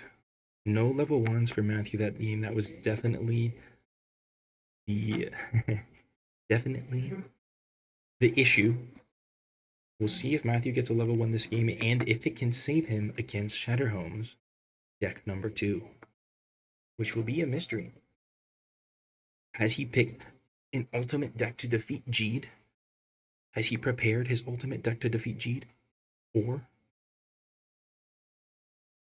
Will Jeed come out on top again? And we'll go to game number 3. We'll find out after maybe 2 more minutes of shuffling.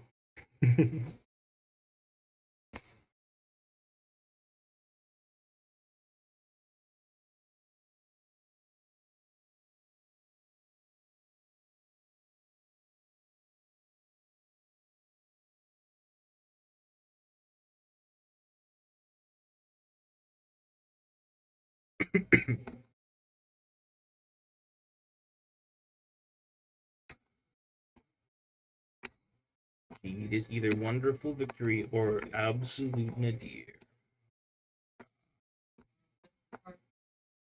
Is this the first kaiju or Qualifer kaiju? Well, that's Balton's fault, is it not? Is that not Balton's fault? Ooh, Tim giving hints in the chat. I won't say anything yet until these guys have started.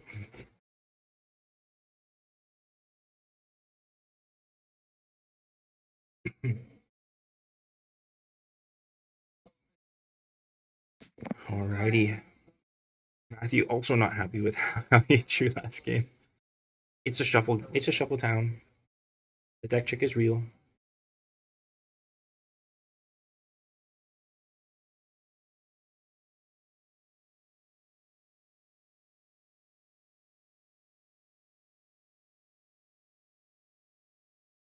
It is Balton's fault. Balton was mean to many people. Balton was mean to many people. All right, just to reiterate, this is game number 2 of top 8. Shatterhome has won game 1. He is 1 game away from qualifying for the World Championships in Ultraman card game. And standing in his way is Matthew. Matthew, the Jeed Menace, who's been on stream probably more times than hit like most of the day today. And we'll see if he can pull some Jeed magic for this final match.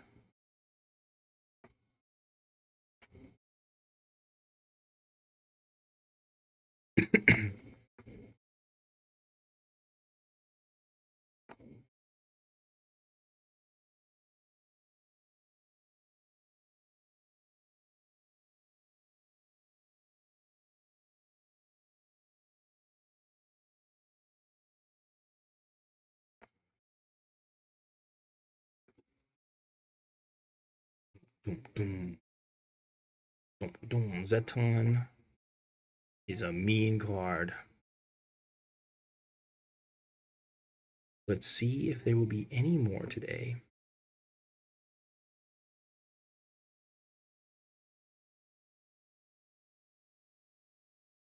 Going in for the mulligans. Shadowhome is not happy. It goes back immediately. Let's see what Matthews has in store.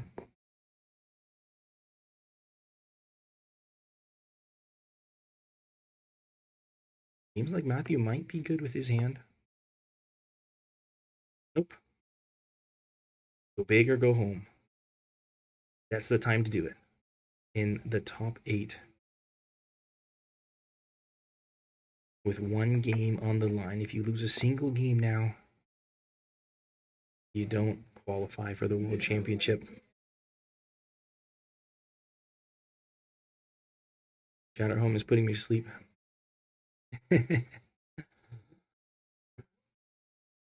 If the commentary just stops because I fell asleep watching these guys shuffle.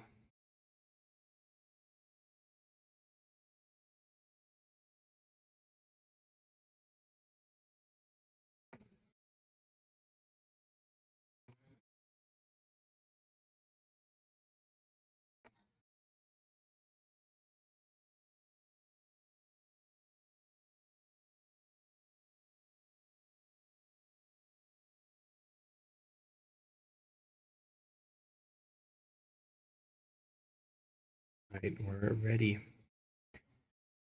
Ready for the final.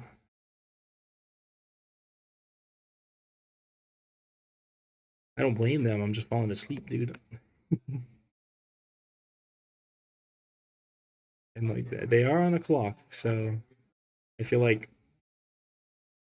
Shuffling forever is not ideal. Here we go. Shatterhome in the lead, starting with the lead. No level ups for Shatterhome. No level ups for Matthew. There's a level 1 for Matthew. Oh my goodness, is that a UR? And the Zeton coming out again. Oh no. Oh no. Another Zeton. Shatterhome is taking the Zeton beat down to Matthew potentially.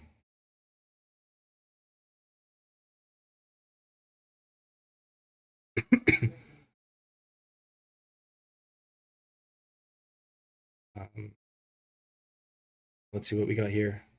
Level 4. Level 1. A level 4. Oof. Is that what we want to see? We're not sure. We're not sure here.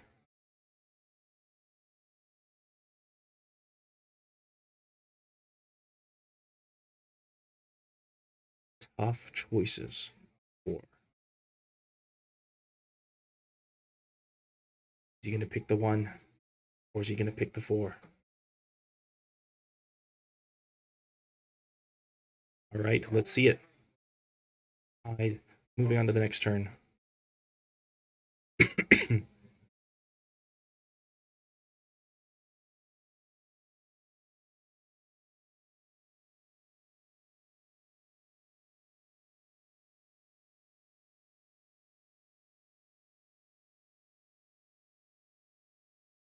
Right, level ups for Matthew. Nothing for Shatterhome.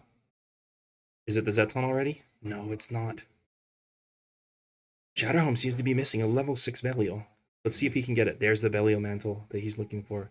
He goes for the Scene Search.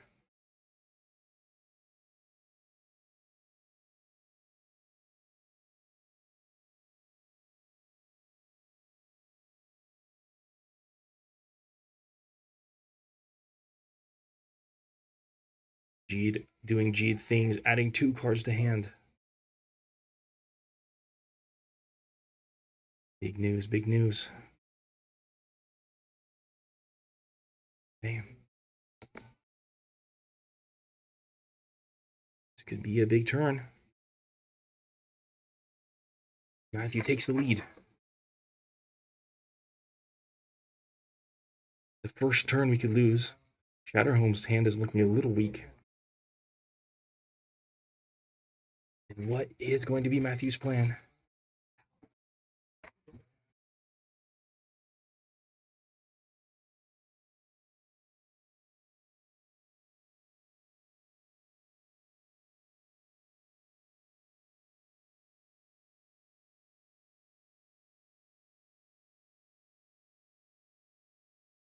All right. The big level ups. What's it going to be? What is it going to be? The Zeton comes out. Dangerous. And another Wrecking Burst. Crazy. G-Claw. And, oh my god, adding another 2 cards to his hand. Matthew is on the G train now. Matthew is on the G train now.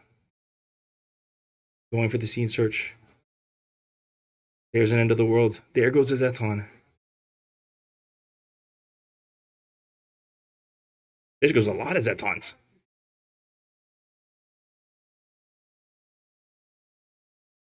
It's Zeton time, baby.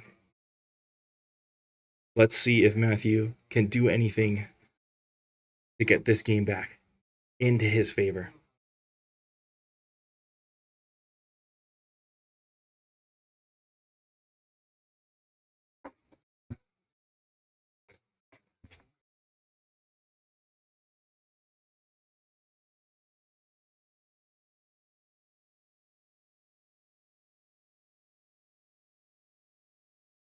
All right. This is going to be a big turn. I've got to stay locked in. Shatterhome is thinking how to get out of this turn. Matthew's got big plays. Matthew's got big plays. 5 king coming out. Was that a 5 king? Is it a 5 king? I don't know. Big plays from Shatterhome. It's time for big plays for Matthew.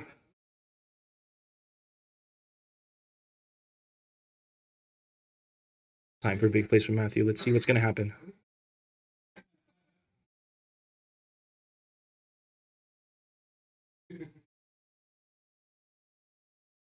Time for big plays from both sides. Let's see what we're going to do.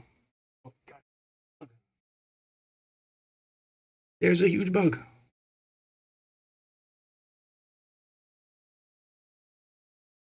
Matthew's thinking, it's a tough choice with that Zeton on the field. It's a hard choice with that Zeton on the field. How are you going to fight it? How are you going to fight it?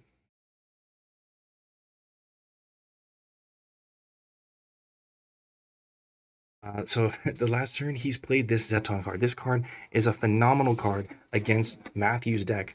It basically shuts it out completely. Going to an insane 20,000 power. Matthew's trying to find a way around it. How? He can't fight that. It's too big. And now, Shatterhome is going to go for the big. Yeah, I'm behind a barrier and I'm trying to talk quietly. And I'm talking into a wall. And I don't think they can hit me. We've got to find a way to get this kill. Matthew goes for level 3. What else are we doing? Level up there. Level up there. Humongous level ups for Matthew.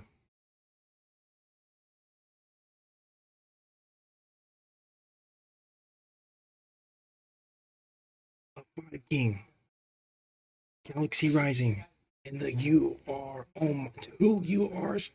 What is going on in this deck?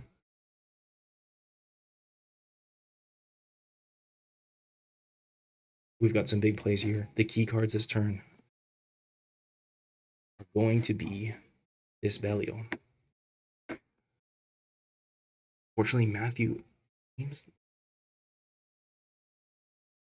Ultraman G'd Galaxy Rising coming out.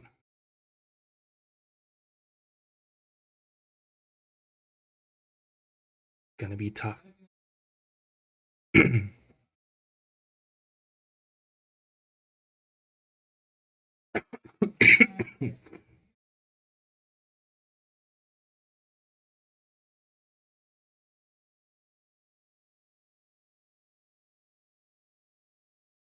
Oh my goodness, Tim. Y'all are blinging out the Belial. Looks like there isn't a way for Matthew to take the game here.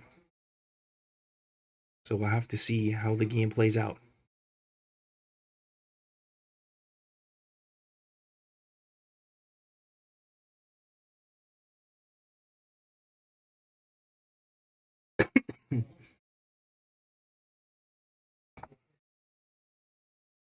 It's a tough turn. It's a tough turn. I don't think there's a way out for Matthew. We've got the tie on the Belial. We've got a BP grade up coming out on the G'd. BP up coming out on the G'd. The tie. BP grade up going there. Tie and tie. Okay.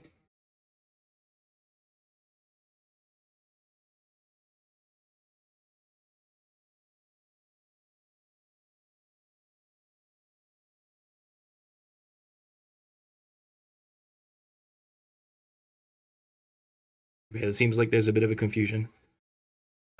Galaxy Rising has a effect to BP grade increase.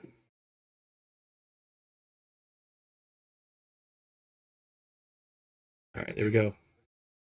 We're going to another turn.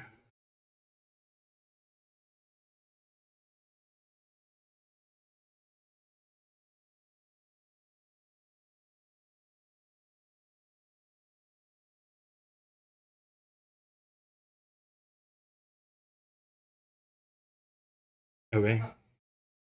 I'm a little confused at what happened, but it seems like they're going to the next turn. Matthew has a play, and he needs to see it. But it might be too late now.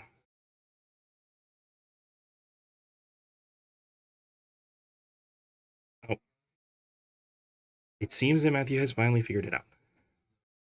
But will it be too little, too late? Let's see what's going on. This turn is a big turn. It could decide it. It could go whichever way. The orb comes out, and it's turning off the Zeton. Now, we have a big play here. The orb comes out. It's a 10,000. Let's bring up Zeton again first. Zeton only works against mono hero decks. But Matthew has found his orb in hand. Boom. Orb Burn Might is not a cheat card. Now, Zeton no longer only sees one Ultra Hero on the opponent's side. Zeton is turned off. Orb is a 10,000, and it's beating Shatterhome's lane 5 as well. It looks like it's going to be a victory for Matthew. We'll see if they can figure it all out. We're going to finish off the turn just in case there's any effects that they guys want to use. And, man.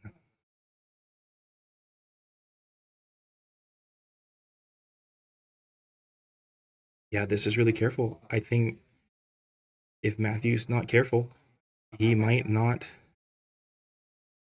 have it. There's a power type. 1 BP grade increase. And then again, another BP grade increase. A full field of BP grade increase. It's so strong. Boom, a discard. BP grade increase on the Belial. Uh-oh. Now he's got... Oh my goodness. Now he's winning lane 3. This turn is crazy. He now has 5 Kaiju, or 5 King, in his discard area, bumping it to a 17,000, I think. Causing a tie lane, extending the game one more turn. Oh my goodness. Oh my goodness. We're going to a turn 6. We're going to a turn 6, boys. We're going to a turn 6. This is crazy. This game is going to a turn 6.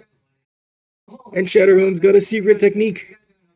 The first day of the end of the world. Oh my goodness. Oh my goodness. But look at that. Matthew has a bajillion million cards in hand. And we're going to see how he chooses to play it. Oh my goodness. Oh my goodness. What's the turn 6 from Shatterhome? Is it a 5 king? Level up for Matthew. No level up.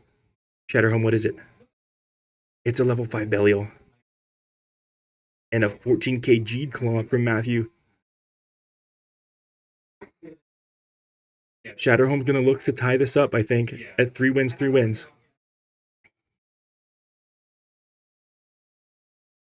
Oh my goodness. Oh my goodness. All right, let's see what the situation is. A triple win for Matthew in lane 1. A tie in lane 2, 18,000 versus 18,000. Shatterhome is BP grade upping Zeton by discarding a card, making it 14,000, currently beating Matthew's Jeed Galaxy Rising, now using the effect of his scene, discarding it, giving plus 1,000 to all his level 5 or 6 Kaiju. That's a 15,000 Zeton, but we know it's not enough to beat the BP grade up from Matthew in his hand. 5 King being in 18,000 is way too strong for the Galaxy Rising 17,000. But Orb is currently winning, and Jeed Claw is currently winning.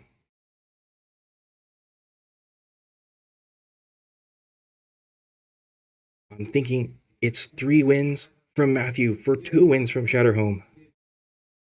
We'll see if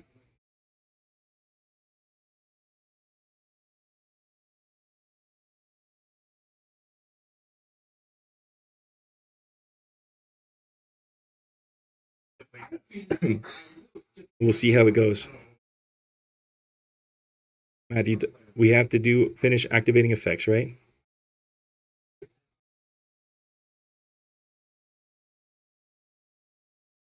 Okay, we're getting the current setup.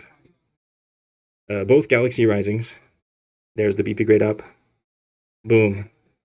17,000. Zeton's not beating that. Oh my goodness.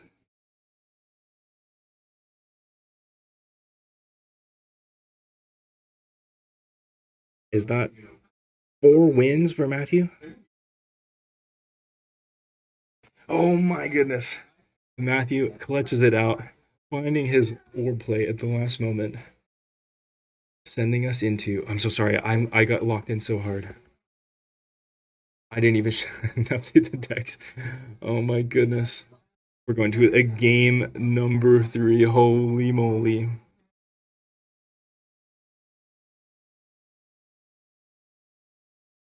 It's gonna be the game 3. The determiner. Shatterhome versus Matthew. Belial versus who? Oh my goodness. All right, everybody, wake me up when they finish shuffling.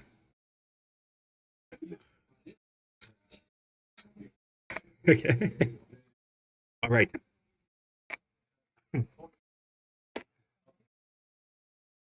Top 8, the final match going into game 3. 1 win apiece. Shatterhome versus Matthew. The winner is going to qualify for the World Championships. They're they're super likely running out of time. They should be timed. I think they're timed.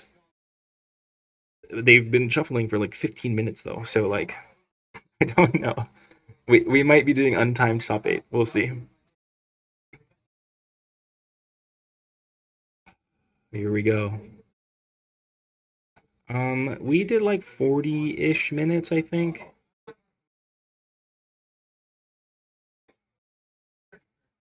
But oh my goodness. Top 8. Like we said, a top 8. The winner of this one qualifies for the World Championships. It's all down to this final game. Shatterhome's Belial versus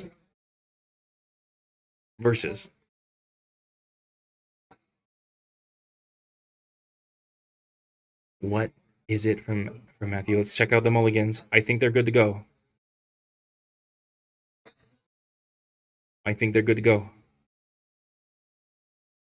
Is that a mulligan for Matthew? No.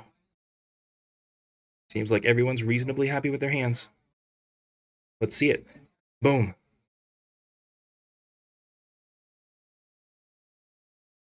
Immediate level up from Shatterhome.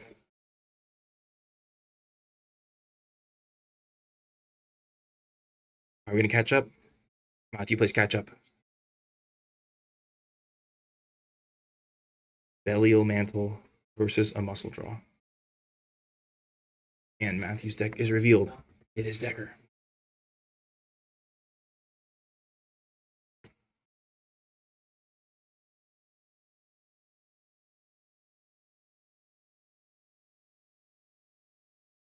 All right, 2 cards off the top for Matthew.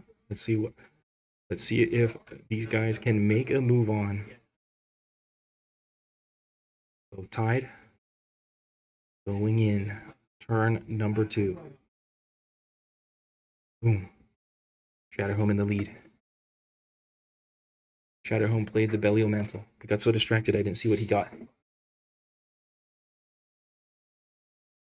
Shatterhome already going up to the maximum. It looks like he's going to level up probably all the way to his ultra rare. Big moves. Matthew countering the Belial with a ultra dual sword Decker. This card is going to get plus 1,000 for every typed Decker on his field. It's going to scale and scale and scale and scale all the way up. Are you feeling a little bit safe going for a draw 2? You got the UR, it's over.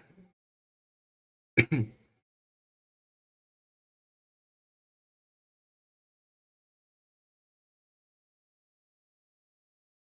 trying to figure out which card to send back to the bottom.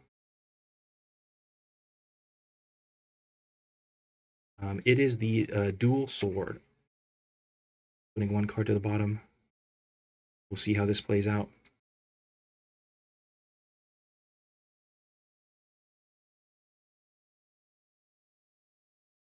All right. We're going to the important game number 3. Oh my goodness. We're going to have some big turns here. Let's see, but we have to see what they are. We got to see what they are.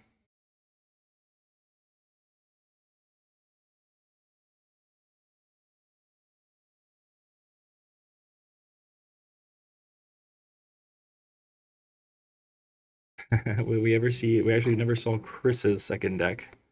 I don't think we might not ever see it. Right, Matthew's making big decisions.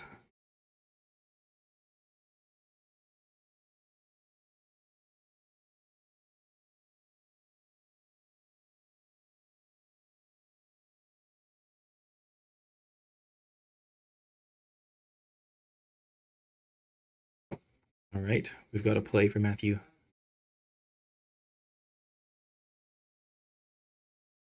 Ooh, he can't decide. It's a tough call. These are some big turns.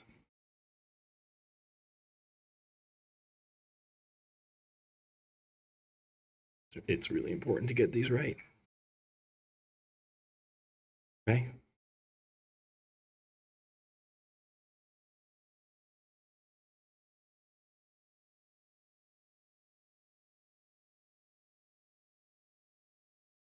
Oh my gosh, I'm so I'm way too invested in this game. Matthew is really having a tough time picking what to play here.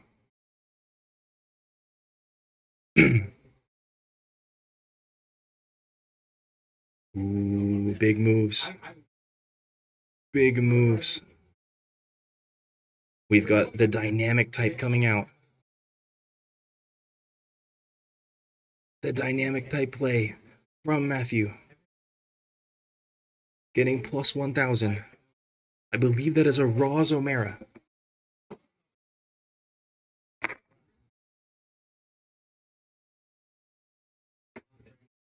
Versus Ultra Decker type.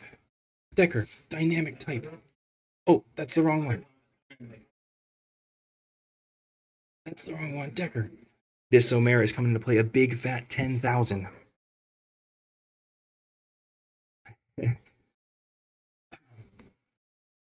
That 10,000 could be rough. It looks like Matthew's going to survive this term thanks to the back of his dynamic type Decker. But what's going to come off of the top of this deck? Are we going for the scene search first? He's going to give a plus 1,000 here. Oh my goodness. He's going for the kill. Are we doing the scene search? Scene search? Or is it the top 3? He's going for it. Should he even play it, though? He goes to play it. 16,000.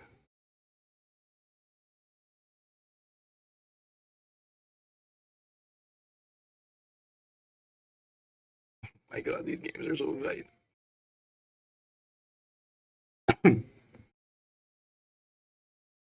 Okay.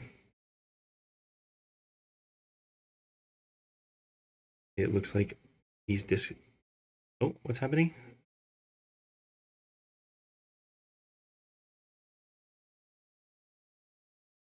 Shatterhome's going crazy. What? Huh? What's going on here? Hey, what's going on here? What's going on here? How did this game end? Can some...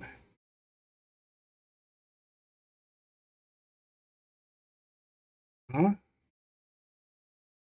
Am I confused? Huh? How did that game end? Sorry. What? Time? Oh, is it time?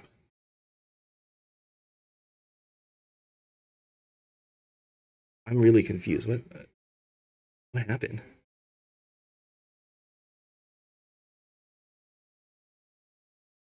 I wonder if it was time. What was going on?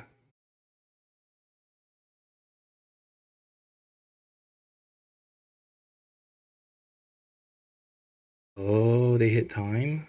I'm gonna go check what happened just so sure.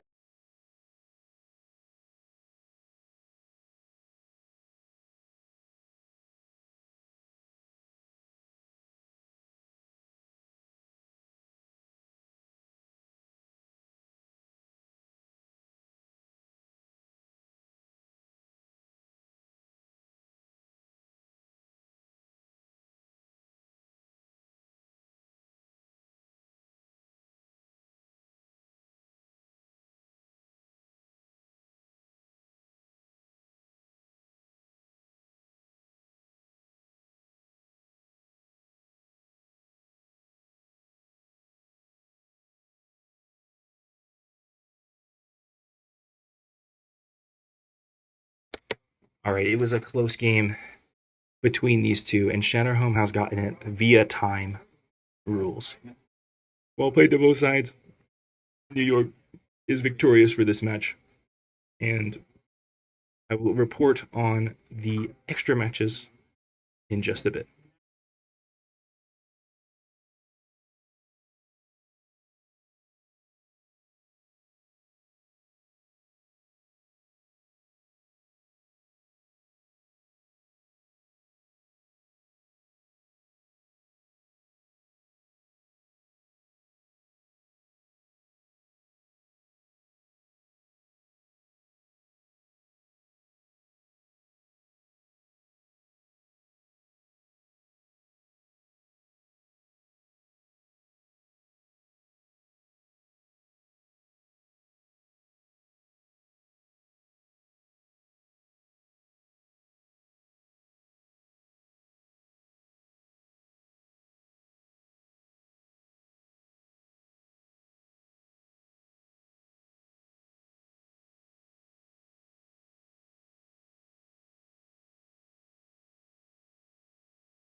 All right, we have the tea. Unfortunately, West Coast is Best Coast. Um, Gankun has defeated Ultra Explorer yet again, and Ultra Rider has unfortunately knocked out Sherlock Lay, which means the only New Yorker left in the top four will be Shatterhole.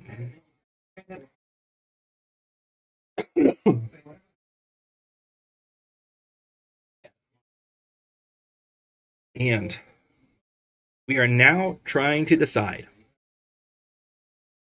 how, or we're trying to understand how the invite is passed down to the 5th place player. Because I believe in Cleveland, in Ohio, they played the top 8 out, and then based on the top 8 standings, calculated a 5th place and gave that 5th place the invite. However, we have some conflicting evidence from other card gamers here that say the traditional way of doing it is whoever had the highest ranking in Swiss. If it is whoever had the highest ranking in Swiss, then Matthew will also make it to the top 8 as he was 2nd place in Swiss. So, exciting news. We'll see how it all plays out. I'll keep you updated on the news as we are probably just waiting on that before we start the top 4 matches. And yeah. Any questions? Any questions, class? Any questions? Any questions, class? Any questions?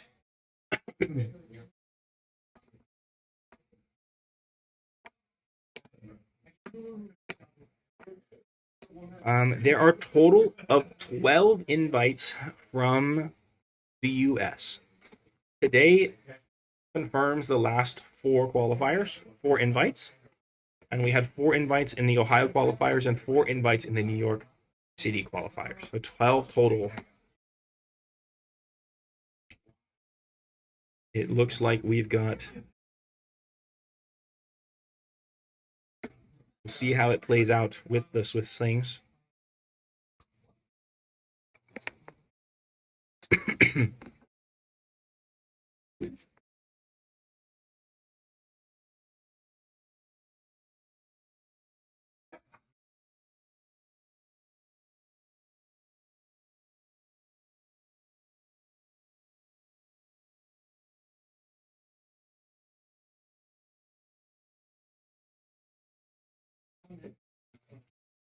Alrighty. Oh, now I'm shaking. I want Matthew to qualify so bad. Oh my god.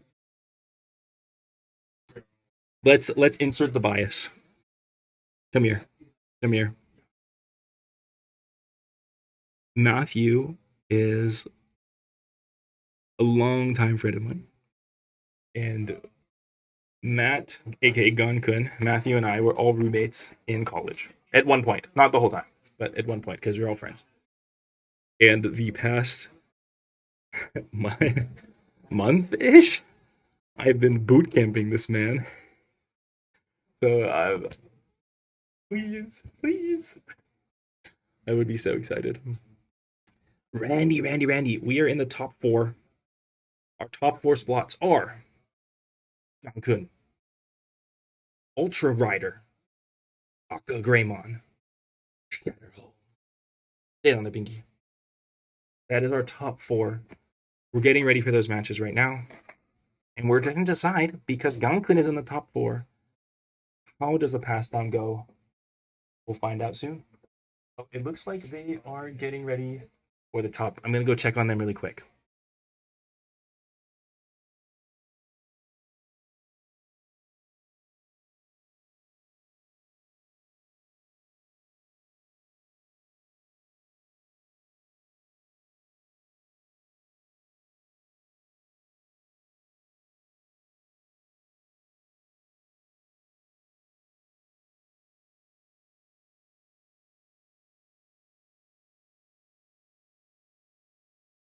Here we go, boys and girls, and Ultra Leaguers, and Ultra Buddies, and Ultra Gamers, the top 4 of the Los Angeles Ultra League Championship Qualifier. Both of our players, oh, sorry, I gotta get rid of all the stuff. Both of our players in this match have qualified for the World Championship already. Now it's a run for the gold. Who is gonna get that sponsored invite? Who's gonna get the big fat trophy? On our left is, you know him, Ultra Rider. On the right is Greymon. Digivolve. I'm sorry, for the New York gang. I know you want to see Shatterhome. This is just how they sat down. I did not have any input on this.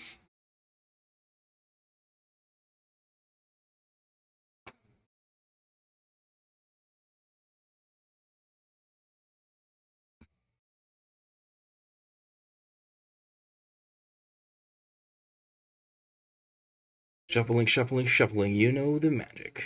2 LAers. It's Shatterhome versus the squad of LA people.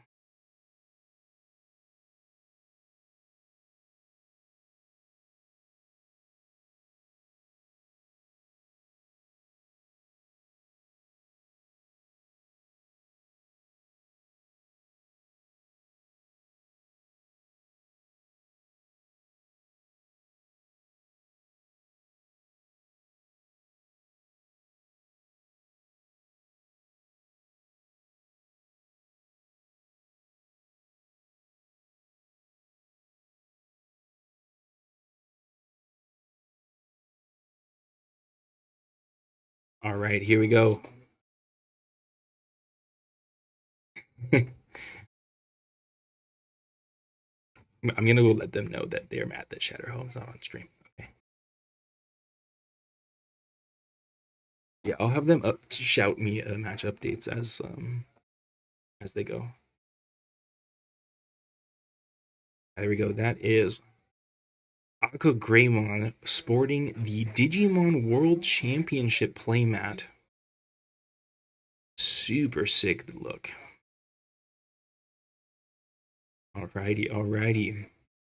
This is gonna be a big matchup.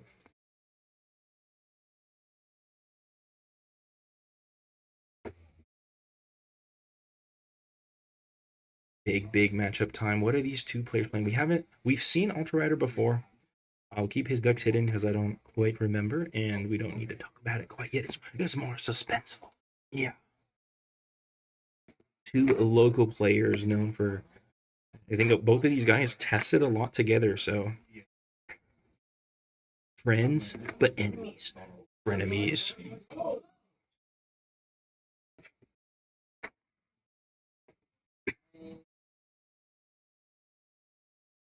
All right, Ultra Rider keeping his hand.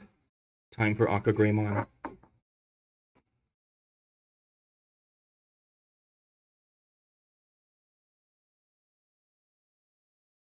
Time for Aqua Greymon to get his new hand.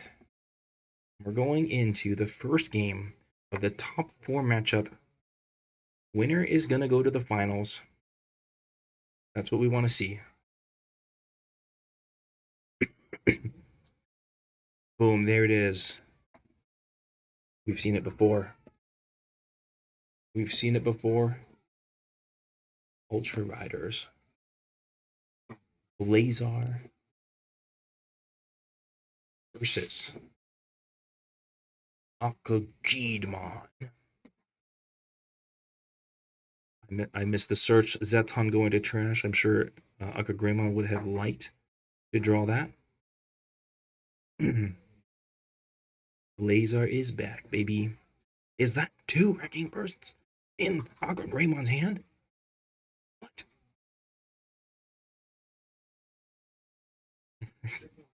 Is that 2 wrecking? Okay, let's see what the play is. Looks like Akagremon's going lead. Boom. Where are the level ups? Oh, of course. Of course. Could it be any other? Could it be any other? Big boom. Oh my goodness. It's the Jeed wave. The water is flowing for Jeed.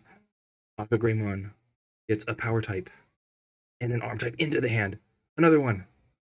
Oh, Wrecking Burst miss, but a basic type. 3 cards into the hand. Oh my goodness. Oh my goodness. So many cards in Akagremon's hand. He's got to be able to convert that into power, though. Ultra Rider going for his mixes. You got this. If you guys haven't seen it, enough. I get it. But it's the Wrecking Burst. This card is dominating the meta with Jeed. And there comes a charge. Charge going under the Blazer, setting up for potentially the feature and armor. That's a tough card for the G to deal with it if there is a feature and armor, because it goes big and it goes hard. It gets big power that G has a lot of hard time reaching over sometimes. So we'll see how this ends up. We'll see how this ends up playing out.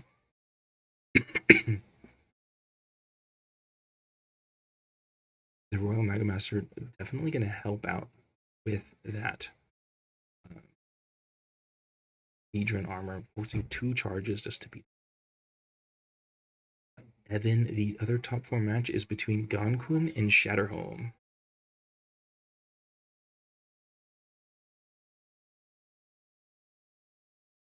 Big boss moves. Ooh, let's see. We go. Oh, that's a big play. That's a big play for Aqua Greymon. 3 level ups. Is Ultra Rider going to be able to keep up? 1, 2. Only 2 level ups from Aqua Greymon. Or sorry, from Ultra Rider. What's coming out? We've got the classic Magnificent coming out from Jeed. That's going to let Aqua Greymon get a ton of BP grade ups and basically cheat levels out on his opponent. And Ultra Rider has the Feedron armor and is going to stack up a ton of charges onto his Blazar. They're all going on the Blazar. And 1 on Earth Garon. So, there we go. Aqua Greymon giving plus 1,000 over there to his Jeed, making it a 19,000. That's going to force Ultra Rider to use a charge just to stay in the game. That's the scary part about this Jeed deck. When it gets going, it really gets going. Aqua Greymon's got a lot of options in the hand right now. Let's see which one they go for.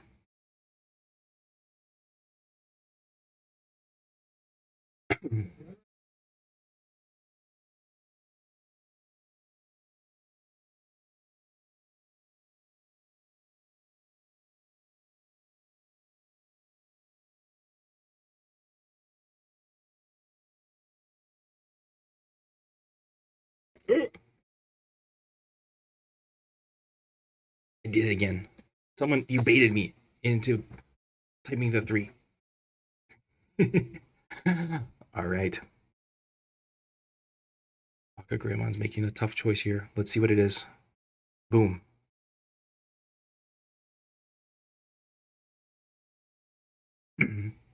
Level ups for Aqua Greymon. What has he got?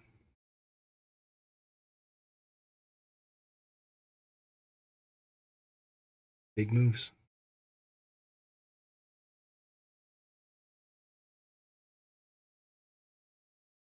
Big moves from Aqua Greymon. The Royal Mega Master is coming down to play. Ultra Rider has to compete.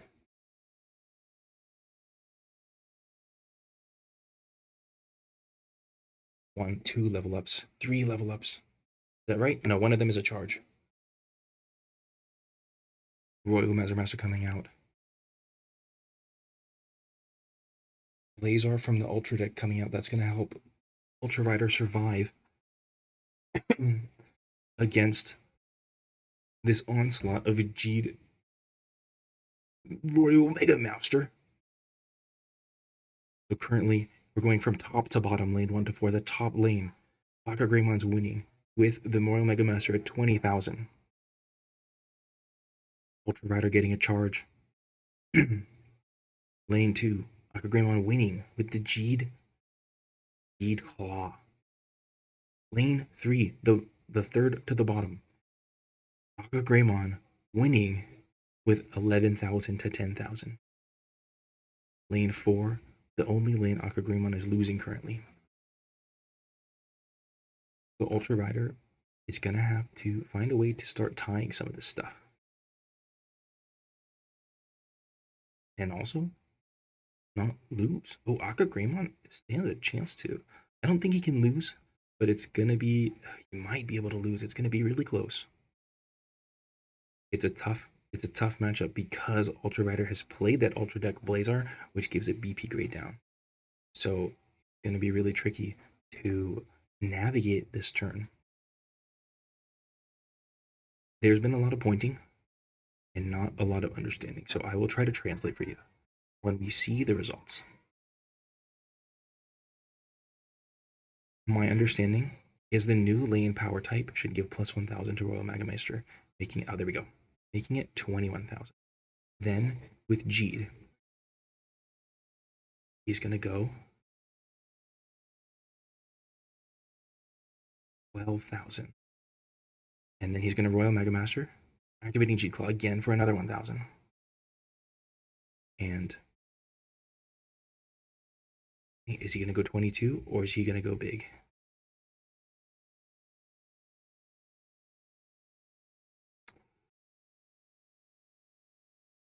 There we go. 13,000 on the third lane from the top.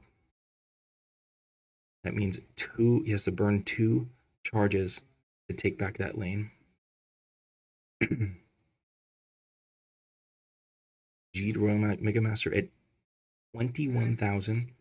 Ultra Rider is going to activate Ultra Deck Blazar to give a BP grade decrease to Royal Megamaster, bringing it down to 18,000 power and tying that lane. So that's how he's going to survive this turn. It's looking pretty bad.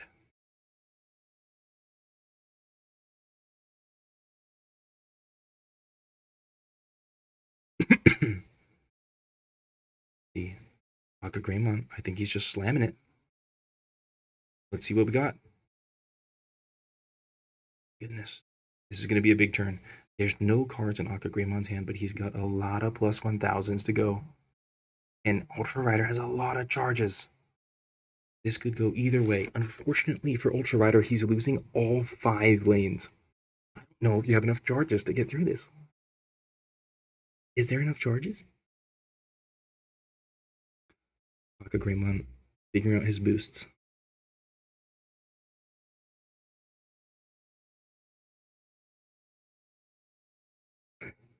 This would be a crazy comeback victory if Ultra Rider can find a way out of this matchup. But Akagrimon has 2 plus 1,000s to place to make it as hard as possible for him to get out.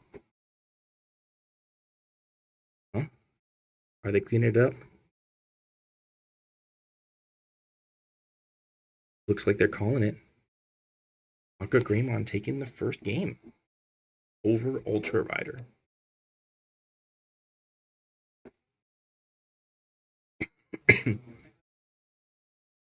I really want to analyze that matchup, that last board state.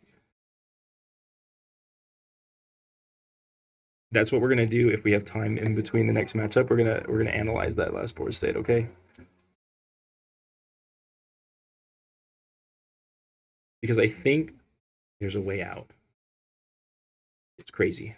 I think there's a way out, but I don't know if. But you're losing 3 though. You're losing 5 lanes.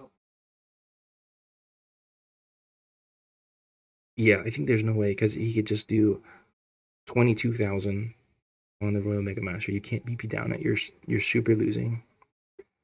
No, but then you flip 2.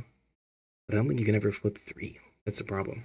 You're losing all 5. Crazy showing from the Jeed from Akagrimon. We're gonna go into the second match for Akagrimon versus Ultra Rider. The winner of this is gonna go into top 2. Is gonna get a chance to play the finals, to get the sponsored invite and to get the big trophy, because that's really what it's about. It's about the big trophy.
All right, that was a crazy game between Ultra Rider Akagreymon. A 5-lane sweep. Akagreymon. I never seen something like that. I never seen that kind of power.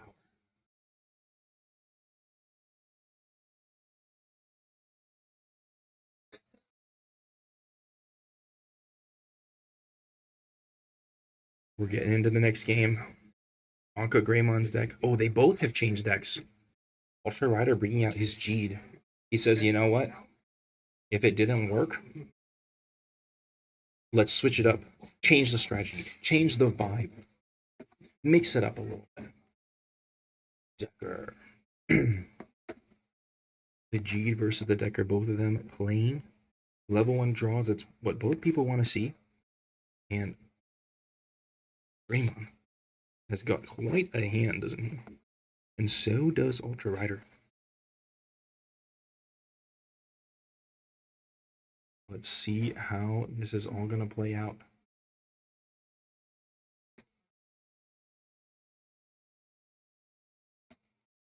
All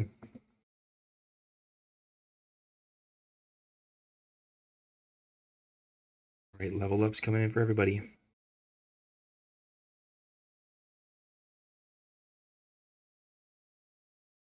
What is going to happen?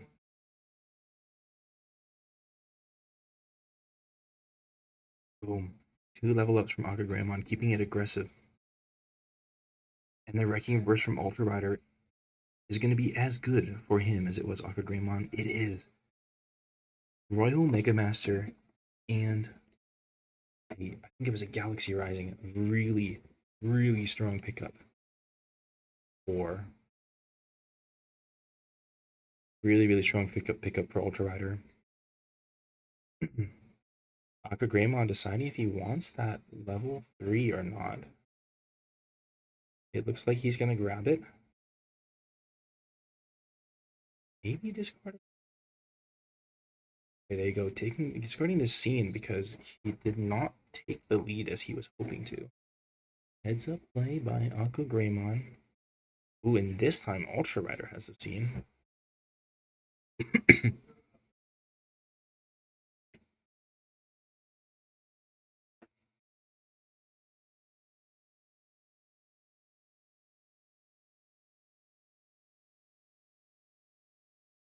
Right, big moves, big moves.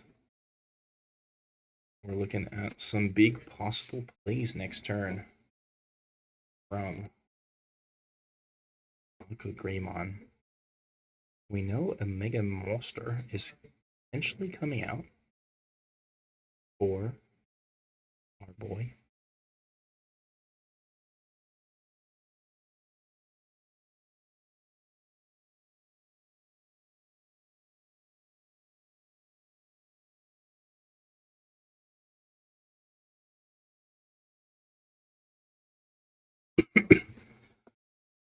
Ooh, a big play. Ultra Rider in a little bit of a pickle right now.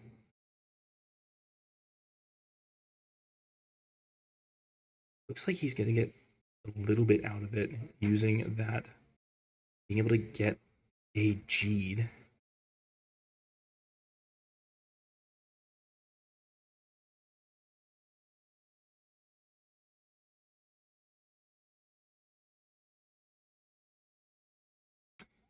But it looks like he's gonna have to discard a card to stay in the game.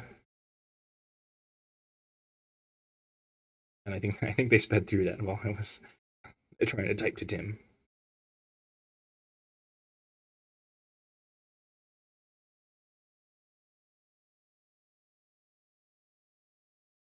Right. Interesting. Oh, interesting. How's Octagravon gonna play this? Bit of awkward hand.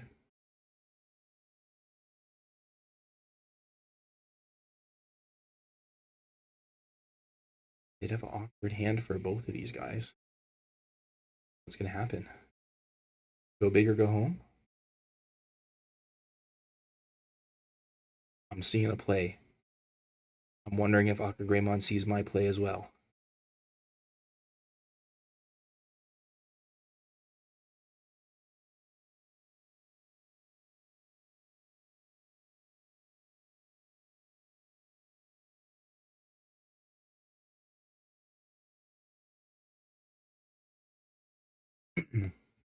One level up for Akagreymon. Let's see it. 2 level ups for Akagreymon. He's going for it. This is going to be a big move. 3 level ups for Ultra Rider. That Mega Master is finally coming out. Is the battle of the beats. Ultra Rider has a lot of BP grade ups to work with. Akagremon's running out of steam, losing the first 2 lanes. Losing lane 1, losing lane 2, tying lane 3, and winning lane 4, going from the bottom up.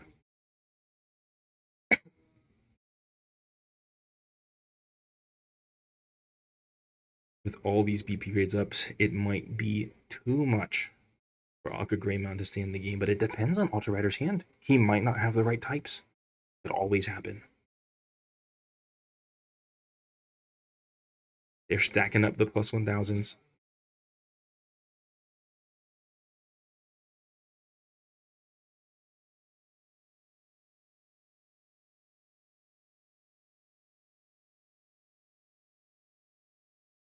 Okay, we're doing a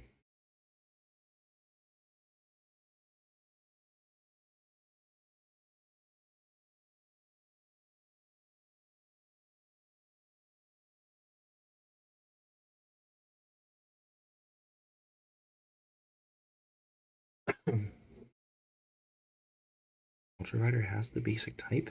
Does he have anything else?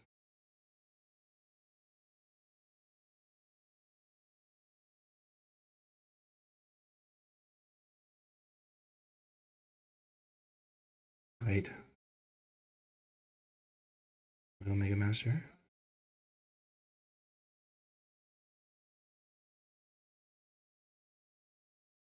Oh man, Ultra Rider had both level ups, and he's gonna be tying lane 3,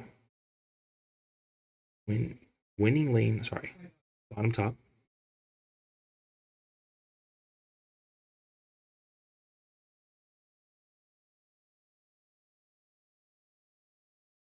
All right, looks like we're going to the last game, another round. But Akagreymon is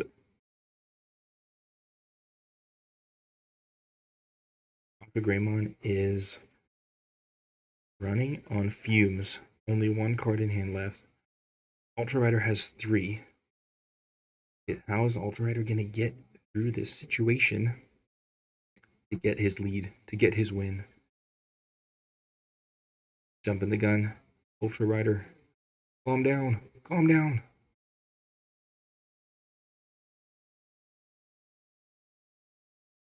Oh my goodness, and all these BP ups is probably gonna close it out.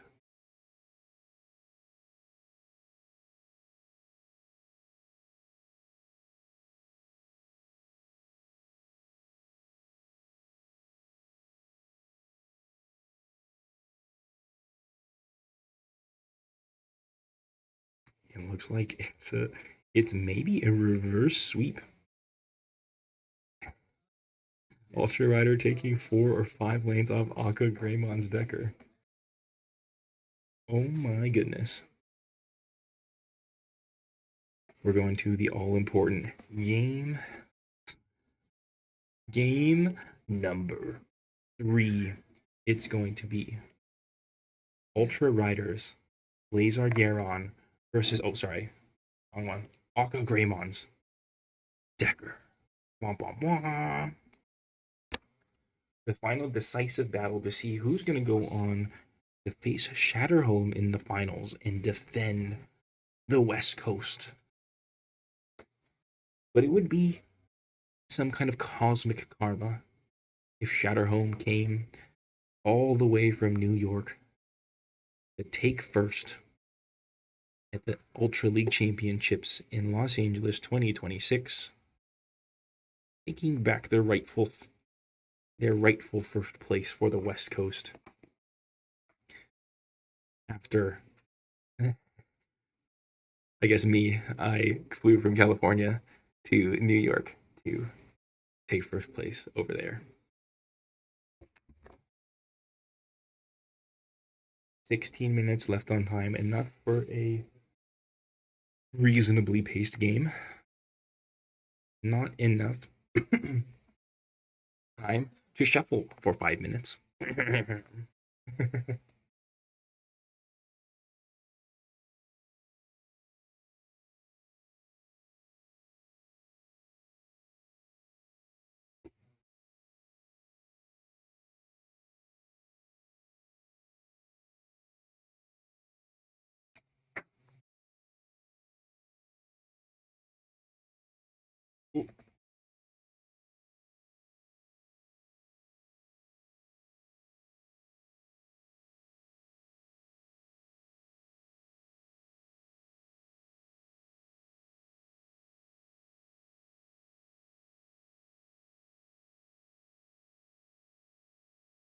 Alrighty. Game number 3. I would love to play with all of you more.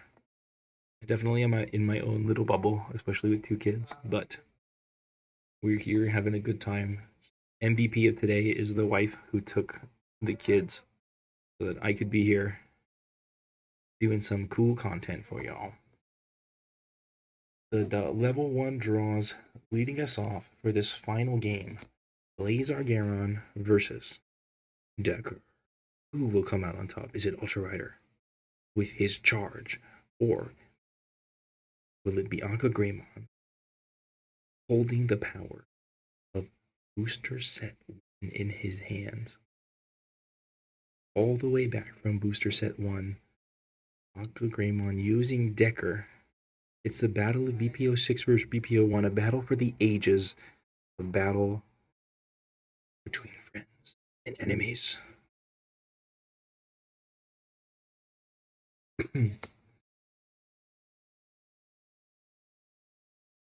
Next turn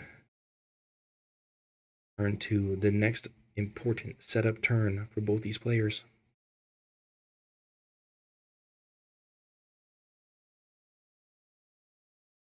Next turn for the setup players.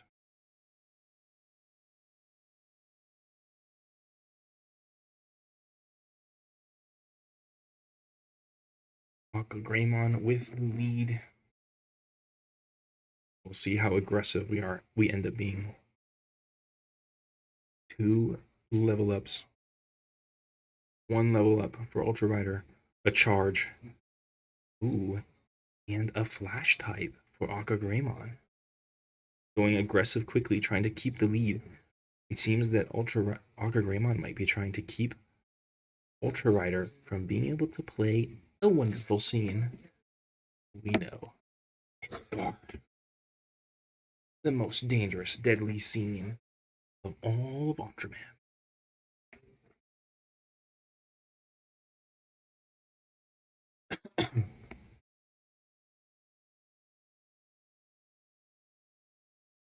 And Aqua Greymon has got White the turn here.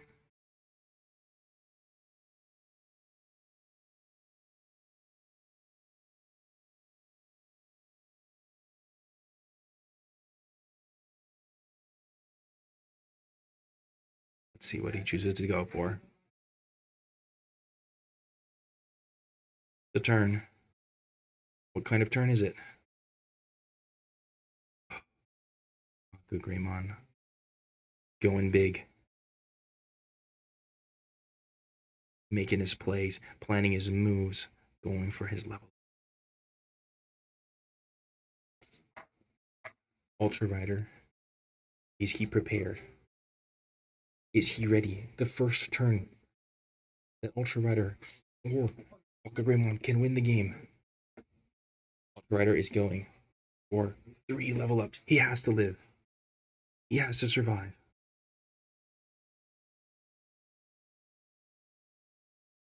I have no idea what that Blazer does. But Aqua Greymon is in a pretty demanding lead right now. Flash dual type is online. He plays the 13,000. It's going to give plus 1,000 somewhere. Where is it going to go?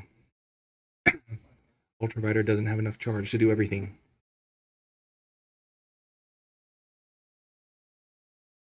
He's going here, plus. He's going plus 1,000. Over here. Yeah. All right, they're fast forwarding like crazy. Plus 1,000 and then activate, making it 19. It looks like Ultra Rider is going to have to bruise his charge just to live. That's not a situation you want to be in. There's no charge left for Ultra Rider. Greymon gets the scene. He's going to find the perfect cards in his hand to close out the game.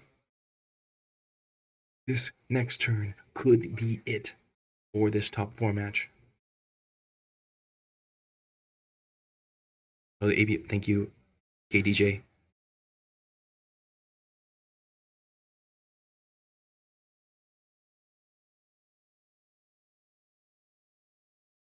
Greymon deciding. Boom. Ultra Rider, Greymon made the turn. No level ups on either side. Oh, is Ultra Rider going to go for a level up? Let's see. Boom. 1 charge available for Ultra Rider. And a new triple, Major in armor. It's big numbers, but no charges. What is going to happen? It's a battle between dual swords. And it's a battle between dual swords and Feedrons.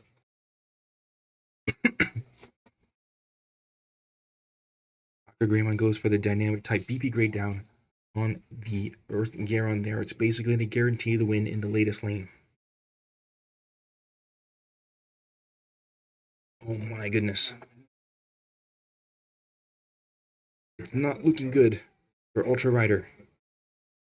He has 1 charge to activate right now. Where is he going to put it? Putting it under Feedron armor. Activate effects from Greymon is going to boost Ultra Dual Sword, bringing up his lane 1 to 19,000. So Ultra Rider is forced to use his discard. And now, I think Greymon is going to go for the kill.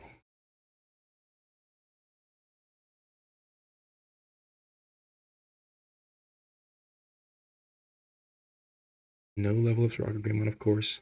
1 level up. That could be big. 2 charges. But is 2 charges enough?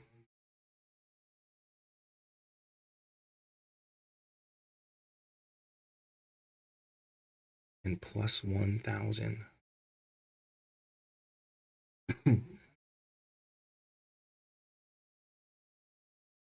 Ultra Dual Sword is making that first lane an absolute nightmare for Ultra Rider. Plus 1,000 from the newest lane, Miracle type.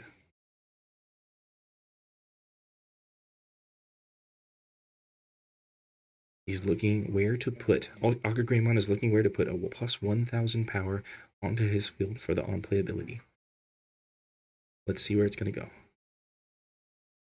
It could go on the top lane to tie that lane if Ultra Rider decides to go for a BP grade up, or it could go on the Decker, which would force a tie if he goes there. If Ultra Rider decides to use a minus 2,000 on lane 2 Decker Flash type between the Earth Garon battle. He goes for the lead lane. I think it's a smart play. Basically forces Ultra Rider to blow charges just to tie that lane, if possible. But it's not looking good for Ultra Rider. Let's review. From the bottom to the top, lane 1. Ultra Dual Sword is making that lane a nightmare. Again, like I said, for Ultra Rider. Making Greymon 22,000 this turn. Winning. Greymon is winning a 12,000 versus 11,000 in lane 2. Ultra Rider is winning an 18,000 versus 13,000 in lane 3. Greymon is winning at 12,000 versus 7,000 in lane 4. And Greymon is winning a 14,000 versus 9,000 currently in lane 5. That's 4 lane wins for Aqua Greymon. And Ultra Rider needs to find a way out. He's putting charges on different feature armors.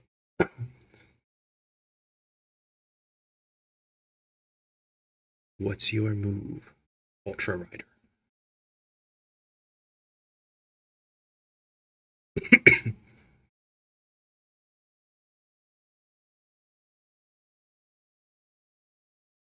Minus 2,000.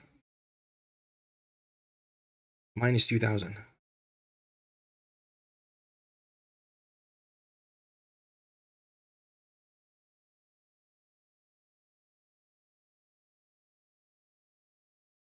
They go into next turn. Ultra Rider has burned all his cards, all his charges. Only one card left with no charges. That is going to be game. Aqua Greymon takes it over Ultra Rider and will advance to the finals to face the New York Beast, Shutterhole. Well played to both players. I need to take a quick break while we get ready for the finals of the Ultra League Championship Los Angeles 2026. Look forward to that. We'll be back in 5 minutes. Congratulations to Ultra Rider for qualifying for the World Championships. And good luck to Aqua Greymon in the finals.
Here we go, baby. For all the marbles. Grand finals. Shatterhome versus Aka Greymon.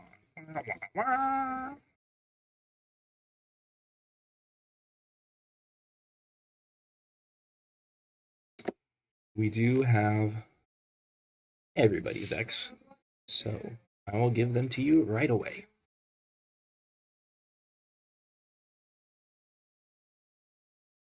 Won't have to think about it. It's a long day. Everyone is quite tired out here.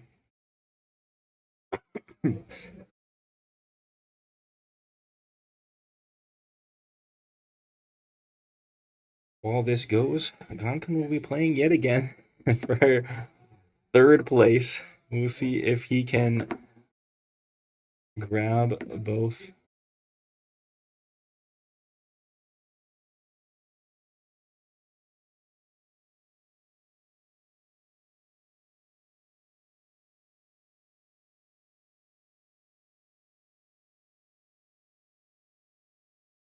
Oh boy.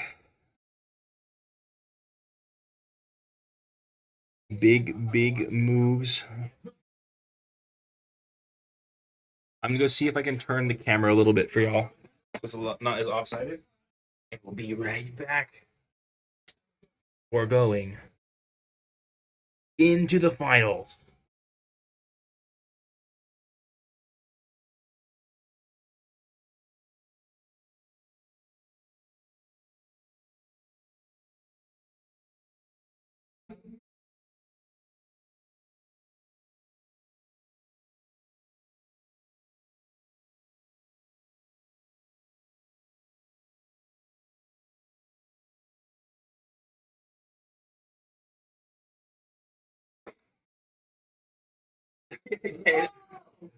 I didn't do anything.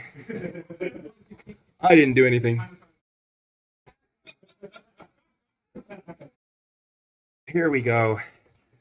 The finals. The final match. The winner is going to get the sponsored invite, the coveted sponsored invite to the World Championships. Is it gonna go to the East Coast Shatterhome representing, or is it gonna stay in home with Aka Greymon? Fifth place is a secret. Fifth place is a secret, and we'll find out at the end. I'll see if I can do a. We'll try to figure something out. But I think Shane knows. Shane knows. Big man Shane. He's got it up in his head. And we'll find out fifth place who is going to get the last invite eventually.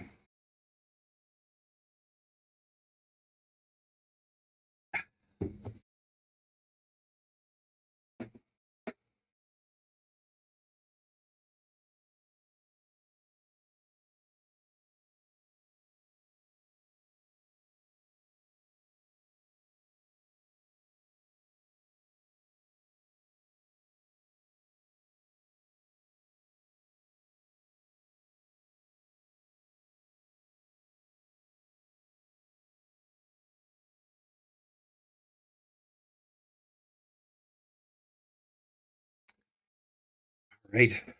I'm getting a little distracted. We are already underway. Shatterhome starting off with a muscle draw. Aka Greymon with that level 1. Here we go.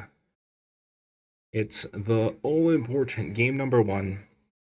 This is a match you want to win because you don't want to be on the back foot. You never like to be on the back foot. Then the pressure's on. You got to draw well.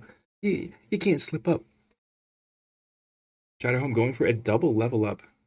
Really quick play. Okay, we've got a potential 1, 2, and a power type. We're going to go swap.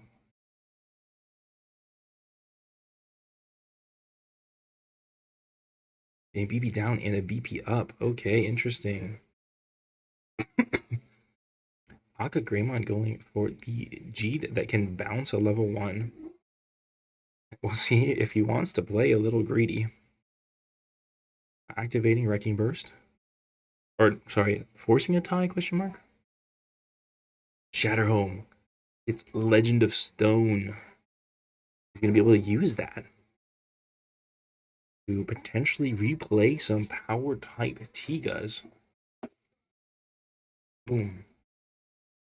But we got no Wrecking Burst coming out from our friend Akagreymon. That means the cards in hand are pretty low, and Jeed sometimes has a tough time making it work when the cards in hand are low. Here we go, big turn. Zeparion Beam, the Tiga Classic comes out. Of course, both of these decks doing what they do best. Jeed Magnificent coming out for the BP grade ups, and Tiga Zeparion Beam going to move around, move around. I can't see what that card is under the glass. I think we're going for the Glitter Tiga. You like to see that? We're going to swap into lane 1, keeping lead. Certainly a strong play. Activating Legend of Stone, getting Glitter Tiga back into hand, putting the power type there. Interesting moves from Shatterhome.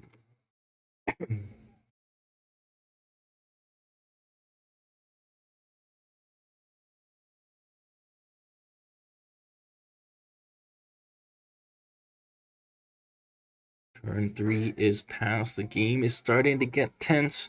We've got 1 win for Shatterhome, 1 win for Akagreymon. And it looks like Akagreymon might be a little weak to maybe a little weak. He seems like he's struggling with the level 2s. What's going to happen?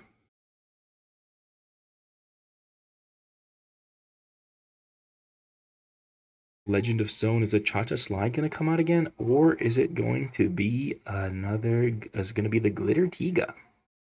It's hard to say. Boom. Akagreymon making plays 2 level ups from Shatterhome. Alright, let's see it.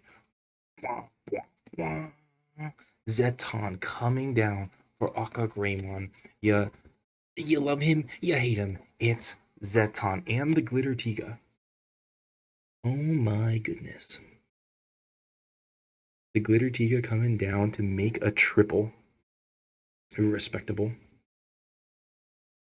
And what's going on in the hand for Akagreymon now? We've got 1 win, 1 win. It's going to be really hard to make up these differences. So it's all going to come down to this last lane, I think. Akagreymon got a lot more chances. And no Zeton from Shatterhome.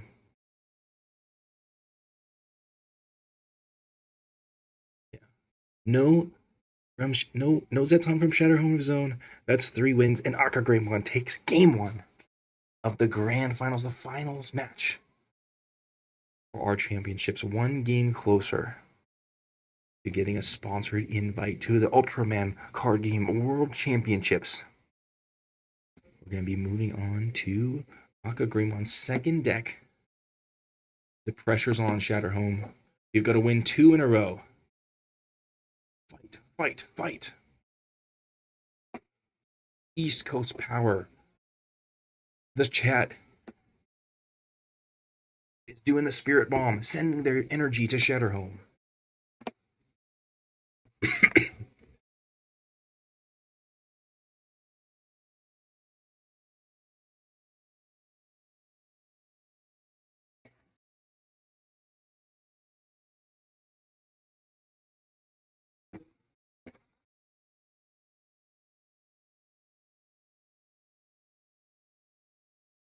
Here we go, shuffling it up.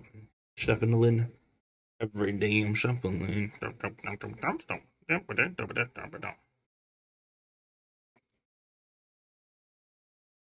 Shatterhome versus Akagreymon. Game number 2.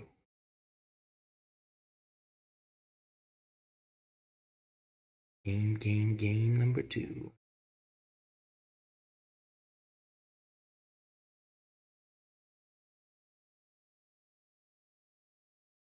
It's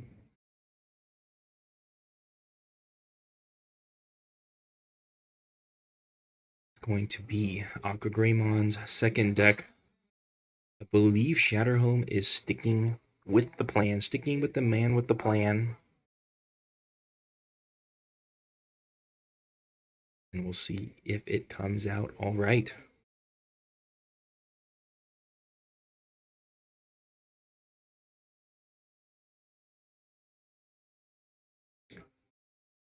Here we go.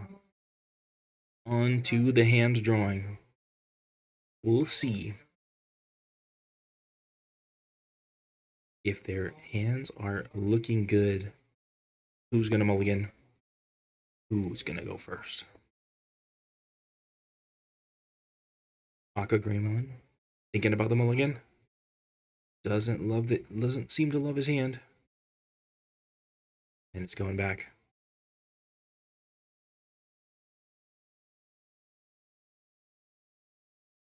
Shatterhome looks good.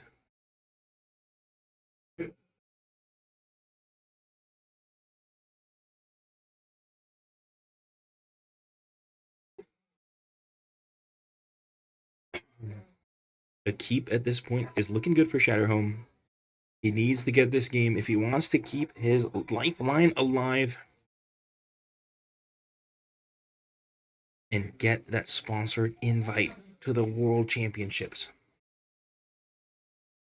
One last game for Aqua Greymon. He's going to try to close it out now. Let's see what happens. How is Aqua Greymon going to play this?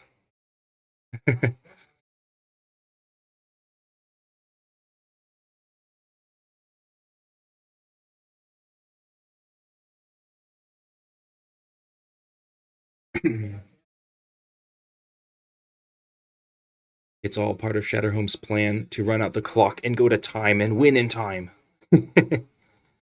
The final round is indeed time. That's how we ended up with a surprise game.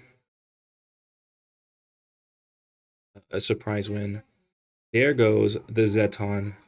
Level 1 added to hand from Shatterhome. And Aqua Greymon's just going with this. Okay.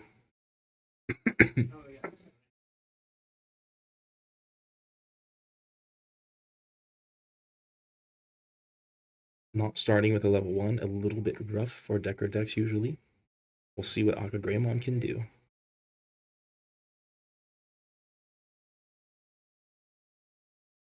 To make it work, to make it happen.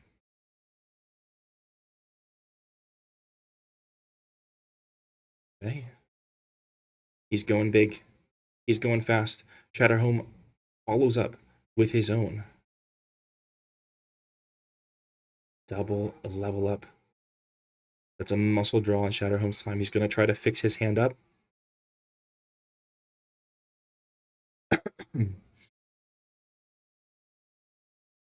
It's going to be a tight matchup.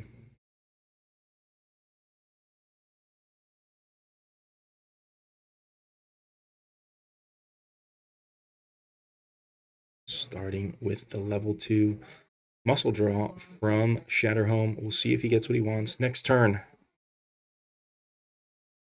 This is a big one.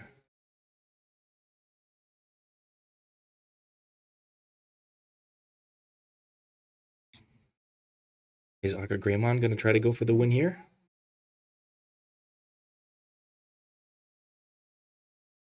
Or will he save his ammunition?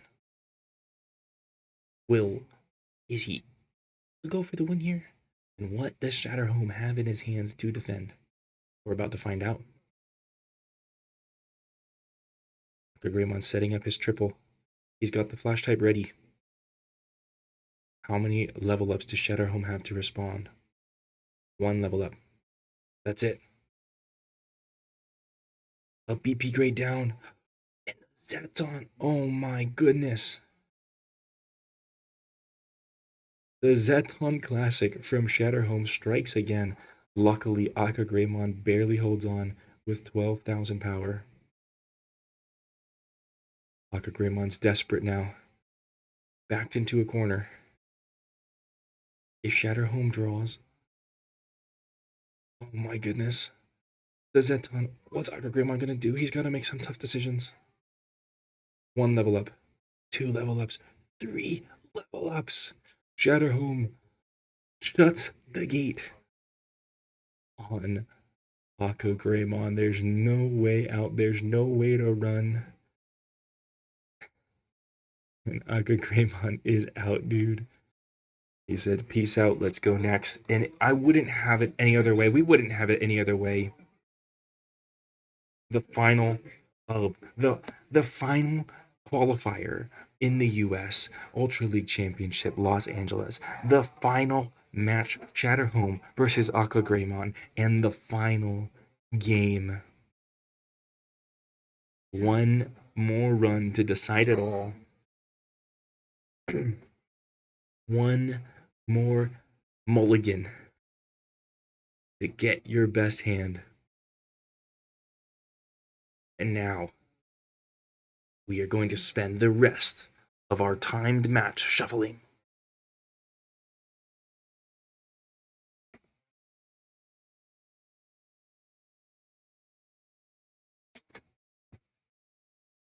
The final matchup, shuffling versus the clock.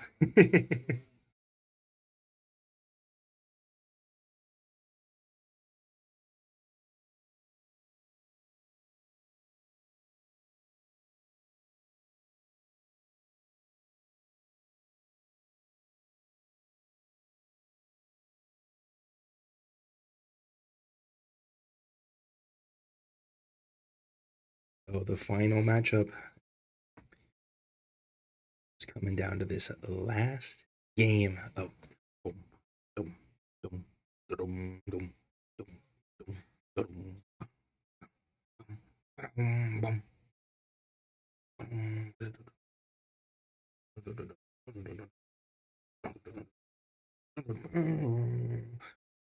Okay. You guys don't have to listen to me to do the epic music by mouth. Welcome, EJ Cool. This is the final match, the final game of the finals.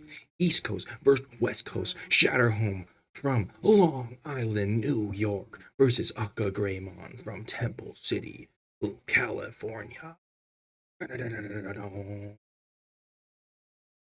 There's only one game left. One final match.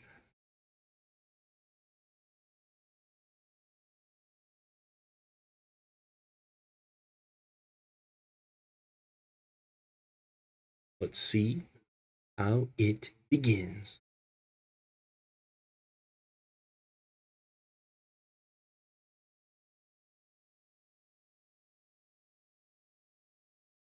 It's time to see the hand. How's it looking for both players?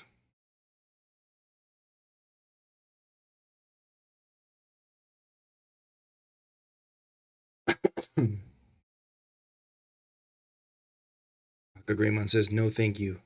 But Shatterhome seems to be happy. It's a big gamble. Is Aka Greymon gonna have a bit of a rough start like he did last time? Did his best to keep it going, but the Jetons shut out the game. The Shatterhome Classic. Aka Greymon's gonna have to worry about Zeton all over the place in this matchup. We've got Zetons that beat BB grade ups. We've got Zetons that destroy monotechs. It's gonna be potentially really tough. Shatterhome sets. Aka Greymon sets. We're starting it off. Another level 2. Not an ideal start for Aka Greymon. Hopefully, the end of his run isn't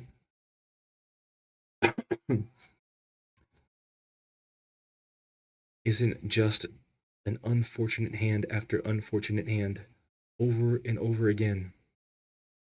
It looks like Aka Greymon might have found something. Ooh, tough choices for Shatterhome. Off his reveal 3 for the Belial. 5 King, Belial, and Belial Mantle level 6. He's gonna go for the 5 King. looking to beat out the powerful singles that Decker has with a powerful single of his own. We'll see what that comes into play later in the game.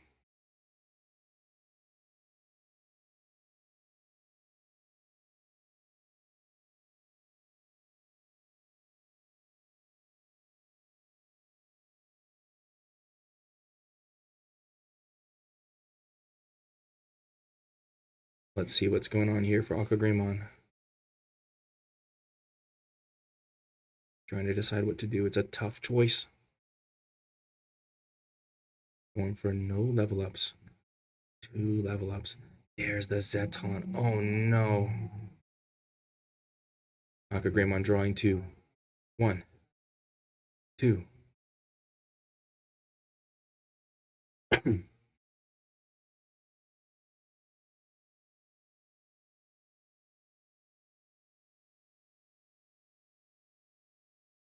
Putting 1 back. It's going to be a close game. The Zeton coming out. Scene search. Belials. 5 Kings Belials. No scenes for Shatterhome. This is going to be a big turn. Shatterhome's going to look to close it out. Can Akagreymon withstand the Fury? Can Akagreymon withstand the Fury?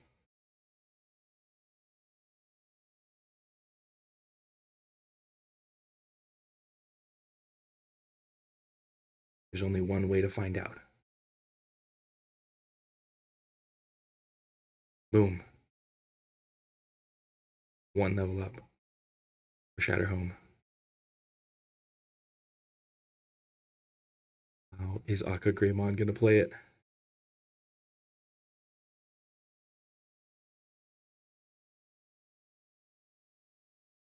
That's it. Akagreymon flips. Oh, it's a tough move.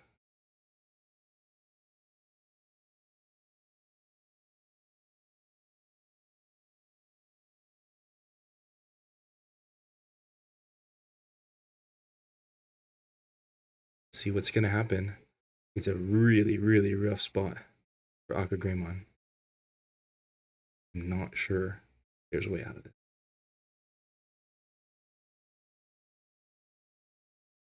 The Gitanathor might finish the game for this match. Gitanathor is 10,000.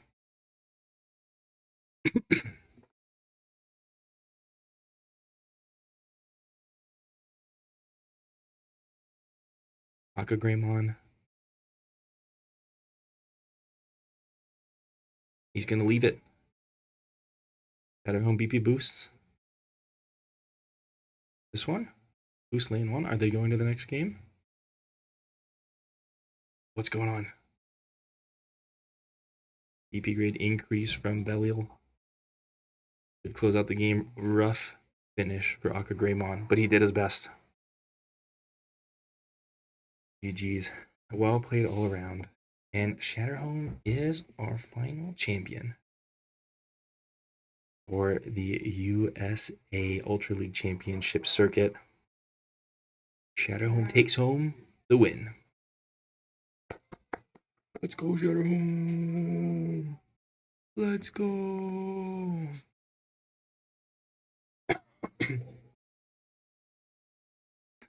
Let's go, Shatterhome.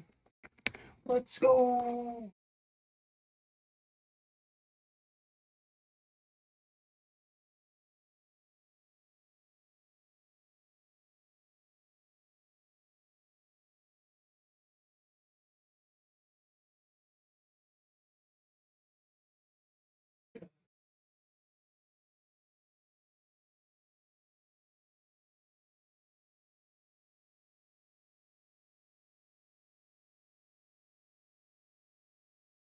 We have our final champion, Shatterhome. The LA qualifier sponsored invite goes to Shatterhome from the East Coast, Long Island, New York, taking it back their rightful sponsored invite. Well played until the end for all players. Uh, Greymon was a little unfortunate with the hands, but what can you do? All right, let's see if I can get Big Man Shane here. Let you know who fifth places.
All right, I got Big Man Shane. Hey guys, just calling back here to let you guys want to know who fifth place is? They keep asking. They keep asking. They Okay. keep asking. So, Tim, thank you. I'm happy to be here.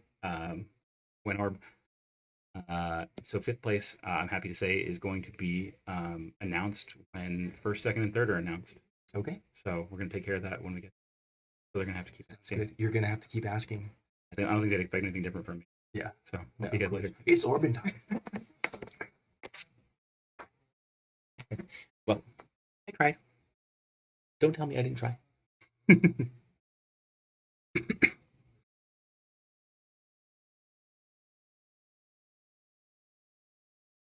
Alrighty.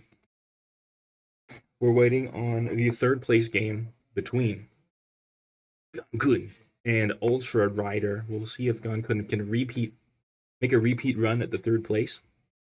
But he is, I'll be honest, he had a rough week. I don't know if he's got much more gas in him.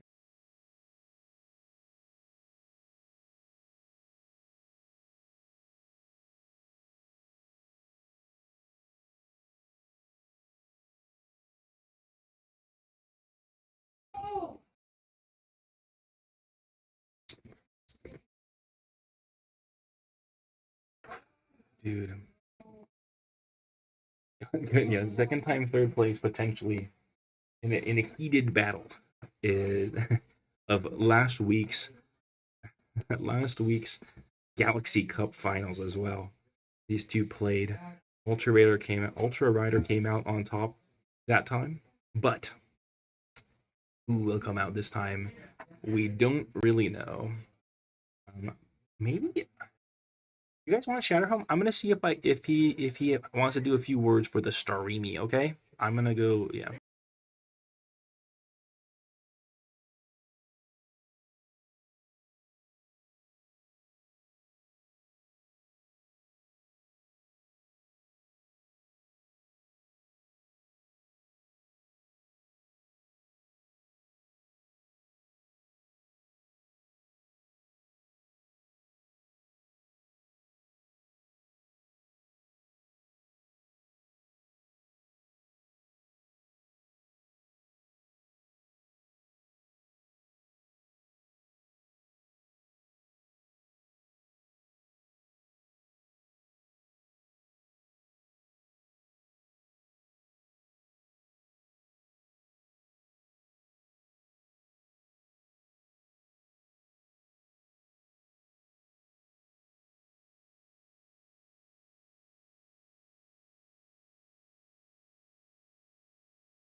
we're doing a little setup so that y'all can see the award ceremony and stuff. So yeah, we'll do. Oh, please be patient for that. I'm gonna get it set up, and we'll be back soon.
Sorry, everyone. I'm I'm trying to figure out how to get some audio for you guys over there, but that is a top 4 for you all getting their cheeses in.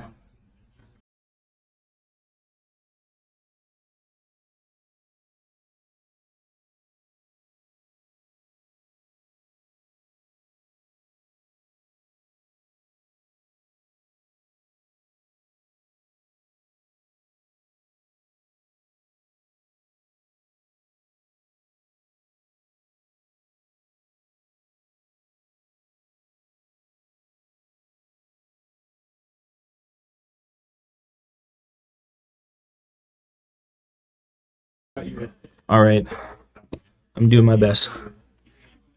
Cannot get the Wi-Fi working, unfortunately. Or sorry, I can't get the audio working. They're doing some extra prizes. Here, we're gonna do it. We're gonna do it. Get a mode like last time. We're gonna do that. Come on, come on, come on, come with me. Come with me. Come with me. Bum, bum, bum, bum. They got all their goodies. I'm now emotionally invested. Congratulations. Thank you. Yeah. I'm so happy for you. I'm happy for me. I'm happy for you to be here doing this. Yeah. Hello. Is this live? This is live. Go All the New York people they're in here. They've been Awesome. cheering for you all day. I was worried you were gonna be like, you gotta tell them to stop, man. No, all day was like, where's Shutterhome? Give me Shutterhome, you know. I'm glad They were still mad you weren't the top 4 feature match. But there you go. Look at that. Oh my goodness. Yeah. Any words for the people? Never give up. Because sometimes you just do things better. There you go. Yeah. Couldn't have said it better myself. Thank you. Have a good day. Good game. Well played. Well deserved. You did great. Go home and hyperventilate. Yeah. Yeah. Okay. What else we got here? Congrats again to everybody. Yeah, it's, I don't have any. What else can we look at? That's a backstock that I have. Check out. So our third place, Ultra Rider. Thank you everyone so much. 1 year, holy crud. All the goodies. All the goodies. Our fourth place, Hey everyone. Duncan. He's about to fall asleep on his feet right now. So we won't bother him too much. I haven't won a trophy in such a long time. And our second place, Akko Greymon. Yay! Thank you, Chris. Shout out to Chris. Teach me everything. Oh yeah. Well, he did it. He acted on it. Good. Special guest appearance. I knew my first event, but like. Hey everybody, Big did what I men's- said. Big Man's back. Thanks for tuning in. If you watched the whole stream, that's pretty impressive. And I hope we can keep doing it. I hope they keep getting approved to stream my events. Just keep watching. We have some pretty big news coming pretty soon. But I need to find out a little bit more before I drop it. So, Okay. everybody have a good night. Travel safe, and I will talk to you on the internet soon. All right.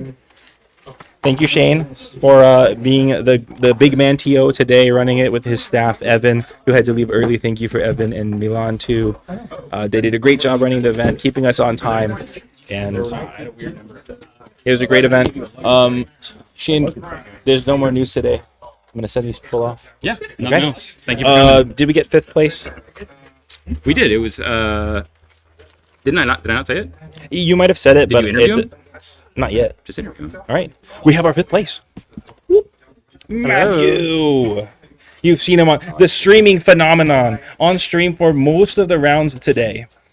Matthew. I just kept getting table 2. The people love you. Round 2, round 4, top 8. Yeah. About half the rounds today. Matthew. Woohoo! All right. Thanks for watching, everyone. I guess they've got some news for us later, which we'll find out.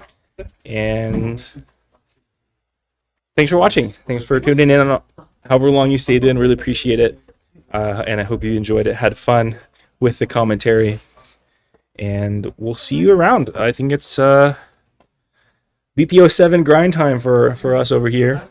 And so look forward to all that content. I'm so excited to start testing the new decks. And we'll see you then. Have a good night, everyone.